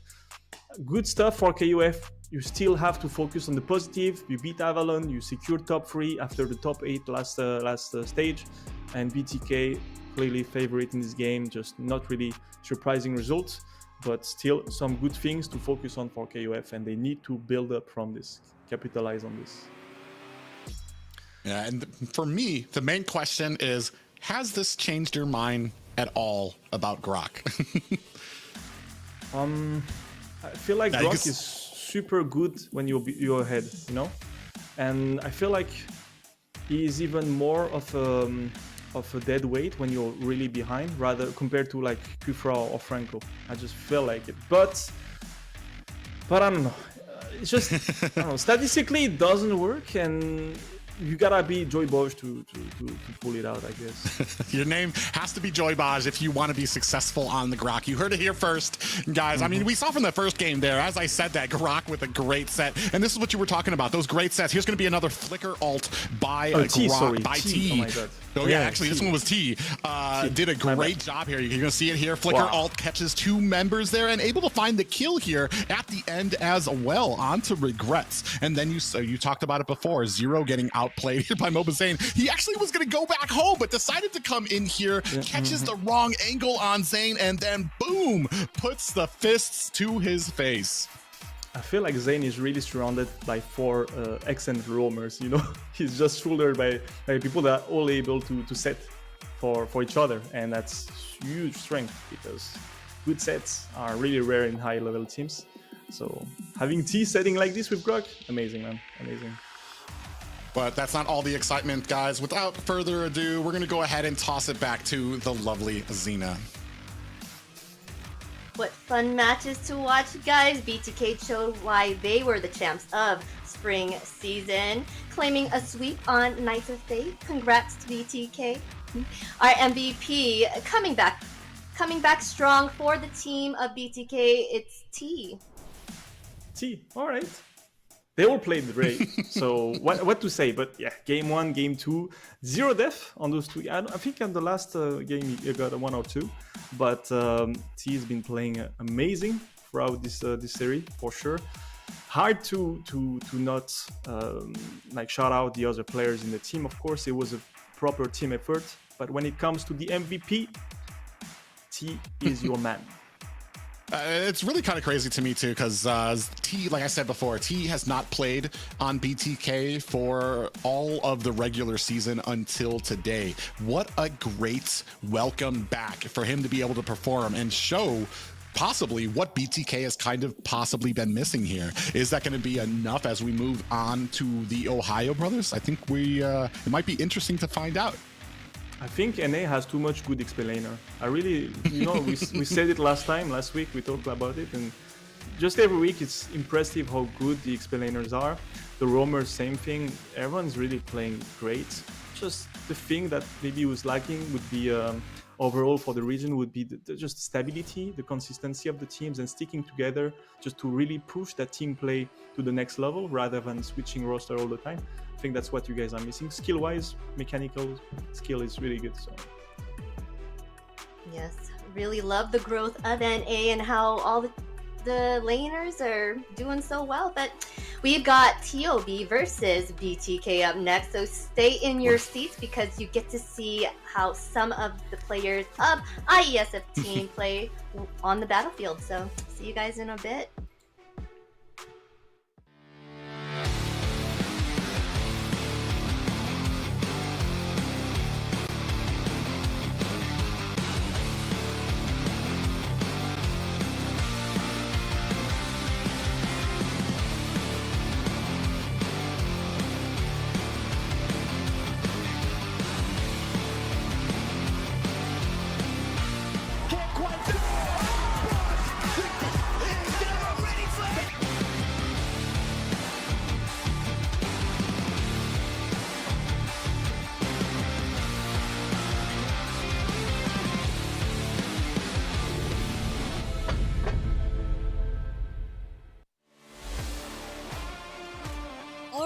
Mobile Legends is Liz here with the weekly recap for the fall season. Now, last weekend we had an electrifying finish to stage 1 of the NACT, and we're already gearing up for even more intense stage 2 this coming week. Now, first things first, this past weekend has shown you anything is to keep your eyes on Zia from the OhioBrothers. This rising star solely showed in stage 1, pulling off not 1, but 2 Lord Steals against Mobazane.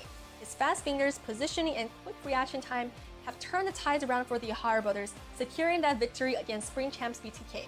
Now, we've managed to snag Zia for an interview, so let's take a look at what went on in his mastermind during those game-changing plays. Alright, Zia, so obviously in the first stage of the regular season, you stunned the world with your marksman. You're the new addition to the OhioBrothers, and you really blew the world, especially your 2 Lord Steals. Now, the first Lord Steal especially, you were against 4 members of BTK, right? So your jungler just died, and then you kind of watch in the bush, and you steal that Lord with your ultimate. So can you go through a little bit of what went on in the team comms when that happened? I had to like do something to at least stay on the game, because I'm pretty sure if I didn't get the Lord, I think we lost the game. But thanks to Carlos, aka best player, he gave me a space to walk on that certain bush so they wouldn't know I'm there, and yeah, just like ulted.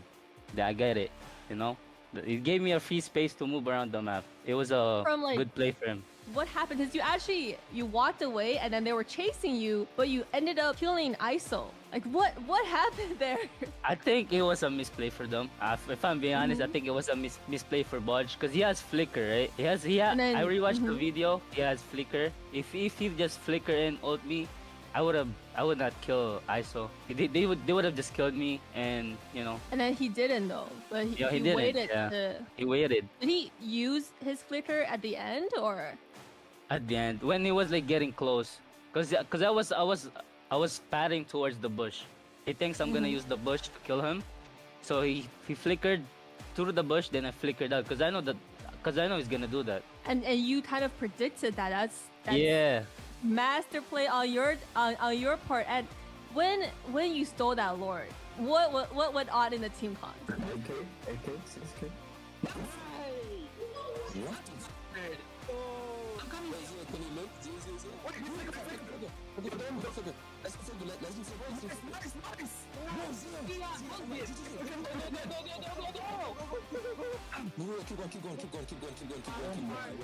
I didn't say anything. I think it was them. It was them because I still had to focus. Cause like four people chasing me. Oh, I cannot rack it. And then I think it was Shark, Hoon, screaming. I don't know. Yeah. And talk about making an entrance. Not only did Easy Peasy's Martis secure the first Savage of this entire tournament, his team Bloodhounds is also the biggest underdog who rocked stage 1. Their unique Valir drafts catapult them into top 4, and their Navarra Lassie combo also took a game from none other than our reigning champs, the TheOhioBrothers from stage 1. Let's quickly take a look at Bloodhounds team highlights.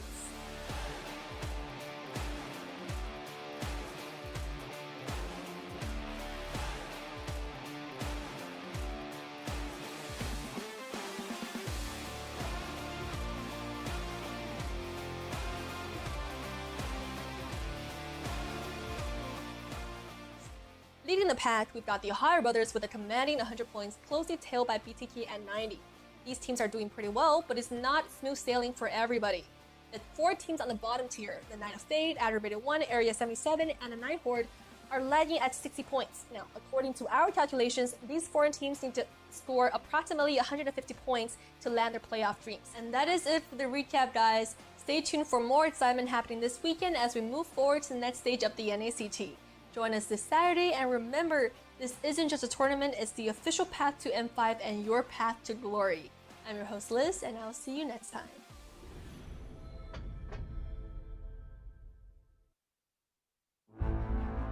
In the world of esports, every battle is a chance to prove oneself. Every moment holds the potential for greatness. It's not just about winning, but the spirit of competition that drives us forward. NACT 2023 Fall Season is where dreams are realized, where champions are crowned, and where legends are made. In the arena, we face our rivals head-on with unwavering focus and unwavering resolve. We leave no stone unturned, no opportunity wasted.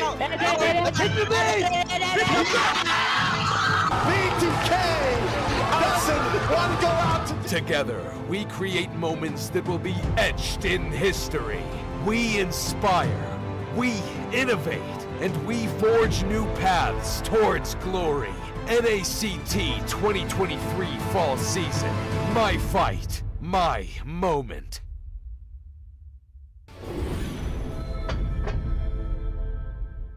Welcome to a journey through time as we delve into the transformative milestones of North American Challenger Tournament, NACT. Our story begins on April 11th, 2022, when the North America Community Tournament was officially renamed to North America Challenger Tournament. The official NA YouTube channel was also introduced, and Team A77 claimed the title of champion for the season. Fast forward to August 7th, 2022, and NACT evolved into an officially organized North American regional event. The tournament spanned 13 days of thrilling online broadcasts, with Team First Blood triumphantly seizing the championship. As we moved into the fall of 2022, the first ever offline grand final was held, taking the tournament to a whole new level. This landmark event took place in Las Vegas, USA, creating an unforgettable live experience for all the fans and competitors. The NACT trophy was unveiled, and the championship title went to the Valley. They also represented North America in the M4, finishing in an impressive 6th place. It was a remarkable moment, as it marked the start of a new era for NACT. By February 2023, the NACT spring season was underway. The offline finals took place on May 14th at the HyperX Arena in Las Vegas. Our livestream page was a sensation, reaching number 36 on YouTube's trending list. Gerald Solomon, the head of the North American Esports Association, was in attendance. BloodThirstyKings, who will represent the United States in the IESF. This has been a brief look at the significant milestones of NACT, charting its growth, evolution, and the challenges conquered along the way. Stay tuned as we continue to make esports history.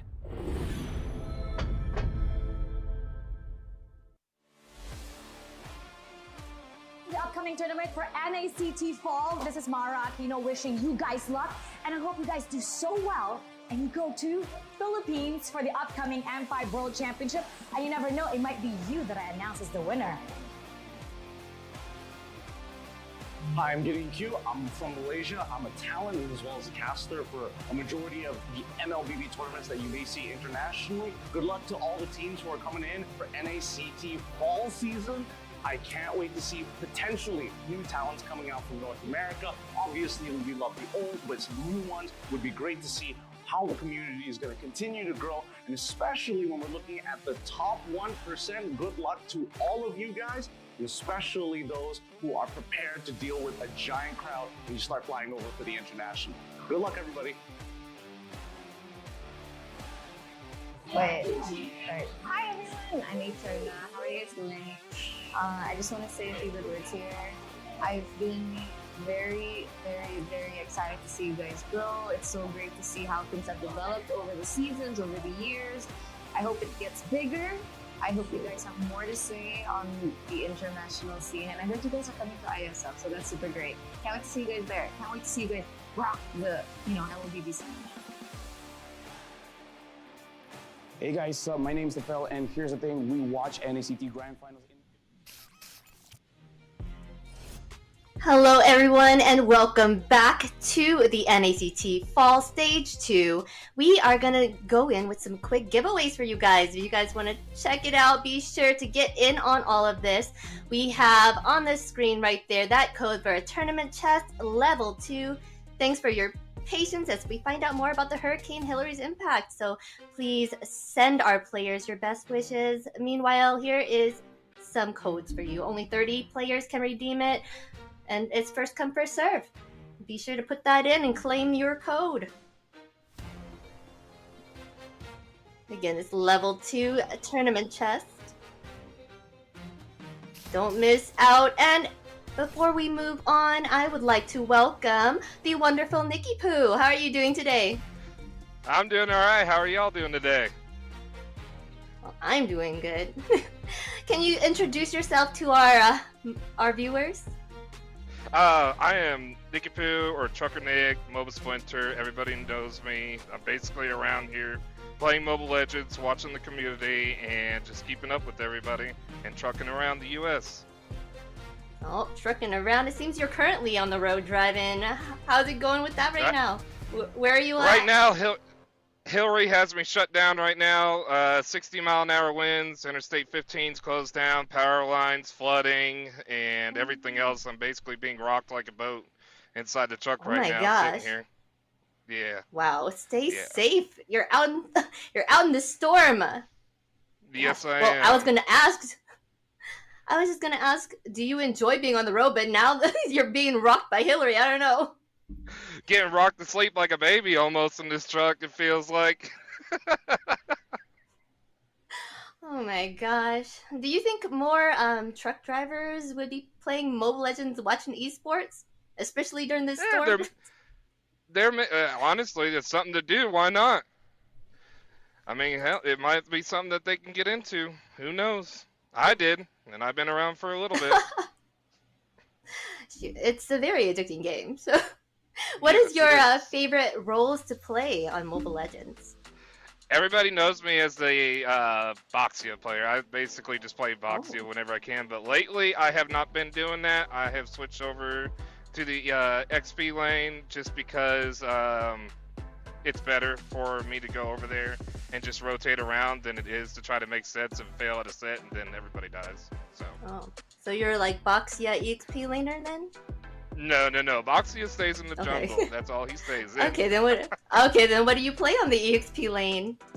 Right now, Terizla, Uranus, Esmeralda, Dyroth. I'm doing a little bit of everything. Oh, keeping up with the meta I like is most Terizla important. too.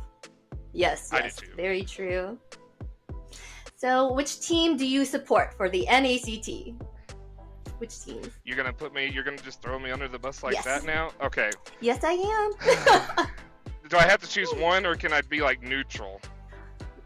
Well, I mean, choose your favorite, and then you can see what other team. I'm gonna be a BTK favorite, but I like TOB. Carlos has been doing really good, and also the fact that Cardi's gonna be sitting here joining Avalon soon as an EXP laner, and he's gonna be on stage. It's like I'm kind of in a rock and a hard spot, and I can't just say one. So Yes. I support a lot of people, not just one team. Yes, it is. Oh gosh, it is getting exciting here, but thank you so much for taking the time to chat with us today. Do you have any socials that you want to share with the viewers? No, not really. I'm kind of discreet. Everybody can get me on Discord. That's just how it is. Well, what's your Discord name then? Trucker Nick. Trucker Nick. Alright, you guys, if you want to ma'am. keep up with Trucker Nick, check him out on Discord. He's a good EXP laner. I'm trying to be, at least. Bye, Nikki Poo. Stay safe out there and stay awesome. Yes, ma'am. Talk to you later. Yes. Talk to you later. And now, up next is our Caster Roundtable. This is the segment where we deep dive into the NAC happenings and the going-ons. Good luck with it, guys. Shout out to Nick because he's on the road under the hurricane, and it's a tough one. Be safe, brother. Be safe, everyone on the road, and just stay home is better. I think, especially if you're not used to this stuff, it's better.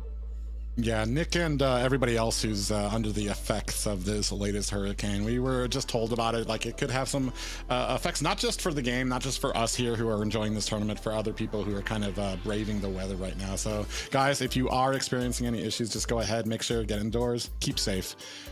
But I mean, man, it's been an exciting night so far here. A lot of games, some went as expected, but definitely some went as we didn't expect it. Sure. I'm a bit, not disappointed, but we are talking, you and me, between the break about this momentum that Knights of Fate built, beating Avalon, beating Bloodhounds, and then kind of falling down short 3-0 versus BTK. It does put things in perspective that there's still tier to this thing in the NACT, and you still have TOB and BTK on top, and really just putting a big gap with the rest of the teams.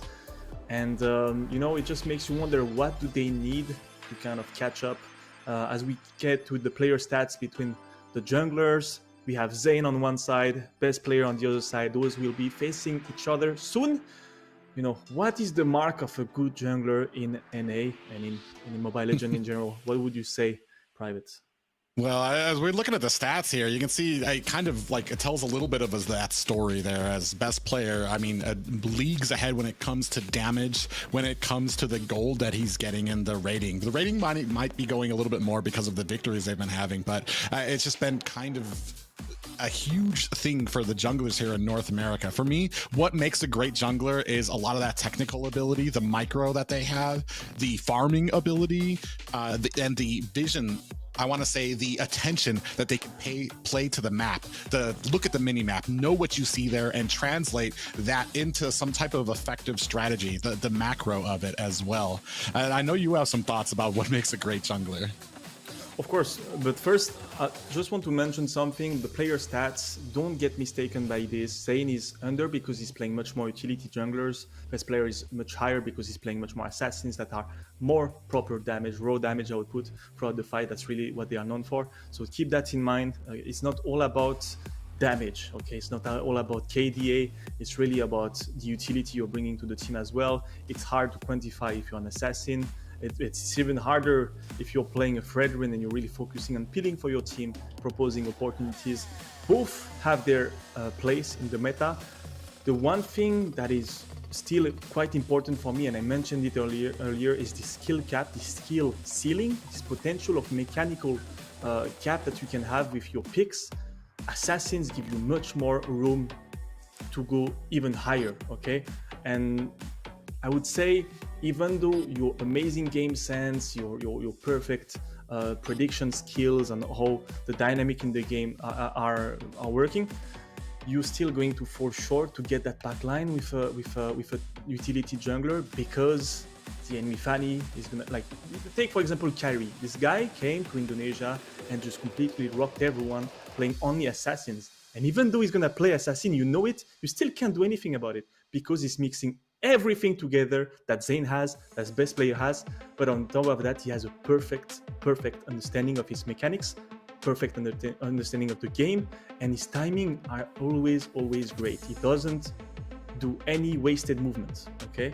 And that's, I think, put the assassin slightly higher in terms of maximum potential of those picks. While utility, you're playing around the team, it's a bit linear on how it's utilizing the team. I don't know, that's my opinion. That's my 2 cents. Well, that kind of brings into mind, I mean, we talked a little bit last week about it, Xia being able to take the Lord away from Zayn, and a little bit more dimension added to that with a recent interview to Xia, who put a lot of props onto best player. And we've talked a little bit about it, how the jungle also needs to be able to know what he can do to help his team. We were told that best player, even though he knew he was going to die, he was in a bad way, went ahead, leaded the entire pack away from Xia to allow him to get that positioning that enabled him to steal that from Zayn. We've seen a little bit of struggles when it comes, I feel like the team is also a big part of what makes this successful jungler. I want to say best player, while he's been on TOB, has been shining. He had a little bit of problems, I want to say, before this year with some of the other teams that he's been a part of, but right now he has been enabled, not just because of his own skill level, but he's been allowed to hit that ceiling, to pass that ceiling, because the team has been enabling him.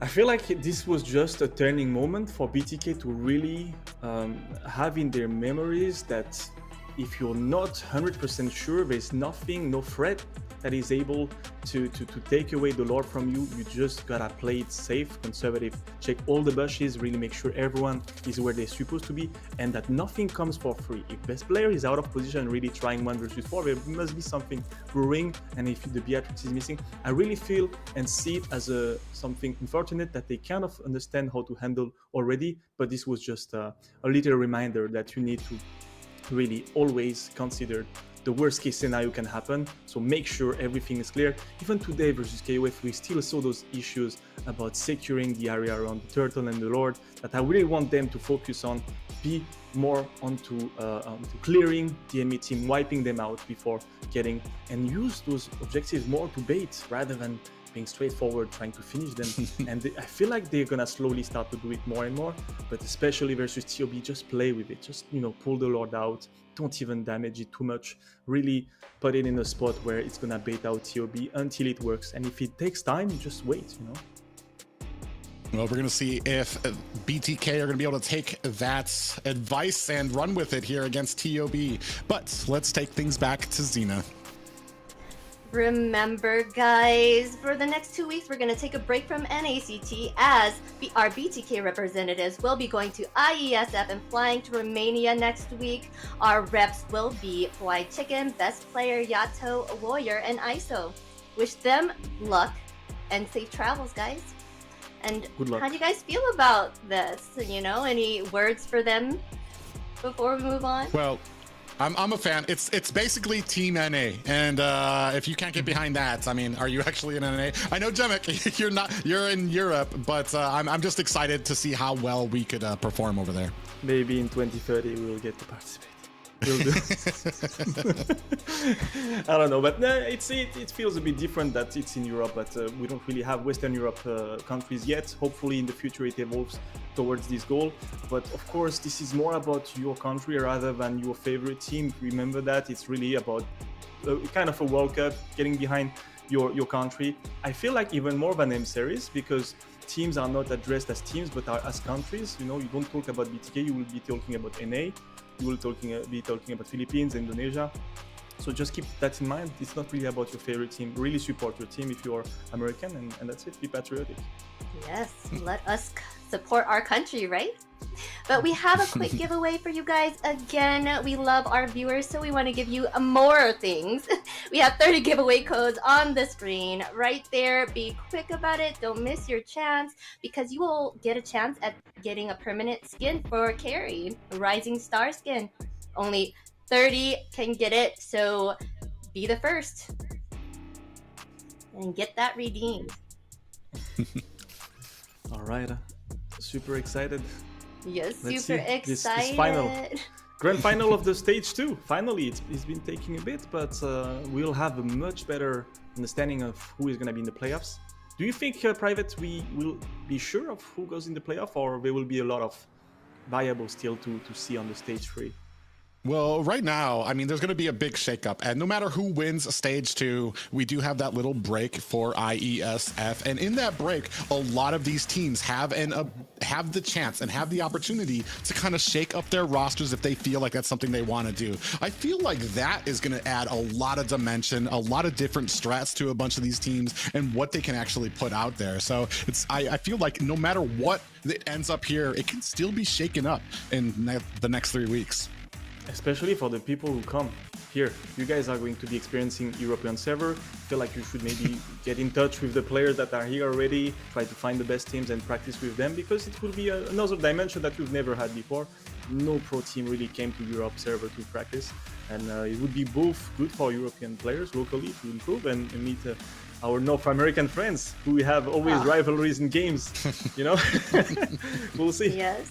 I'm super excited to see us in Romania, but let us go into a quick break before we get into the match for TOB versus BTK. Stay in your seats, guys, because this is going to be a battle. See you in a bit.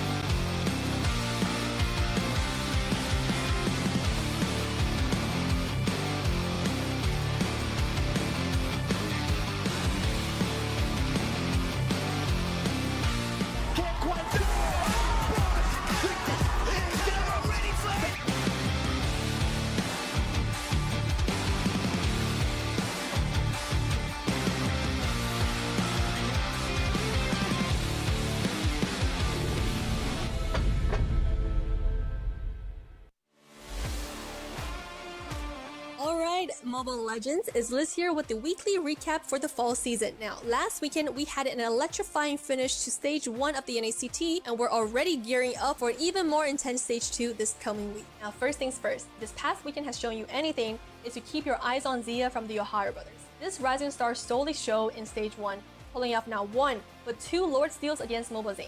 His fast fingers, positioning, and quick reaction time have turned the tides around for the TheOhioBrothers, securing that victory against Spring Champs BTK. Now, we've managed to snag Zia for an interview, so let's take a look at what went on in his mastermind during those game-changing plays. Alright, Zia, so obviously in the first stage of the regular season, you stunned the world with your marksman. You're the new addition to the TheOhioBrothers, and you really blew the world, especially your 2 Lord Steals. Now, the first Lord Steal especially, you were against 4 members of BTK, right? So your jungler just died, and then you kind of watch in the bush, and you steal that Lord with your ultimate. So can you go through a little bit of what went on in the team comms when that happened? I had to like do something to at least stay on the game. Because I'm pretty sure if I didn't get the Lord, I think we lost the game. But thanks to Carlos, aka best player, he gave me a space to walk on that certain bush so they wouldn't know I'm there. And yeah, just like ulted. I get it, you know? It gave me a free space to move around the map. It was a good play for him. What happened is you walked away and then they were chasing you, but you ended up killing ISO. Like what happened there? I think it was a misplay for them. If I'm being honest, I think it was a misplay for Bodge because he has flicker, right? I rewatched the video. He has flicker. If he just flicker and ult me, I would not kill ISO. They would have just killed me, and you know. And then he didn't though. But he didn't. Waited. He waited. Did he use his flicker at the end or? At the end, when he was like getting close, cause I was padding towards the bush. He thinks I'm gonna use the bush to kill him, so he flickered through the bush. Then I flickered out, cause I know he's gonna do that. And you kind of predicted that. That's yeah. Master play on your part. And when you stole that Lord, what went on in the team con? AK, 6K.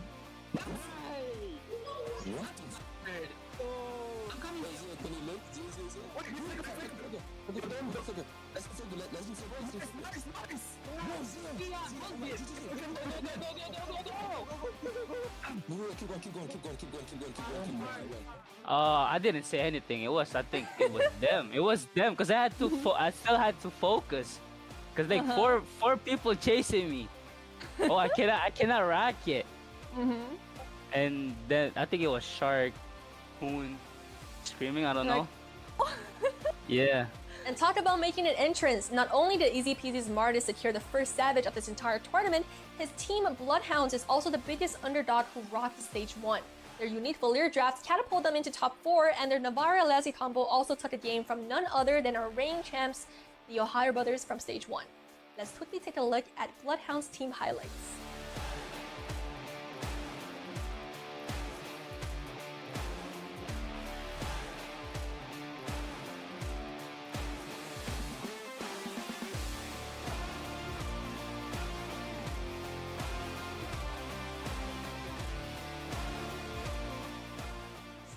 Leading the pack, we've got the TheOhioBrothers with a commanding 100 points, closely tailed by BTK at 90. These teams are doing pretty well, but it's not smooth sailing for everybody. The 4 teams on the bottom tier, the Knight of Fate, Aggravated 1, Area 77, and the Night Horde, are lagging at 60 points. Now, according to our calculations, these 4 teams need to score approximately 150 points to land their playoff dreams. And that is it for the recap, guys. Stay tuned for more excitement happening this weekend as we move forward to the next stage of the NACT. Join us this Saturday, and remember, this isn't just a tournament, it's the official path to M5 and your path to glory. I'm your host Liz, and I'll see you next time.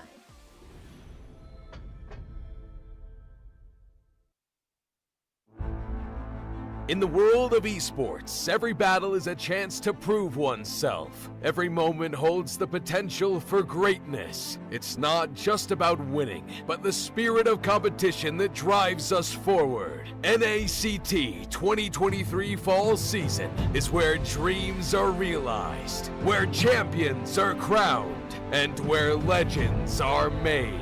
In the arena, we face our rivals head-on with unwavering focus and unwavering resolve. We leave no stone unturned, no opportunity wasted. BTK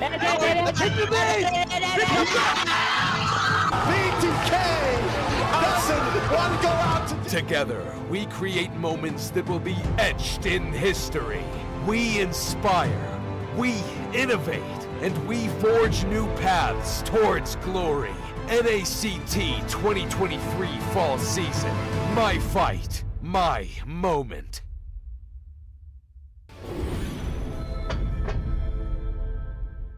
Welcome to a journey through time as we delve into the transformative milestones of North American Challenger Tournament, NACT.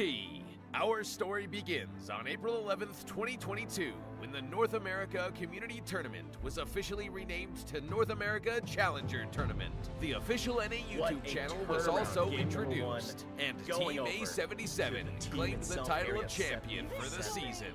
Fast forward to August 7th, 2022, and NACT evolved into an officially organized North American regional event.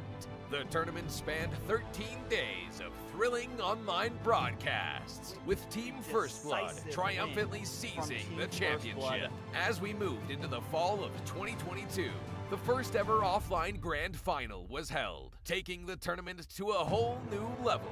This landmark event took place in Las Vegas, USA, creating an unforgettable live experience for all the fans and competitors. The NACT trophy was unveiled, and the championship title went to the Valley. They also represented North America in the M4, finishing in an impressive 6th place. It was a remarkable moment, as it marked the start of a new era for NACT. By February 2023, the NACT spring season was underway. The offline finals took place on May 14th at the HyperX Arena in Las Vegas. Our livestream page was a sensation, reaching number 36 on YouTube's trending list. Gerald Solomon, the head of the North American Esports Association, was in attendance. BloodThirstyKings, who will represent the United States in the IESF. This has been a brief look at the significant milestones of NACT, charting its growth, evolution, and the challenges conquered along the way. Stay tuned as we continue to make esports history.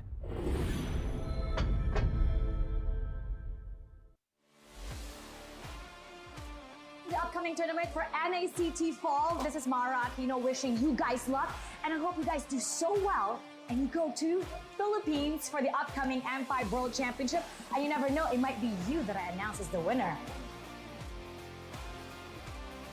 Hi, I'm Gideon Q. I'm from Malaysia. I'm a talent as well as a caster for a majority of the MLBB tournaments that you may see internationally. Good luck to all the teams who are coming in for NACT Fall season. I can't wait to see potentially new talents coming out from North America. Obviously, we love the old, but some new ones would be great to see how the community is going to continue to grow, and especially when we're looking at the top 1%, good luck to all of you guys, and especially those who are prepared to deal with a giant crowd when you start flying over for the international. Good luck, everybody. Wait. Hi everyone, I'm Eterna. How are you guys doing? I just want to say a few good words here. I've been very excited to see you guys grow. It's so great to see how things have developed over the seasons, over the years. I hope it gets bigger. I hope you guys have more to say on the international scene. And I heard you guys are coming to ISF, so that's super great. Can't wait to see you guys there. Can't wait to see you guys rock the, LBB scene. Hey guys, my name's TheOhioBrothers, and here's the thing, we watch NACT Grand Finals, and if that shows anything about how NACT is as a region, you know what? I can't wait for it. I hope NACT falls. All of you guys will do good, because at M5, we gotta see a surprise, man. I can't wait to see NAs in M5. What's up guys, I'm Mirko, Indonesian caster. Right now, casting for MSC. I'm eating. They told me to do this. It's all good. NACT is gonna be insane, all right? You know who I'm rooting for. I'm wearing their colors. BTK all the way, all right? So yeah, BTK. Support M5 BTK.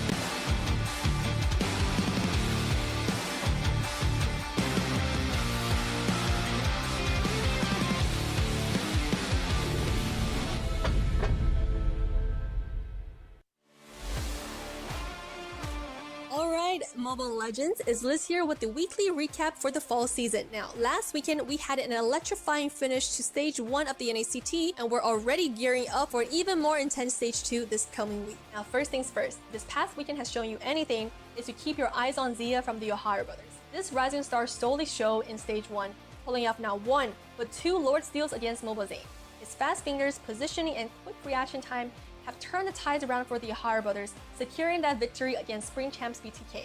Now we've managed to snag Zia for an interview, so let's take a look at what went on in his mastermind during those game-changing plays. Alright Zia, so obviously in the first stage of the regular season, you stunned the world with your marksman. You're the new addition to the TheOhioBrothers, and you really blew the world, especially your 2 Lord Steals. Now, the first Lord Steal especially, you were against 4 members of BTK, right? So your jungler just died, and then you kind of walked in the bush, and you steal that Lord with your ultimate. So can you go through a little bit of what went on in the team comms when that happened? I had to like do something to at least stay on the game, because I'm pretty sure if I didn't get the Lord, I think we lost the game. But thanks to Carlos, aka best player, he gave me a space to walk on that certain bush so they wouldn't know I'm there, and yeah, just like ulted. I get it, you know. It gave me a free space to move around the map. It was a good play for him. What happened is you walked away, and then they were chasing you, but you ended up killing ISO. Like what happened there? I think it was a misplay for them. If I'm being honest, I think it was a misplay for Bodge, because he has flicker, right? I rewatched the video. He has flicker. If he just flicker and ult me, I would not kill ISO. They would have just killed me, and you know. And then he didn't though. But he didn't. Waited. He waited. Did he use his flicker at the end or? At the end, when he was like getting close, cause I was padding towards the bush. He thinks I'm gonna use the bush to kill him, so he flickered through the bush. Then I flickered out, cause I know he's gonna do that. And you kind of predicted that. That's yeah. Master play on your part. And when you stole that Lord, what went on in the team con? AK, 6K.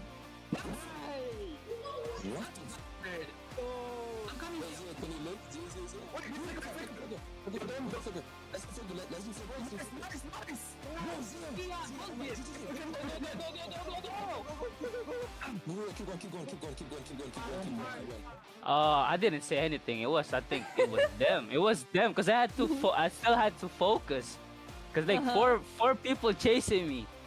Oh, I cannot rack it. And then I think it was Shark, Hoon, screaming. I don't know. Yeah. And talk about making an entrance. Not only did Easy Peasy's Martis secure the first Savage of this entire tournament, his team Bloodhounds is also the biggest underdog who rocked stage 1. Their unique Valir drafts catapult them into top 4, and their Navarra Lassie combo also took a game from none other than our reigning champs, the TheOhioBrothers from stage 1. Let's quickly take a look at Bloodhounds team highlights.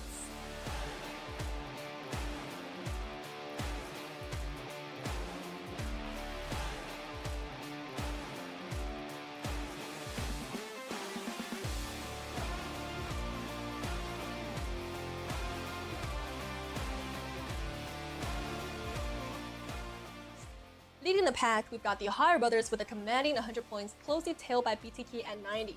These teams are doing pretty well, but it's not smooth sailing for everybody.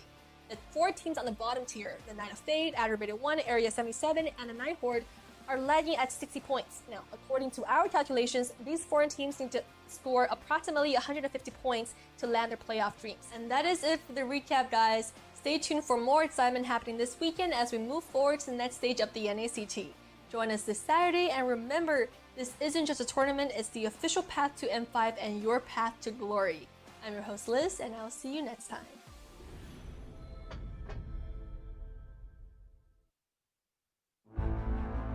In the world of esports, every battle is a chance to prove oneself. Every moment holds the potential for greatness. It's not just about winning, but the spirit of competition that drives us forward. NACT 2023 Fall Season is where dreams are realized, where champions are crowned, and where legends are made. In the arena, we face our rivals head-on with unwavering focus and unwavering resolve.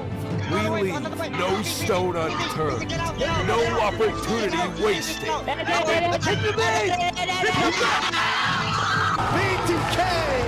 doesn't want to go out to... Together, we create moments that will be etched in history.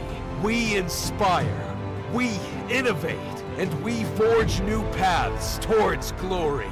NACT 2023 Fall Season. My fight, my moment.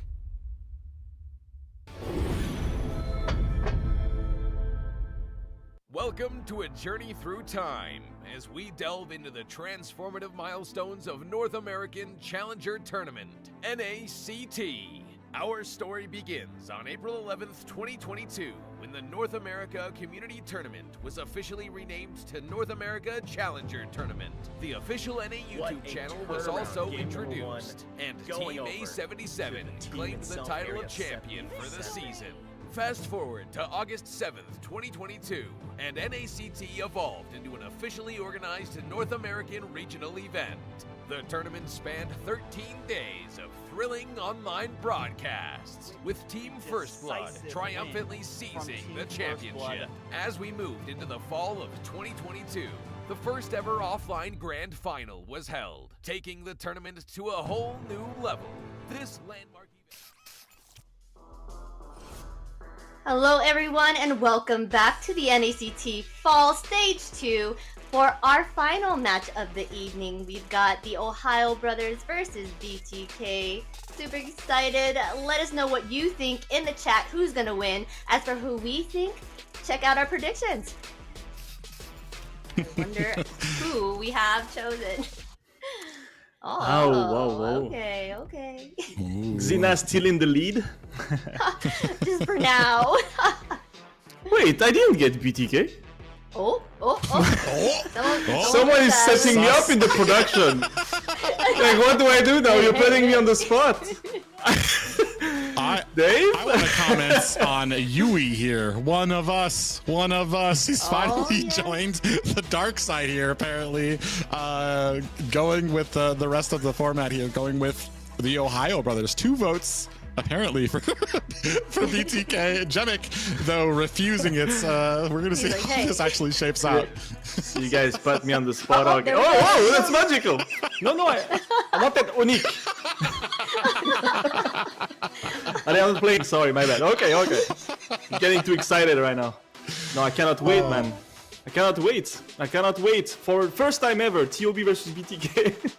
How does it feel? No, it feels like a good old Sunday in home, cozy. A good old Classico. I think we can call it the Classico in NA right now. Yeah. I'm very excited for this match to see if there's maybe some changes. If there's anybody who has room to kind of push forward right now, it's the BloodThirstyKings, who have the momentum at their backs. You were talking a little bit about that, about how you were kind of disappointed that the Knights of Fate didn't actually capitalize on that. Well, right now we have BTK in that same boat right now. And we are mentioning as well, what is the best? BTK coming on from 3-0 or TOB watching, spectating, not being warmed up? I don't know, kind of, neutralize each other. But I feel like TOB learned a few things from that game. Not that they needed to learn something because they have been dominating last time. But we'll see if BTK had. Yes, it seems like the teams are ready. Both teams have showed a lot of power in their gameplay, and I'm looking forward to seeing them on the battlefield once again. The Ohio Brothers versus BTK. Let's get into the draft, guys. Let's go private! I know there's a lot of people in chat that are a little upset that we didn't go to yet another break, but it's finally here. I think a lot of people, this is the match that they've been looking for. The Ohio Brothers taking on BloodThirstyKings for that championship seat here in North America for Stage 2. All right. I'll be honest with you guys. I haven't watched all of the games of BTK versus TOB. I've been a bad boy. No, not enough good homework, right? Private knows much more, but I'm expecting kind of targeted bans, right? Now I'm seeing Kadita, I'm seeing Angela again. Poor Angela, who's been banning 100% of the time, it feels like. Baxia, TOB, starting on the target ban of Zane. I guess Fredrin will follow at some point. We might even get the chance of seeing Paquito again. What do you think? Paquito? against Well, TOB? I'm actually, I mean, it depends. He was very successful with the Paquito against Knights of Fates, but you were just talking about it. There's tiers to a lot of these teams, and what worked against somebody like the Knights of Fate might not really pay dividends here against the Ohio Brothers. One thing I am curious about, are we going to go back to a priority for that XP lane? We've talked about it before here in North America, a lot of great XP laners here that can really utilize that and take advantage of it, especially when we're talking about the tippy top of the mountain here in North America. We do see a little bit of a focus there. We have the Uranus getting taken out by BTK. We got the Terizla being taken out as well. I can't wait, man. I'm wondering what best player is going to be playing as well, because he's been super versatile. He can kind of have a huge hero pool, and it's not someone you want to target ban, obviously. But yeah, we'll see. You know, I still have in my mind this best player combo with Zia around the Lord. I want to see more of that magic, that kind of aggro, that kind of chess move that is really unexpected and hard to predict. Yeah, of course, hard to predict, hard to play against those players. This caliber is getting closer and closer of what you can do in MPL, PH, the pro teams, what they are proposing there, and it's just starting. And that's something I'm loving about NACT, is how good and how like transparent the improvement is between every season. And I'm loving this. I hope the kids keep on fighting. I hope they show us some good stuff here in the grand final. Let's get to it, man. May the best win, as we see Valentina being the last Valentina, yeah, Valentina gets taken out. I was wondering if we're going to have a little bit of a priority on some of those utilities that we usually see. We have the Kaja, Faramis sometimes I think is still out there, a good utility to have there. I want to say Kaja can potentially counter that a little bit if he uses that Divine Judgment, snap on to Faramis before he has a chance to Cult Altar. It'll be interesting to see here as we're coming in and have for the first picks for both of these teams. As I see more often Zane playing Fredrin, but here the respect ban is more onto Baxia. What does that say about TOB? They really want to play Zane onto Fredrin, they don't mind it, but they still didn't hack the Baxia. It's kind of admitting that you're not willing to take the risk, or maybe they just have to ban something and they're like trying to hit every spot. Valentina on the mid, Terizla on the XP lane, and Baxia on the other side, and they first pick the Fredrin, so it's not going to be played against them either. Plus the if. Oh, and in answer to that, immediately picking up the Martis. So, and that's an interesting point there. Maybe because of the Baxia, there might be a little bit of regen that they might be focusing on their team. Baxia does a good job, especially with that passive anti-heal he basically has that comes stock on his kit. And in answer, immediately pick up that Martis and the Faramis on BTK side. Interesting to me, because I love seeing a Faramis picked up when Valentina's taken off the table, because I want to see the counters to the Faramis come out. Is it going to be Zane on the Martis, do you think? I would assume so. A Fanny picked up here for best player. I mean, we did see Fanny fail against BTK here, but we're talking about best player here. I want to say arguably at the top of the mountain right now for North America as it comes for junglers and mechanical ability. I do think it's tough to play Fanny into Kaja, because a good Kaja will always be able to gap close with you. Doesn't matter if you're flying by, it's always gonna try to get you. And also, I do understand Fanny being decent against Faramis, because you can get rid of the ultimate shield and just get everyone CC'd by just flying in, right? But overall, it's tough. And Martis is not that bad versus Fanny, I would say. I don't know, I'm not a big Fanny guy myself, but I would say Martis has the sustain to go through Fanny's, and mobility as well to kind of dodge. But he's best player we're talking about. Let's not fool ourselves. If he's picking it, he's gonna display a really high level and very high impact with his Fanny. We see the Yuzong and the Edith being banned, so some fighters out. Back onto the Fanny thing, there's something I've always said in rank when I see Fannies. If your Fanny's not good enough to pick first, despite the counters that come out, then you shouldn't be playing Fanny. And I think this kind of says a lot for best player to pick the Fanny, despite there being a Kaja out there. He's really confident in his abilities there. So we do see the Grok being taken off the table as well for the Ohio Brothers. Well, the one thing we need to remember is Fanny is extremely good at playing everywhere on the map, being mobile, pushing, the sides and surprising your side lane by just being there, pushing all the time, pressuring, making your team over-rotate to defend, while Fanny is just flying in a couple of seconds. And also she's really good at getting involved on a fight that's on the other side of the map. Just when you get, that last hit on the enemy gold laner, on the enemy mid laner, just picking someone under the tower. So Kaja won't be everywhere all the time.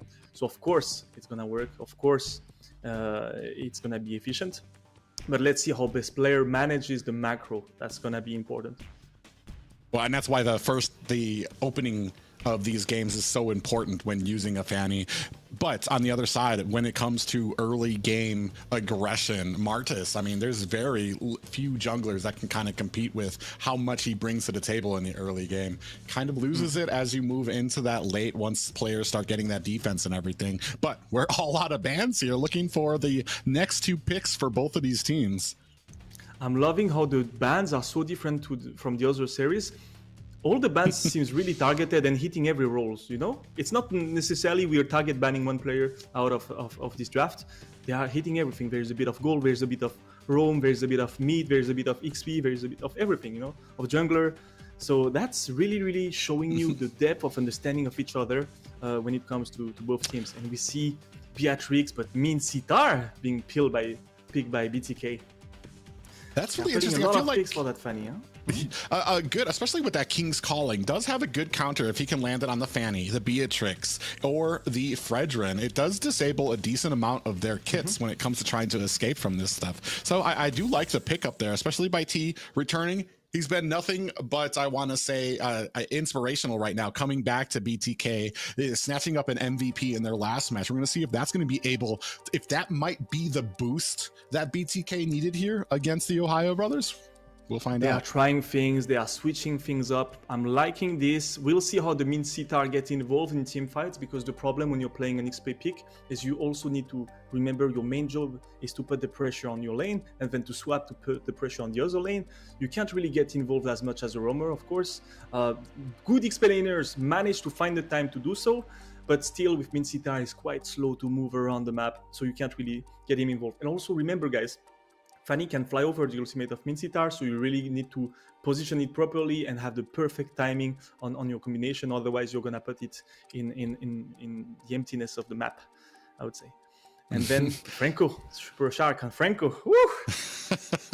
They're putting the hit.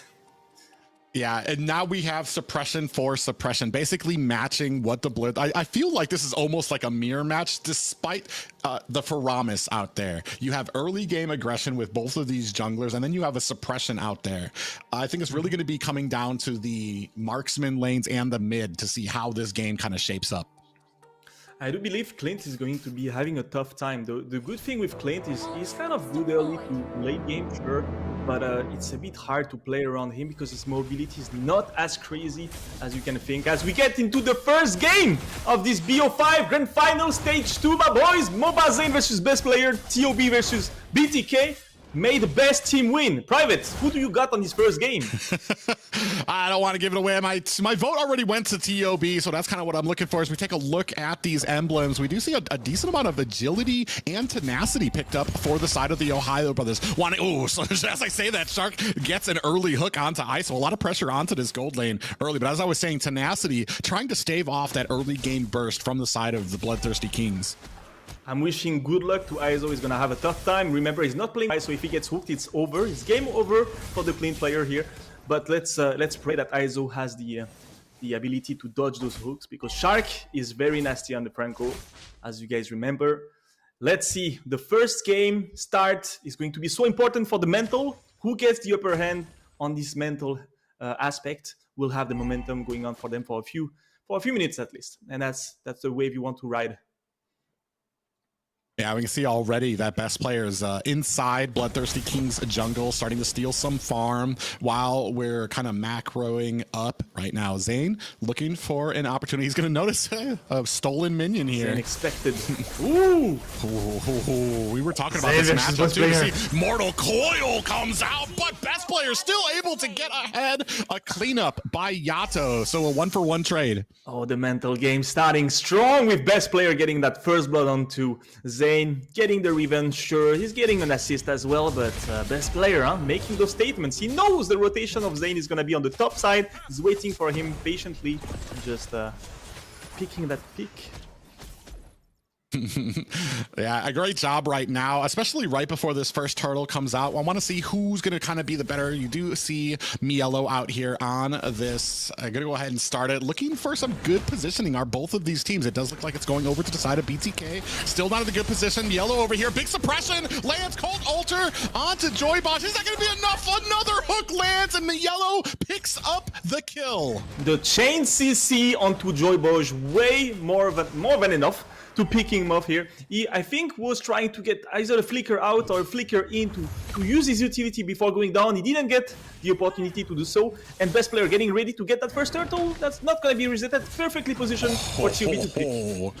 Yeah, perfect positioning on this turtle right now. And you can see right there, Mielo over there going to go ahead, throw some punches out to Mobazen, kind of keep him distance from this turtle. Here comes the rest of BTK now looking for something. Mobazen coming with the Mortal Call. Best player still able to pick up the turtle. Down comes the Appraiser's Wrath. Doesn't take too much off of BTK as we're still kind of fighting here. No worse for wear. Turtle picked up for the Ohio brothers. I don't know if you guys noticed, but Joybosh sacrificed his flicker ulti onto best player a bit too late, just after the retribution already did the work. Zayn not getting that first turtle is going to be a problem. Best player. Oh, you were talking about it. Best player, I want to say styling right now. Letting Zayn know how much he can do on this fan. He's not afraid. Even with that Mortal Coil coming out, he's still kind of able to get those cables around and do a huge amount of damage. Look at Shark setting up, trying to set up perfectly for Zia. Good angle here. He's not going to find anyone. And yeah, best player, huh? Putting everything he's got onto pressuring Zayn out of his game, making him tilt, making him frustrated. That's how mistakes happen. So let's see if it works. Oh, big suppression does land onto Yato. Best player comes in for the finish. We are enjoying those little pickoff left and right. TOB on the lead, 1.5k gold. It's already a big lead on 4 minutes. And I'm feeling like every time Shark goes somewhere, he's getting something out of it. Really no waste. And I'm loving the collapsing of TOB. I'm thinking BTK needs to kind of step up their game, find something unusual to do. Maybe an invade on the blue. I'm not sure. They need to find something to do. Maybe cutting Shark on his rotation. They have things to do, but yeah, it's too expected here. Great vision from Shark there. Lets Zia know what is coming, and then they back up. 4 members here, and you're not going to be able to get much except for to be able to help clear out this lane. This is what we were talking about. Here comes best player. 4 members for the Ohio brothers. Thinking about an engagement here. 10 seconds still left on this turtle.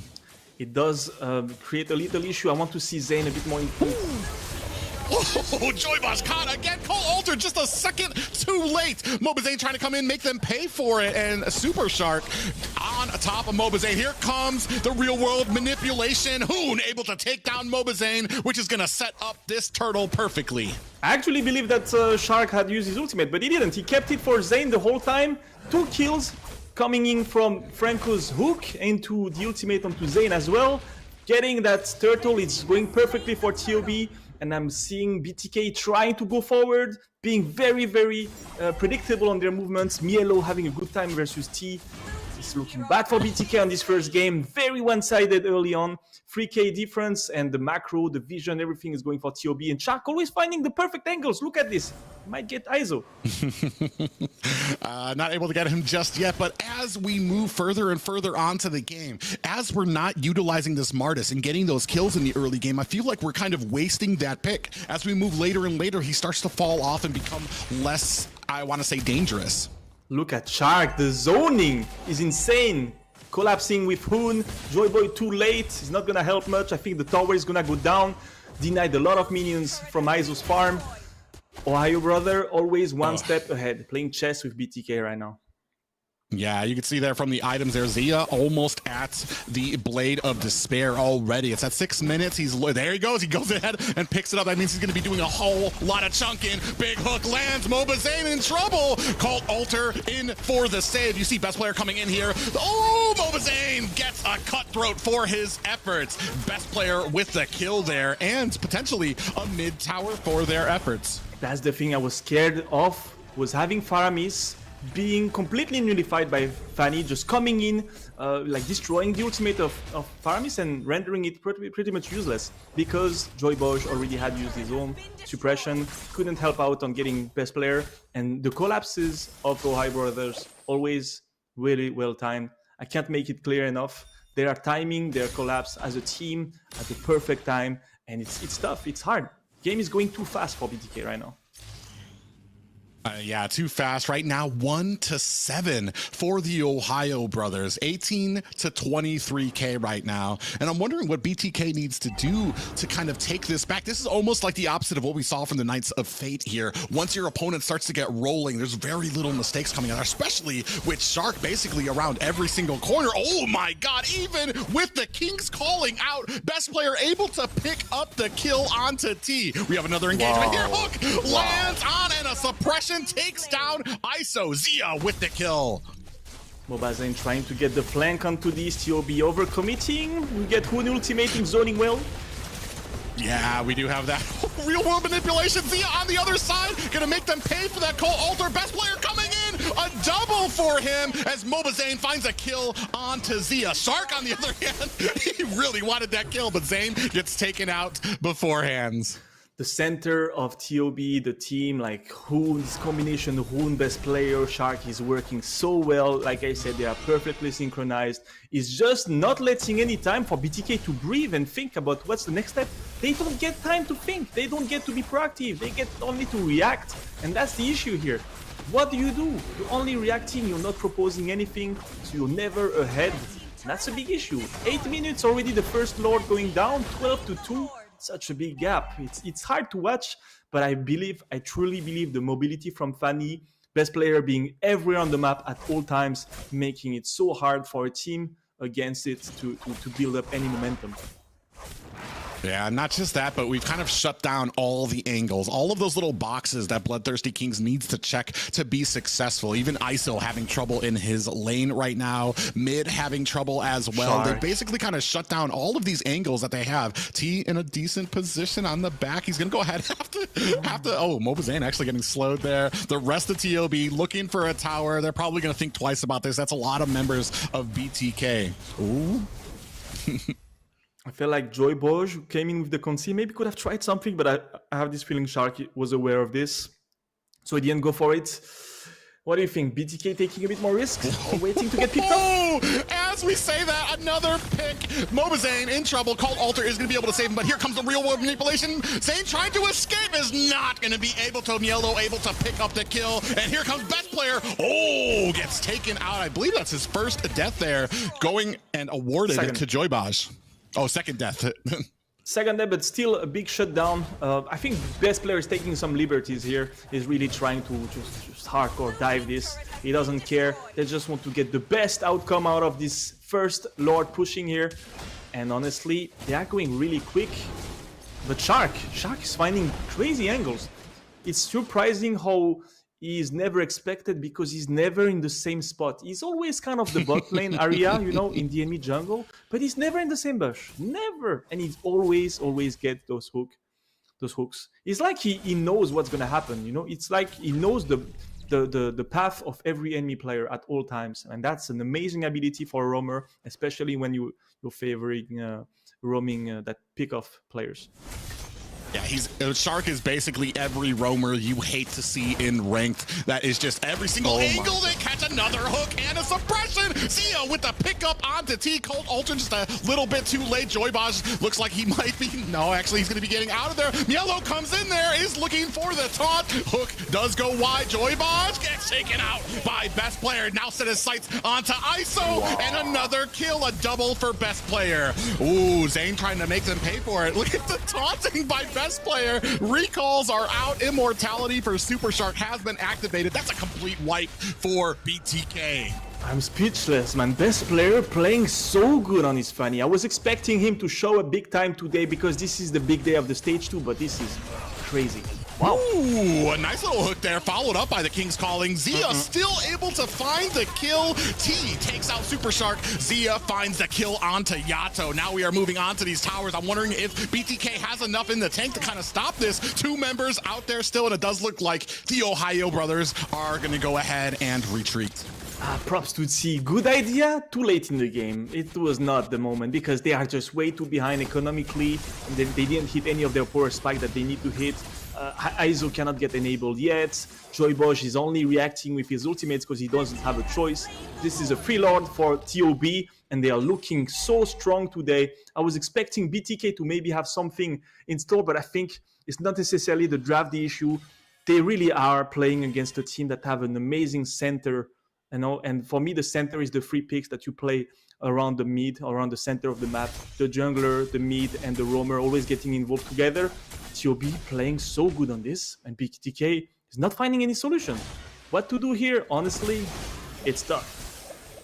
Yeah, you do see that Zia already has 3 items, the BOD, Hunter Strike. Oh, we have another engagement here. Hoon able to take out Joybaj. Yato in the back trying to get a good momentum. You can see Hoon with the real world manipulation as we are chunking down this tire. Lord gets taken out, but that's going to be game 1 for the Ohio brothers. What to say, I still feel like I'm in a break and we just started the game, but no, it's already 1-0 for TOB. That was insanely quick.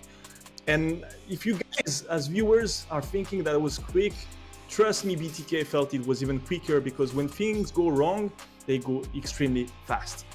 What a speed of executing their game plan, and just Shark always hitting every hook every single time, changing position every single time, somehow hitting it. I don't know. Joybosh was underwater the whole time. He couldn't fall. That's for sure. Tough. And that's something to be said, especially when it comes to a lot. Even in MPL, when you see like 2 of the top teams clashing, it usually is very fast game because one team has the answer, has the counter, and basically able to kind of steamroll the other, despite not really putting much into how good that both of these teams actually are. We can see here from the stats, 5-22, 10-2, and 5 on best player, Jemic. 11,000 gold difference, amazing KDA on all the cores of TOB. It's really hard when you were seeing Shark just not missing a single one, and it's hard to think that BTK is seeing anything coming from Shark. I feel like they never expecting, basically. He is always hitting his shots, and best player is playing with so much confidence. You know, you have to speak about it because on the last fight, I don't know if you guys noticed, he focused Kaja, who had full life, the ultimate available, everything available, still decided to 1v1 Kaja. And that's like, why? You know, that's actually the target that would take you down, but no, he doesn't care. He goes for it. Look at the damage, 2 times more damage. Hoon 36% more on the back as a support mage, but doing the work for sure. The plan of having Shark for the hook, Zia follow up, then best player for the flank, Hoon re-engaging after to finish off the targets that would get too close to your front line. Really, really well executed for TOB. BTK need to completely change their game plan if they want to make something out of this. So yeah, tough. Man, I mean, as far as a first game start, that's about as exciting as it gets there. I mean, just how dominant the Ohio brothers here, kind of sending a message to TOB or to BTK that if you want to compete here, you're going to need to have something special up there in plan for us. And we're going to see if BTK actually have. What would you change as far as trying to go up against a team that has been as monstrous as the Ohio brothers? It's hard, man, because it's not necessarily only about the picks. It's a lot of domination on every role per role. And I don't know, I'm not necessarily thinking about jungle because Martis versus Fanny, they completely have different roles when it comes to the team fights. But Shark so impactful, Joybosh reactionary on everything. Hoon always following Shark. Shark is really at the origin of every good move that TOB is doing, but everyone in TOB is following up exactly when they should. And on the other side, you have BloodThirstyKings. They don't have any moment to breathe. So for me to tell them something to change on the draft, for example, I don't know. I really don't know. But when it comes to the fighting spirit, when it comes to the angles, they are too predictable. Something is off, something maybe on the communication, or maybe the game plan they had is completely off. Maybe completely throw out the draft and try something new, really target ban best player so that he doesn't have those mobility picks. But Shark, what do you do? He's gonna play what? Lolita, Kufra, everything he's gonna play is gonna be a threat, I think.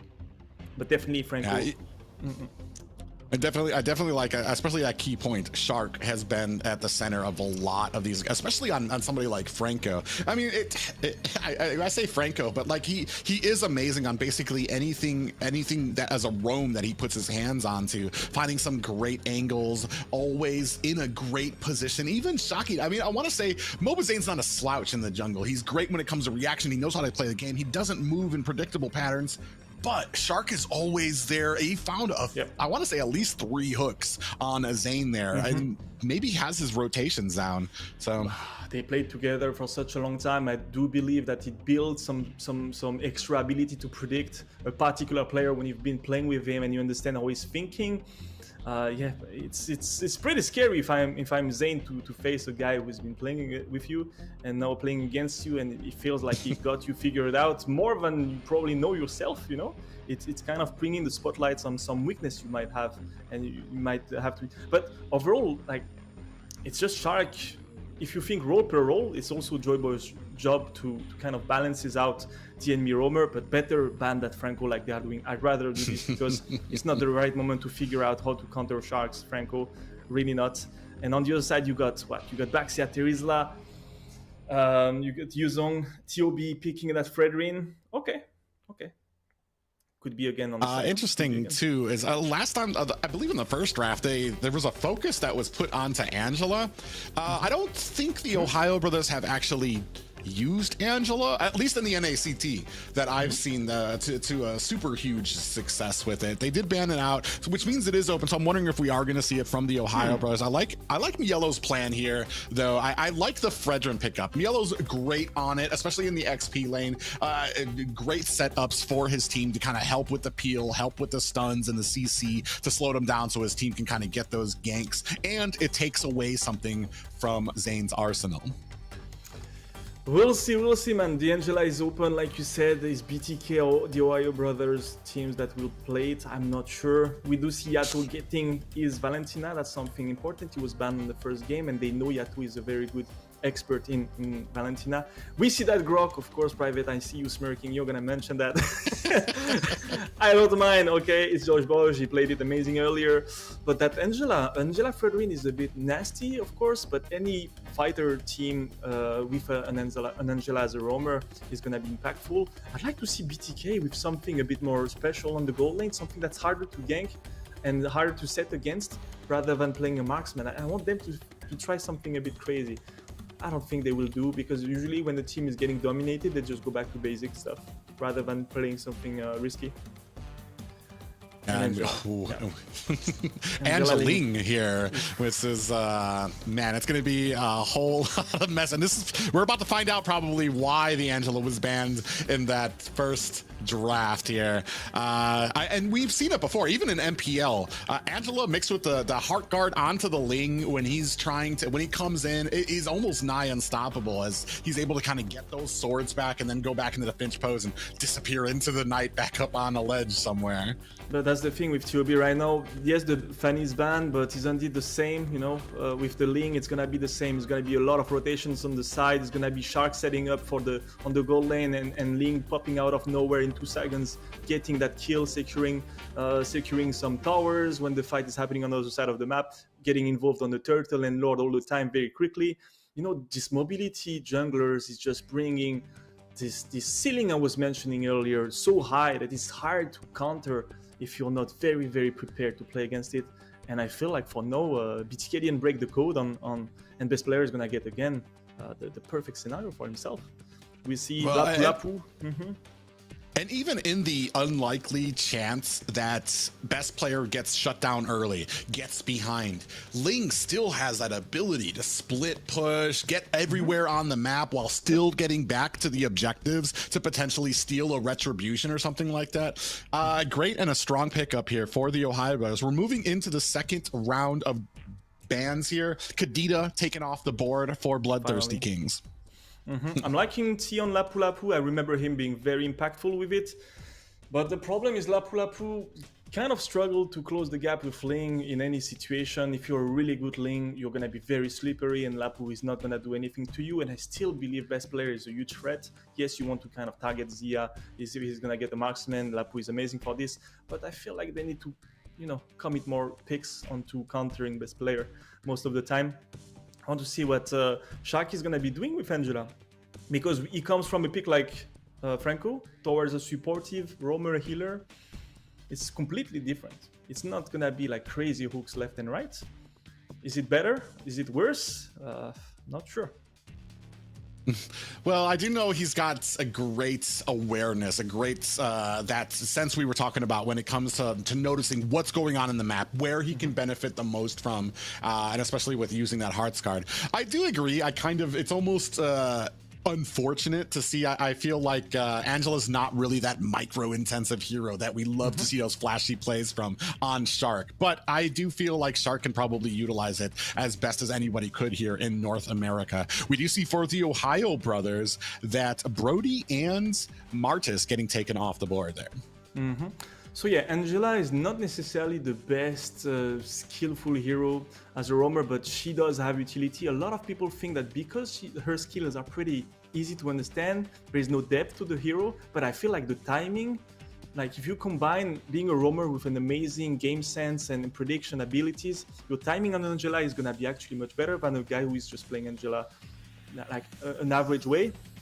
The hard part for me is to providing vision to your team as a roamer early on when, for example, Fredwin is going to be pushing, I don't know, like pushing his lane and not being able to help on the peel, on the tanking. Well, Angela has to find ways to get that vision. You cannot sacrifice your vision, and it's, especially against Grok, it's kind of be tough, right? Grok, Valentina, very, very quick heroes to just get rid of Angela, but... and we have the pickup by Hoon here. Esmeralda is going to be running up the mid lane here. And I kind of, on your points about them have, is that going Hoon, to be... Fredwin. Okay. Okay, so Fredwin Angela mid. I just said. Fredwin Angela mid is an insane amount of CC. If you think about it, you cannot run away from it. And Zane on Karina is going to have some trouble here. We got Iritel, a lot of mobility, but Iritel is such a tough pick to play against Ling. Yes, you can move around and jump around. It's all cool. But again, she's very squishy. She's still very squishy. And BTK, the problem they had in the first game is hitting that late game where they are full build. They didn't get there. So this could happen a lot. Again, like Ling snowballing, just not allowing BTK to go late game. I don't know. I don't think it's gonna be as one-sided because no hooks on Shark. You know, just I think it's gonna be a more paced game. Let's get to it, man. Second game. Yeah, game 2, ladies and gentlemen, the Ohio brothers with one in the pocket right now against the Bloodthirsty Kings. We're going to see if it's just like stage 1 or if the Bloodthirsty Kings can pull out a victory. I'll be honest, I'm not sure how Karina is going to work here. I don't know. I'm doubtful. But I want to be behind BTK because they're really, really trying every week, trying to break the code with TOB. They are trying to do better every single time, but it's getting rough, obviously. Consistency, like taking risks, it's all important, but at the end of the day, you want to win if you're BTK. So, you know, let's be behind the boys and try to support the underdogs here. I want to say, like, as looking from the emblems there, a whole lot of tenacities on both sides, the Ohio brothers and Bloodthirsty Kings, trying to, I want to say, combat that early aggression that comes from both of these teams. And yes, I agree. It's going to be probably a little bit more slower play from the Ohio brothers here. Angela does not have like something in her toolkit that allows her to get those ganks early. She's going to be waiting for that ultimate, which from the new changes out in the battlefield, it's not going to be for the first lord. So they're actually going to have to, or the first turtle, they're actually going to have to wait for that first turtle before Angela can actually possibly come in for that level 4. I want to see if Hoon is able to give vision to his team, but also set for best player and for Shark, because he has the job here to do it. Yeah, nice little vision there given. Mobazane actually in a little bit of trouble. You did see that Temps the Blaze by best player. Still trying to punish him. Down is going to be able to get away. A lot of utility being used onto Zane here. We'll see if that works out on the first turtle fight. So yeah, Hoon, can you do what Shark was doing? Obviously, he cannot do what he was doing with Franco, but he has to provide that vision, that map control, objectives around the turtle. He has to to be out there. He cannot just stay on the mid and farm or rotate at the end. He has to be at the origin of the moves. Mielo pulling the turtle, nope, being resetted by JoyBosch. Yeah, good job by JoyBosch to go ahead and reset that T with a decent position here. Shark actually might be caught if he doesn't realize he's in the bush. Good on Mielo to kind of come in there, give a little bit of vision, and T goes with that ultimate, not able to catch anything. Oh, Yato got the ultimate of Angela. Interesting. We'll see if that works out. Yeah, Mielo actually, ooh. Oh yeah, you already see that Hearts Guard was ready from Super Shark and still didn't, even though he was so low, still didn't pull the trigger on it. And that's just that great thinking from a great roam who understands how much damage his team can take and when they actually need that help. Turtle down to about half health, both BTK and TOB. You can see best player coming in here. Hearts Guard coming out for T. Zane able to get the first turtle of the game. Tempest Blades is down, best player suing around the map. Moba Zane is given chase, takes out Hoon. Now he's kind of set his sights on to best player, not able to pick up the kill as he uses Finch pose to get away. Gotta give the props to JoyBosch and T for really being out there, delaying TOB and allowing Zane some room to work with to get that first turtle. I'm liking the early game for BTK, but remember, as soon as this player is gonna feel like it's tough to team fight with the Ling, he's gonna be much more on the sides, putting the pressure on Iritel, split pushing, getting those first tower on the sides, and then it's gonna be a nightmare. That's the problem. Oh, we already see Hozclaws already picked up for Irithel there. Not a first item yet for Zia, so that's going to give her a little bit more survivability in that lane and be able to kind of combat, I want to say, any type of the damage or little poking that Zia is going to be able to do. I think Zane is still playing the tanky Karina type of Karina, right? That is something he's always been focusing on. We'll see if that works out. For now, it's good. Best case scenario for him, he gets the first blood, he gets the turtle, some... Ooh, big stun lands on the Zia. Heartsguard going to be out there with the Blazing Duet. It's not going to be able to pick up the kill, but it is going to be able to offset this potential gank on to Zia. Zia doing a lot of damage, only being level 6 and almost getting rid of Iso on this fight. This little face-off. You can count on Angela to bring in some damage as well. She's not just here for the shield and the healing. She hurts early game, so gotta be careful of this. JoyBosch doing his best to defend Iso. Yeah, with each of those waves that Angela goes ahead and hits you with, I believe it does even more and more damage each time. So, I mean, especially in the early game, it's actually one of those shocking things. I've seen lane Angelas in the XP lane actually dominate sometimes just because that early game is so strong for her. I'd like BTK to take some risk and get Zia down before the turtle. That would have been nice, especially when Shark lost his ultimate. It was so important to do that, but they won't. Ooh, we do see that Blazing Duet locking onto Iso, trying to put him down before this turtle. Zia, ooh, gets taken out by the tower, and Iso gets the kill for that. A big wild charge lands onto the TheOhioBrothers. Tempest of Blades comes down. Mobazane able to take out Hoon. Best player going ahead, leaping onto the ledges to try to get away. Best player got the turtle there, and he is getting out of dodge. Much better from BTK. They are 3-0. They got the lead on the kills, but economically it's not working that well as, like I said, Zia is putting an insane amount of pressure on Iso. He did go down, but still that pressure is favoring him because he's allowed to deny much more minions from Iritel's farm. BTK, take some risks, help Iso. They really help Iso. I feel like they could sacrifice a bit of the mid and just help him out, give him a kill, maybe a double kill because Angela would help out Zia, and that could bring opportunities for BTK to get that. Yeah, we do see that Demon Hunter sword picked up for Zia right now is going to be able to kind of chunk out the more tankier sides of the BloodThirstyKings. Still waiting on that golden staff from him before he can really start taking off on that Claude and do like the immense damage that we know comes from that Blazing Duet. See, that's the problem with Ling, only 100 gold behind of Zane, despite the 2 kills difference. That just tells you how fast Ling can farm. Ooh, big Tempest of Blades comes down. Heartsguard onto best player. Yato in a bad way. Best player chasing him, able to pick up the kill, but Mobazane is on his heels. JoyBosch over there, not able to make him pay for that, and best player walks away scot-free. He's not done yet. He's still trying to put some damage on the JoyBosch there up at the top. I thought Yato stealing Ling's ulti and just like countering the damage would be enough for him to survive, but nope. Best player went in with Shark, no problem. It wasn't even close. Felt like maybe he would defuse the fight and just go back.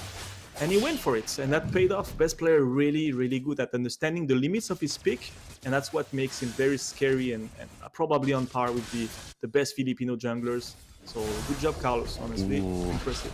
Oh, we do see that pop-up from Hoon. Joybaj not able to get the set he was looking for. Mobazane and ISO and Joybaj actually going to go ahead and kind of retreat from this position. Next turtle is up. You see Hoon trying to get it into a good position for the Ohio brothers.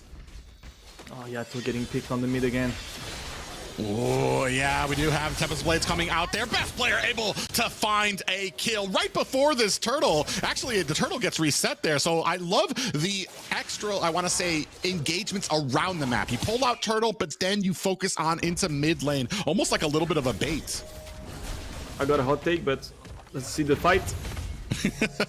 Yeah, we have 4 members here trying to take down this turtle. Joybaj in a good position. Mobazane right on his heels. Now you can see Shark has that wave onto Mobazane. Is it going to be enough? Is the stun? Mobazane trying to get all the way. Joybaj getting very low. Zia picks up the turtle. Blazing Duet trying to chunk them down. T able to take a tower at bottom. So they are able to trade for a tower. Not exactly an even trade, but it's not for nothing. I wish they sacrificed Yato on the mid and at the same time rotated and ganked ISO, because Shark can only ultimate one target. If they put the fights on 2 sides of the map at the same time, they are gonna do something. But Zia right now, who was a bit behind because ISO got the kill, now he's getting his advantage back.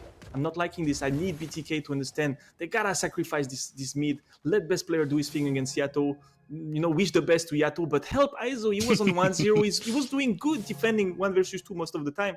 You gotta commit a bit on that gold lane. Help him out instead of rotating too late to help Yato mid and seeing him die either way.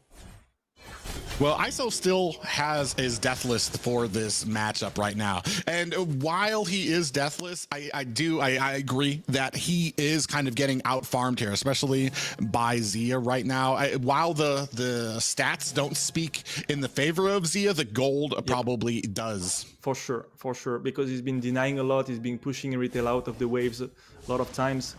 I don't know. BTK, stop reacting.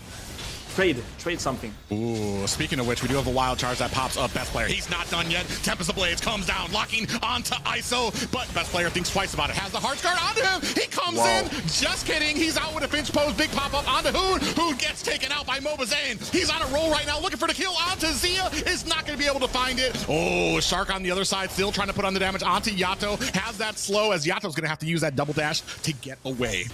That was a bit better. I liked ISO collapsing on the mid and helping out. That was a good timing. They understood best player would force again onto Yato. And in the end, best player on his link with Angela, really incredible sustain, and the mobility, the speed on the micro he just had on the last fight was insane. Yeah, and you can see right here a big stun on the best player. Got to use that Tempest of Blades defensively to get himself out of harm's way. 2-4 right now. Not exactly a steamroll right now for BloodThirstyKings. As we get a little Lord fight here. Yeah, we have Hoon into the back line. Hearts Guard activates onto Zia with the Blazing Duet deep into the back lines. He's going to use that BMI. Gets the kill onto Yato. Does a Shark. ISO fighting up Hoon here. Big tanky brother. Going to use that flicker with the Appraiser's Wrath. Yellow finds a kill onto ISO. T trying to get away is going to get picked off here against 3 members. Yellow gets the kill on to T. You can see that, but while this is going on, you can see best player focusing on this Lord. He knew that he wasn't needed during the fight, and he just went onto the Lord, let his team handle the rest, push out, and zone DK. Yeah, but now that he has the Lord, he's going to go ahead. Tempest Blades comes down with the Hearts Guard, trying to put the damage onto Joybaj, and just not enough. Not there just yet. I don't know what best player had for breakfast, but he's playing so fast. Today he's not missing anything. He's doing little to no micro mistakes. And Shark very well, pretty much everywhere. The same way he was with the Franco, is everywhere. Everyone in TOB collapsing well. Yellow is getting involved as well quickly. Zia, same thing. They're playing much more on the mid altogether, kind of countering BTK, rotating to help Yato. And now they are at this moment in the game, they are going to be all stacked up. It's going to be really tough for BTK to defend. Yeah, we're almost at just high grounds left for BTK. We do have a wild charge that executes. Yellow gets taken out there by ISO. Tempest the Blades deep into the back line, trying to make ISO pay. Best player able to find it, and a Finch pose to get himself out of harm's way. Zia teleports out as well with that BMI, and now we are down to only high grounds for the Bloodthirsty Kings. Just kidding, there's only 2 left now. As you can see, best player trying to put the damage on. Now the team is going to go ahead, focus onto this mid one. Are they going to be able to get it? Ooh, you see T come in with that ultimate from Lapu Lapu, not able to find anything, but is able to clear them out for a second. Here comes the big damage. Mobazane might be in a little bit of trouble here, and minions getting cleaned up. Good job by BTK to clean up these minions. Actually, we have a Tempest of Blades into the back, finds Yato, and a Finch pose to get him out of harm's way. Right now, this Angeling for the Ohio Brothers is absolutely breathtaking. You can see right now ISO trying to put on the damage. Oh, Zia gets taken out. Mobazane able to find a kill there, but Super Shark taking down T. It's not over yet. A wall tries to separate them, but Hoon leaps over, looking to put on more damage. Mielo gonna go ahead, find himself an escape. It's really interesting how TOB is willing to lose a couple of players just to secure even more lead on the tower. They're just forcing the inhibitor. Here, to be completely honest, they did lose a bit of their economy, but they did open a few more towers. They did open the inhibitor on the top, and they are just putting the pressure, keeping that pressure high. The best player going in really deep into the enemy base just to get as much damage, as much room for the waves to push on the bot and on the mid lane while they are fighting. The longer it lasts, the harder it is for BTK to defend those inhibs. And TOB again, fighting. Ooh. Yeah, best player with that Heart's Guard again. Not able to find the kill. Looking to try to get a sword, try to go in for some damage right now. And right now, I'm still pushing back BTK at their base. I gotta say, it's tough for Hoon. He's kind of being the sandbag of the team on his Red Win, but I'm loving the fact that both teams, Yato earlier with the Shao, you know, the Shao tank he was playing, and now Hoon playing a tank as well as the mid laner. I'm loving this this new sort of meta where the mid laner is handling even more role than before.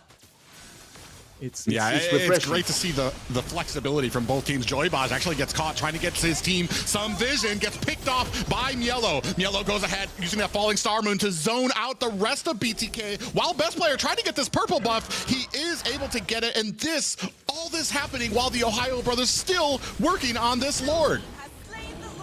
It feels weird to see Yato on 0-4, you know, him who is usually amazing on Valentina, which he still is, of course, but having a tough game.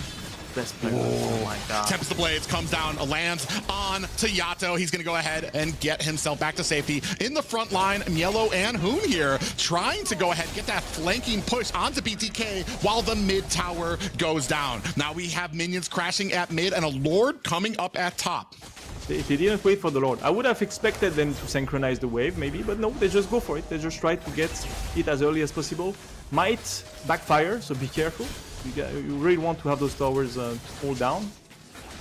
We'll see if they do it now. At the very least, we have a bottom lane pushing onto this tower, so they're going to be able to clean up all the high grounds for BTK while they focus on this Lord here. You can see those minions crashing in there, or actually coming down. Tempest of Blades coming out now, looking for the kill onto ISO. Not able to find it, actually dropped very low, but still we're starting to put damage onto this core. Coming in, we do have that IMU Tempest of Blades coming out. Is going to be able to save them. ISO getting chunked down, and that's going to be another core and another victory for TOB. Something I just realized from best player on Ling, every single time he gets his utility back, every time he gets his ultimate, he's gonna engage every single time. So yeah, good stuff from TOB. Again, this playstyle of keeping the pressure as high as possible. As soon as they get a Ling, a Fanny, a Haya, whatever that's extremely mobile and able to always get involved in team fight, they do it. Shark, same thing, same tempo. They both like on the same tempo and always, I don't know, following each other as well, and Hoon being willing to put himself, you know, back from the mid and the kind of bursty mage role to the more supportive role, bringing in the CC and helping out, canceling BTK's front. Man, and you can see here from the stats, 2-0-10 for Super Shark there. And like you were saying, Hoon, I like that he kind of switched it up. You talked about it, that he picked up this Fredrin and he served his role. It wasn't just to get the damage and stay at the distance. This time it was him to be in the front, get those CC, get those sets for his team to kind of either slow down or slow or like immobilize the BTK there. He did take a decent amount of deaths for it, but still a huge setup for his team as we take a look at this replay. It's really interesting to see Hoon doing so, and also I was mentioning during the draft this inability of Angela to provide vision, who got completely fixed by Hoon having Fredrin. It's not something I see often, and honestly it really makes sense now that I see it here, and I'm loving it. I'm loving him that they understand, they have the maturity to comprehend what's going to be the weaknesses in their game, and they really feel them. It's tough for BTK because the games really feel like they are like 8 minutes games. In reality it's 16 minutes, but the pressure is always high. Us as casters, we don't have even enough time to analyze because it's always forward, never stopping. You see best player on 86k damage in 15 minutes. For a Link player is really high, right? Involvement of Shark on 100% teamfight participation, I remember that. We almost have 900 gold per minute on the Link. We know Link farms really fast, but it's very impressive. And yeah, BTK a bit better from the first game, but at the same time nothing really changed, right? Still the same dynamic, no back and forth, no momentum break from TOB. And I feel like every single time BTK is willing to get a kill or take a risk in teamfight, they still lose heavily economically somewhere else. So every single time they trade, it's just not a worthy trade for them to take. And again, I would like them to help a bit ISO. I get it, he was 1-0, he's doing good, but best player, come back from this farming cycle, go on to Yato, rather than coming from the side lane and helping Yato go and gank onto ISO, helping out, force onto Zia, dive Zia deeper, even behind this tower, it doesn't matter. Try rather than reacting. Try. A common story here right now, especially for the OhioBrothers right now, is just best player just continually impresses me with his abilities here. We were talking about it a little bit before, not just on best player, but the ability of his team to enable it, whether it's Hoon picking up the Fredrin instead of a normal mage, or the rest of the team there. Mielo's had a huge role in being able to kind of create that distance with a lot of these objective fights as well. And then of course Zia backing up with a lot of that damage, getting farmed up, and then into a late game just absolutely chunking out onto BTK. But all of this coming together to kind of enable best player some of these great picks, these great movements around the map.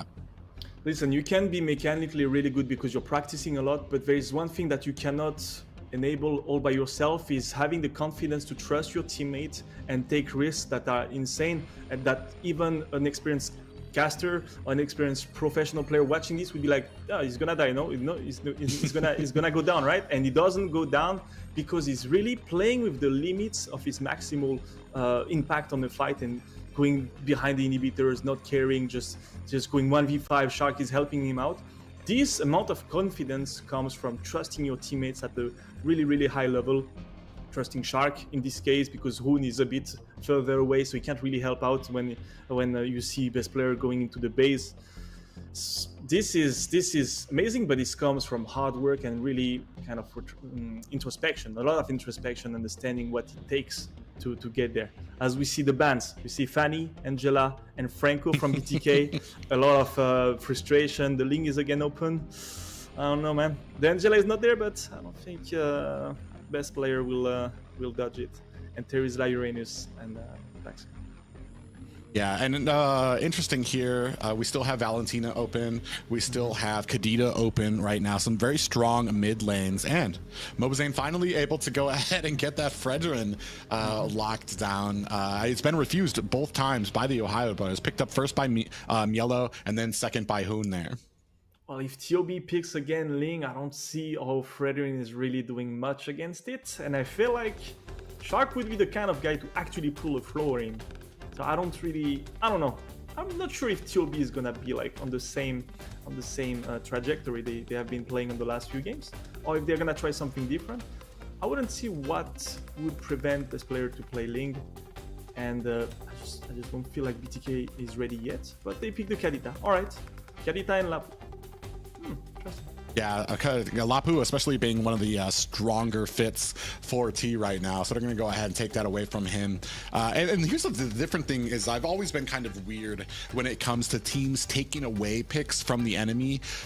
But when we're talking about like the top 2 teams here in North America, it's not just that they're taking it away from the enemy. It's because they can play that great as well, which is the added benefit for some teams, which I feel like a lot of teams lack when it comes to actually taking it away. And then they're on a hero that they're not really as confident on. But here, all confidence from the Ohio Brothers. I feel like that's a mistake you still see in pro games, but less and less. This idea of taking a pick away from the opponents just so that they don't have it, you're kind of, I don't know, doing double mistakes in my book, because you're not ready on the pick, and the person who you're taking it from understands exactly what the weaknesses of your pick is, because he knows it perfectly. So you're not really doing anything except playing around the problem without addressing it. Address the problem and try to face it is better. Blacklist is the perfect example for this. They played SS for so long until they couldn't make it work, and then they have to change things, right? But yeah, have to face it. Have to face your demons, right? And as we see this, I think it's going to be Shark on Kadita and Hoon on Eve. That's going to be interesting. Again, a playmaking hero for Mr. Shark. T is not going to get the Lapu, I guess. There's always this little rivalry of I'm going to show you what the pick is all about, you know, the same thing with Kufra earlier, and here it's pretty much the same. Yellow probably gonna show how you play Lapu to T, but it's gonna be tough, man. 2-0, very one-sided games, I would say. Not much time to think about what to do next. What do you see here, huh? Well, we take out Ling from best player, but we talked about this in the, I believe it was the second draft. I mean, banning out best player, you're not gonna be able to ban him out. He's just got such a huge pool of characters. If you take out Ling, there's gonna be something else that he can play just as well. Actually, Fanny's not. Oh, actually, Fanny is taken out. So we take out 2 of those highly mobile heroes and there, now Lance. and they're kind of yeah, and that's the next one, and now Lance. So now we're trying. So maybe this might be what we're gonna go ahead and get on to March. It's gonna be a heavy early game here for the Ohio Brothers. That's the thing, right? You're banning Ling, but come on, if he really wanted to play Ling or had in plan to play Ling, he would have picked it early on, but rather he's putting his teammates forward and giving them picks they want to play, and he's just using his wide hero pool to last pick into this draft. So I don't know, BTK, yeah, trying it. I'm not really that sure it's the right way to do it. Again, face your demons, that would be the better way. As we see Glue. All right, very hefty. Here's a question for you too, because I've been wondering it myself. Glue, huge pick that I want to say just a few short months ago. Suddenly, he just basically fell off the face of the planet when it comes to the XP lane. What have been the big issues with Glue that kind of saw him like with a less pick rate? I would say teams just being able to understand the tempo of a Glue pick and being able to defuse and play backward, then re-engage when he has no utility. That would be the idea, or just playing picks around it. No, it's really late in the picks, so that could be nice. That could be a bit surprising for the Ohio Brothers since they already have 4 locked heroes. But I still believe that picks like that, even like Claude, I mentioned it a lot, used to be great. Nothing really changed about it. It's just that people understand so well how to play against Claude at this level. I just think this global experience of pro players and top players understanding how to play against those picks and just counter them by mechanical moves or synergies. As we see Retail versus Beatrix this time. Iso again with the Retail, no Link this time. So trusting himself, picking it again. And Zia on Beatrix, the Filipino power on their favorite goal laner. It's never a good, never a good option. But I do wonder now that like, what are we going to have that's going to be able to kind of catch ISO in the back? If we're set up in a perfect game with 2 teams perfectly set up versus each other here, ISO's in the back line, you're still going to have that bravest fighter from Lapu to get to the back lane. But I want to say Irothel kind of excels when it comes to kiting things like that. And once if they are able to kite the Lapu, what are your options to be able to take ISO down? I don't think here they have any excuse to help ISO. It's the same scenario, except it's not a Claude and the mobility of Beatrix is much lower than a Claude. you have no excuse to help getting ISO babysitted. Just babysitted entirely. Best player doesn't have Link, so he cannot rotate as fast as with Link. As we see Hoon versus Seattle, little fight on the mid. Yeah, we can see here from the emblems, big tenacity. Same for BTK. They've been focusing on his tenacity. It's just has not been enough to kind of withstand the onslaught from the OhioBrothers. It's game 3, ladies and gentlemen, possibly the last one for BTK if the OhioBrothers manage to sweep them and get another grand finals victory, this time in stage 2. So I don't play Kadita much, but I'm seeing Shark with the assassin emblems. That's quite interesting. Never thought about this. There's so much depth with the new emblem system. So much things I myself need to try. Big pop-up lands on the Mobazane all alone against 4 members. Best player able to get the kill. Shark again, getting in Mobazane's head, understanding exactly the timing on his jungle farm, and again getting the upper hand here very early in the game. I don't like this, but I don't know. The game is still young, it's 2-0, a lot of pressure on BTK's shoulder. I hope they can manage to get that early game because I don't think Shark is gonna give anything. Yeah, I mean, still, and even able to push back T just a little bit here right now. Just a 0-1. Turtle is coming up. First Turtle, going to see if BTK have it in them to be able to kind of contest this. We shall see as JoyBoj is resetting this, giving some time for Zane to come. He has to do his blue. I'm not sure if Zane is going to be contesting that first turtle, if he's going to have a choice. Ooh, Bravest Fighter already out for Mielo, locking onto Yacht. Oh, finds the stun onto Yato. Cold Altar coming out early. They're not going to have it for this turtle fight. Mielo into the back line is going to go ahead, try to dive over the ledge to get away, getting pulled back. He might be getting taken out. Meanwhile, on the backside, you can see that glue, that split onto Best Player, able to kind of zone them out while they got the kill on Yato. Great play there for BTK on the back line and on the front to go ahead and zone out the rest of TOB. Good stuff from Yato, getting that 1v1 versus Mielo. He knew that there was no flicker involved as Best Player getting JoyBoj here, but they do secure the first turtle. That's something a bit newish for BTK. They are getting some confidence from getting those objectives, but still, Best Player a threat, huh? 2-0 already. Zane trying to get maybe the shutdown. He's not gonna get that. It's looking tight, but only need one moment of weakness for Best Player to just get that Savage and Martis and putting on the scoreboard. Oh. Yeah, right now things still pretty even for both teams. Marksman's at the same length here right now, kind of in a lane that hasn't been touched right now. The whole focus right now has been on XP lane and that turtle. Now we're going to go ahead and start throwing some focus up there onto that gold lane. Best Player is sitting at 700, 800 gold ahead of Zane. That's the thing when you're playing Fredrin, you're not necessarily as quick to farm as, for example, the Assassins that have the highest farm per minute when you are optimal with them, and also Martis. Martis is very quick at clearing minions, but he is also very good early game at getting kills. So of course, it puts you ahead. Zia and Shark. Zia getting some backup here. ISO again isolated, huh? ISO isolated. Yeah. I think that's the real name, right? It's just it's tough for the boy on this goal lane. He's having a tough time every time. Come on. Yeah, we see both of these laners going ahead and trying to cut here. Zia actually getting caught here. Might be in a bad way. Gets taken out by Mobazane. That's going to be good for them, especially when it comes to this gold lane. Actually, Super Shark going to have to use that rough waves to get himself to safety. Finally, how hard was that to help one time ISO and outnumber them? That was so easy. Poor ISO was not even, he's not even used to it, so he didn't come. He didn't even get an assist. He was like, guys helping me? No way, I'm staying in the tower. I don't trust you guys. Probably.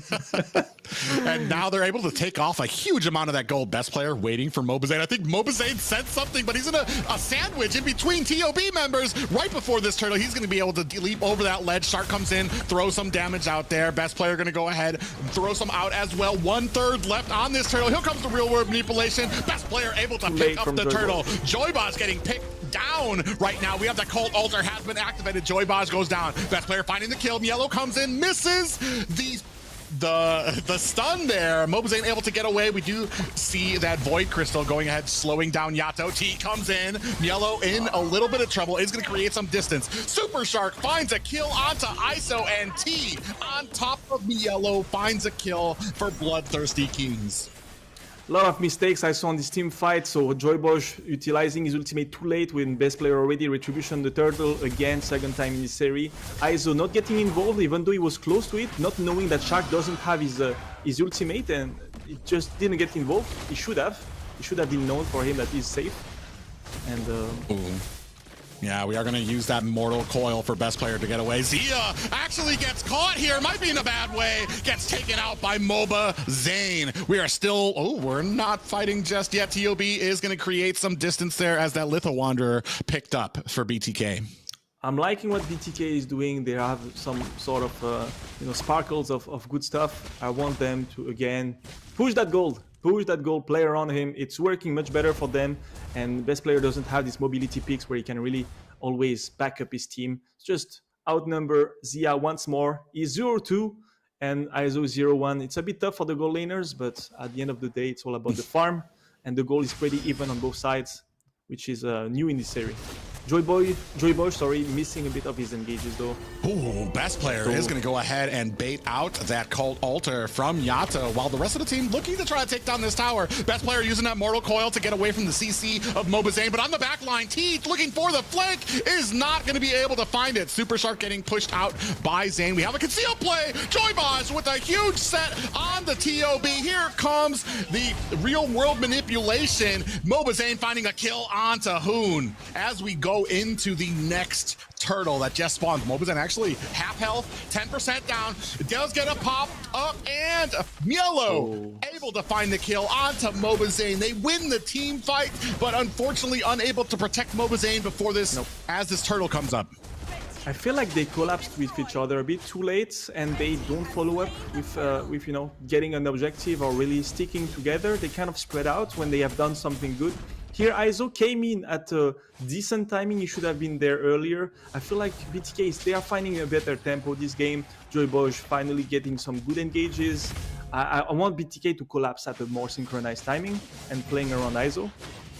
Ooh, stun lands onto ISO. Mielo takes him out with the ultimate. And they're going to be able to get away with scot-free as Hoon comes in with that Void Crystal to slow down Joybosh. Actually at mid, another fight up here. Yato looking to defend this tower. Mobazane here with trying to put down Super Shark. He's still going to, might be able to get away. Comes in, Rough Waves, not going to be able to get the kill onto Yato, but they do go ahead and push that bottom tower. Best player finds another tower there. Yato activates that cold Altar. Ooh, almost. Oh my God. In comes Mielo deep into the enemy lines, but he's not going to be walking out. Meanwhile, T comes with the flank into here. Down goes Hoon. Best player going to go ahead, try to use those abilities to get over the wall. Is he going to be able to use that Mortal Coil? Getting popped up. A lot of CC coming on him. Best player still able to find the escape. BTK pushing, really going forward, but Zia, look at the work he's doing on the top. He got so much waves out of this. He got the tier 1, he's getting the tier 2 now. TOB is actually doing pretty good to safeguard Zia and allowing him to farm that gold lane. So not too bad of a trade. They still have the lead. Trying to deny that wave. Nice. Protecting the tier 1. Ooh, you do see that sniper coming out from Zia to go ahead and ward off. Mielo actually dives in, bravest fighter, just a ward away. BTK. I wonder if ISO is ahead in gold of Zia right now, because despite the kills difference, Zia has been farming like crazy on the last fight and he got a lot of it. So, yep, TOB just buying enough time, just going forward to get their gold laner to catch up with Irritel, and that's really well played. And BTK chasing, I don't usually like chasing, but it just shows that they're a bit more confident in going forward and forcing TOB, putting them back against the wall. We'll see if it works out. Shark has been missing a couple of skill shots, so we'll see. We'll see. You know, good and bad on both sides, but it's much more even. Yeah, definitely. I want to say a little bit more confidence from BTK here. Able to enforce their will. It's not as much of a steamroller as it was before. Real world manipulation comes out, takes down T. Yato unable to save him with the cult altar, and they're not going to have that for this Lord fight. Mobazane in trouble against 4 members of the Ohio Brothers, and that is unfortunate. Here comes the Appraiser's Wrath, not going to be able to burst them down enough. Mobazane goes down, and that's going to leave open this Lord for best player, while in the backline, Yellow going to go ahead and push back the rest of BTK. I don't understand why is everyone so split. They were in the same side of the map, but no one was close to each other. I get it. You want to get, be careful with Shark not picking multiple targets, but, everyone is isolated. Makes not much sense. You can't collapse fast enough. ISO cannot get involved. Doesn't feel probably covered enough, or it doesn't feel like he has enough space to get close. And at the same time, you're losing people left and right. And now we have a big fight coming up here. Best player able to pick off T and escape into the night like shadows in the darkness. As now they're going to go ahead and start pushing in on to this mid lane. Lord coming up on top. They're looking for the high ground, landing back onto Joybaj, and Yato. Mobazane gets taken out as well. Zia finds a tower. Yellow diving deep into the back lines to find the pick onto ISO. Is this going to be a full team wipe? Yato is back up. 4 members of the Ohio's still up here looking for the damage. Yato gets the kill on the Super Shark. T is one lone fighter against 3 members of the Ohio Brothers. He comes in, split has been activated. He's looking for the damage, and they find a kill onto him. This is gonna be it. If Joybaj does not have a monster in his pocket, the Ohio Brothers with a clean sweep over the Bloodthirsty Kings. I didn't get the opportunity to say it because a lot of action was happening, but I was like, this first Lord is gonna be so important, and it went the worst way possible, right? Everyone split out, T getting picked by Shark just after I'm saying Shark needs to hit his combo a bit more because he's been missing a couple. But just, man, and then it just snowball. Let's just keep on getting T a second time, and they get one target after another. The perfect engage on the mid to close. Perfect game plan from TOB in the execution. PTK, a lot of things to switch it around. I think they could improve a lot more by playing around ISO and collapsing better together. But yeah, there's a lot of things to address if we are BTK. Yeah, you can see here from the stats, 11 to 16, not exactly a steamroll for the Ohio Brothers, but man, when they had the advantage, did they push it? 616 on a best player here, and then Hoon with 11 assists as well.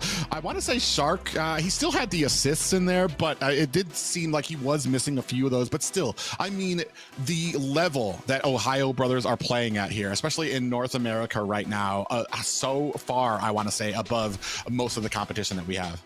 Mielo playmaking with the Lapu Lapu was very impressive, and I think very impactful on who is going to be winning the game. Obviously, best player is just stepping up every time they need to, so around the Lord, he did it well with Zane. Zane a bit out of position with the Fredrin, at the same time T a bit out of position. I feel like everyone was kind of out of position, or at least there was some communication issue. That setup at the end was just perfectly synchronized.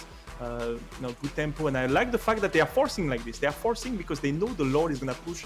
If we trade kills, even if we lose 4 players and we wipe them out, the Lord is gonna push on the top. It's gonna be worth it. They're just going for it, Don't play too conservative if you're ahead like this, or if you have a strong momentum, just go for it. And TOB, even though the game felt a bit even for part of it, for half of it, like the damage dealt double for TOB. You got Hoon doing really good with the Eve, as always. He's been playing it amazing with the Franco pick earlier, and now he's doing good as well. Shark, just so versatile. Playing Angela, playing Franco, and now playing a Kadita. Completely different playstyle every single time. But again, this game sense, this ability to predict the movements of your opponents is always coming in handy for him and making his job much easier. And best player being at the right spot at the right moment. I felt like I saw a shining light from BTK just helping out ISO, but in the end it wasn't enough. Yeah, fizzled out. You saw that hook from Super Shark in game 1 here, just so captivating, so much able to kind of set up these great picks by the Ohio Brothers, and then best player swooping in with that Fanny, just absolutely crazy. Then in game 2, we saw more of the same. Super Shark, I mean, he's not on the most technical of heroes here, but we saw the Angeling combination able to basically tear apart the Bloodthirsty Kings from the opening moment of the match. I think not playing a hero that's not extremely mechanical is not an excuse to not try to be the best at it and to utilize the full potential of Angela here. And I think you got a good example of Shark doing it and making the pick work. But it's a team effort. Best player on the link has been amazing, and it's funny as well. Honestly, very good game from TOB. Who do you have as an MVP of this grand final, even though it's not the most important thing? It's honestly kind of a tie for me when it comes to best player or Super Shark. I feel like they both had some very integral roles for these teams and their success. Honestly, I don't know who to pick out of those two. I would be on your side. I feel like best player or Shark both have really flashy playstyle, but also picks. So it's hard to give it to someone like Hoon, even though he's doing such a big work when he was playing Fredwin, when he's playing Eve. He's doing a lot of work, guys. You cannot sleep onto Hoon. Benefit to the team, of course. Everyone is benefiting the team. But when you're seeing a good Ling, a good Fanny, well executed, it always makes you feel like, okay, this guy is the one really dragging the team up. A lot of people are sleeping onto Hoon's job, and I think he's covering exactly what's needed from him and always stepping up as a supportive mid laner, you know. Yeah, so it's gonna be very interesting. You see that last play there, great pop up and workout there from Shark to catch the entire team, and man, here we are, another grand finals under the belt, and stage two over. Yeah. I don't know. I want to have a look at the standings after the stage 2. It's going to be interesting to see who still has a chance to make it during the stage 3 and who sadly is too far from the playoffs to make it, and to see, and after in the stage 3 they are going to still fight it. I feel like if you're not in the playoff or if it's not in your plans because you cannot achieve it, just take crazy risks. Show us some nice picks, you know. Have some fun, you know. Release the pressure. Yes, TOB's synergy and strategic plays earned them the victory in the final stage 2 battles. Congrats TOB for taking the win, and our MVP is, with his quick thinking and fast fingers, best player. What do you guys think of our MVP? I mean, I completely agree with it. I think I was a bit biased. I think if you heard it during the games, I was really impressed. I don't watch much game of TOB, but tonight I've been a big fan of best players Impact, and I'm liking the way he's pushing the ceiling of the mechanical skill you can have on those heroes. He's really pushing it, and good stuff, Carlos. Keep going. For me, it's that Fanny. Like I was saying before, if you're not gonna pick Fanny first pick, despite any of the counters that are on there, are you really good at Fanny? And best player is basically, they have a Kaja out there, and he's like, and he just has that great skill cap when it comes to a Fanny, able to kind of get around there, especially on a hero, and utilize it to such a degree.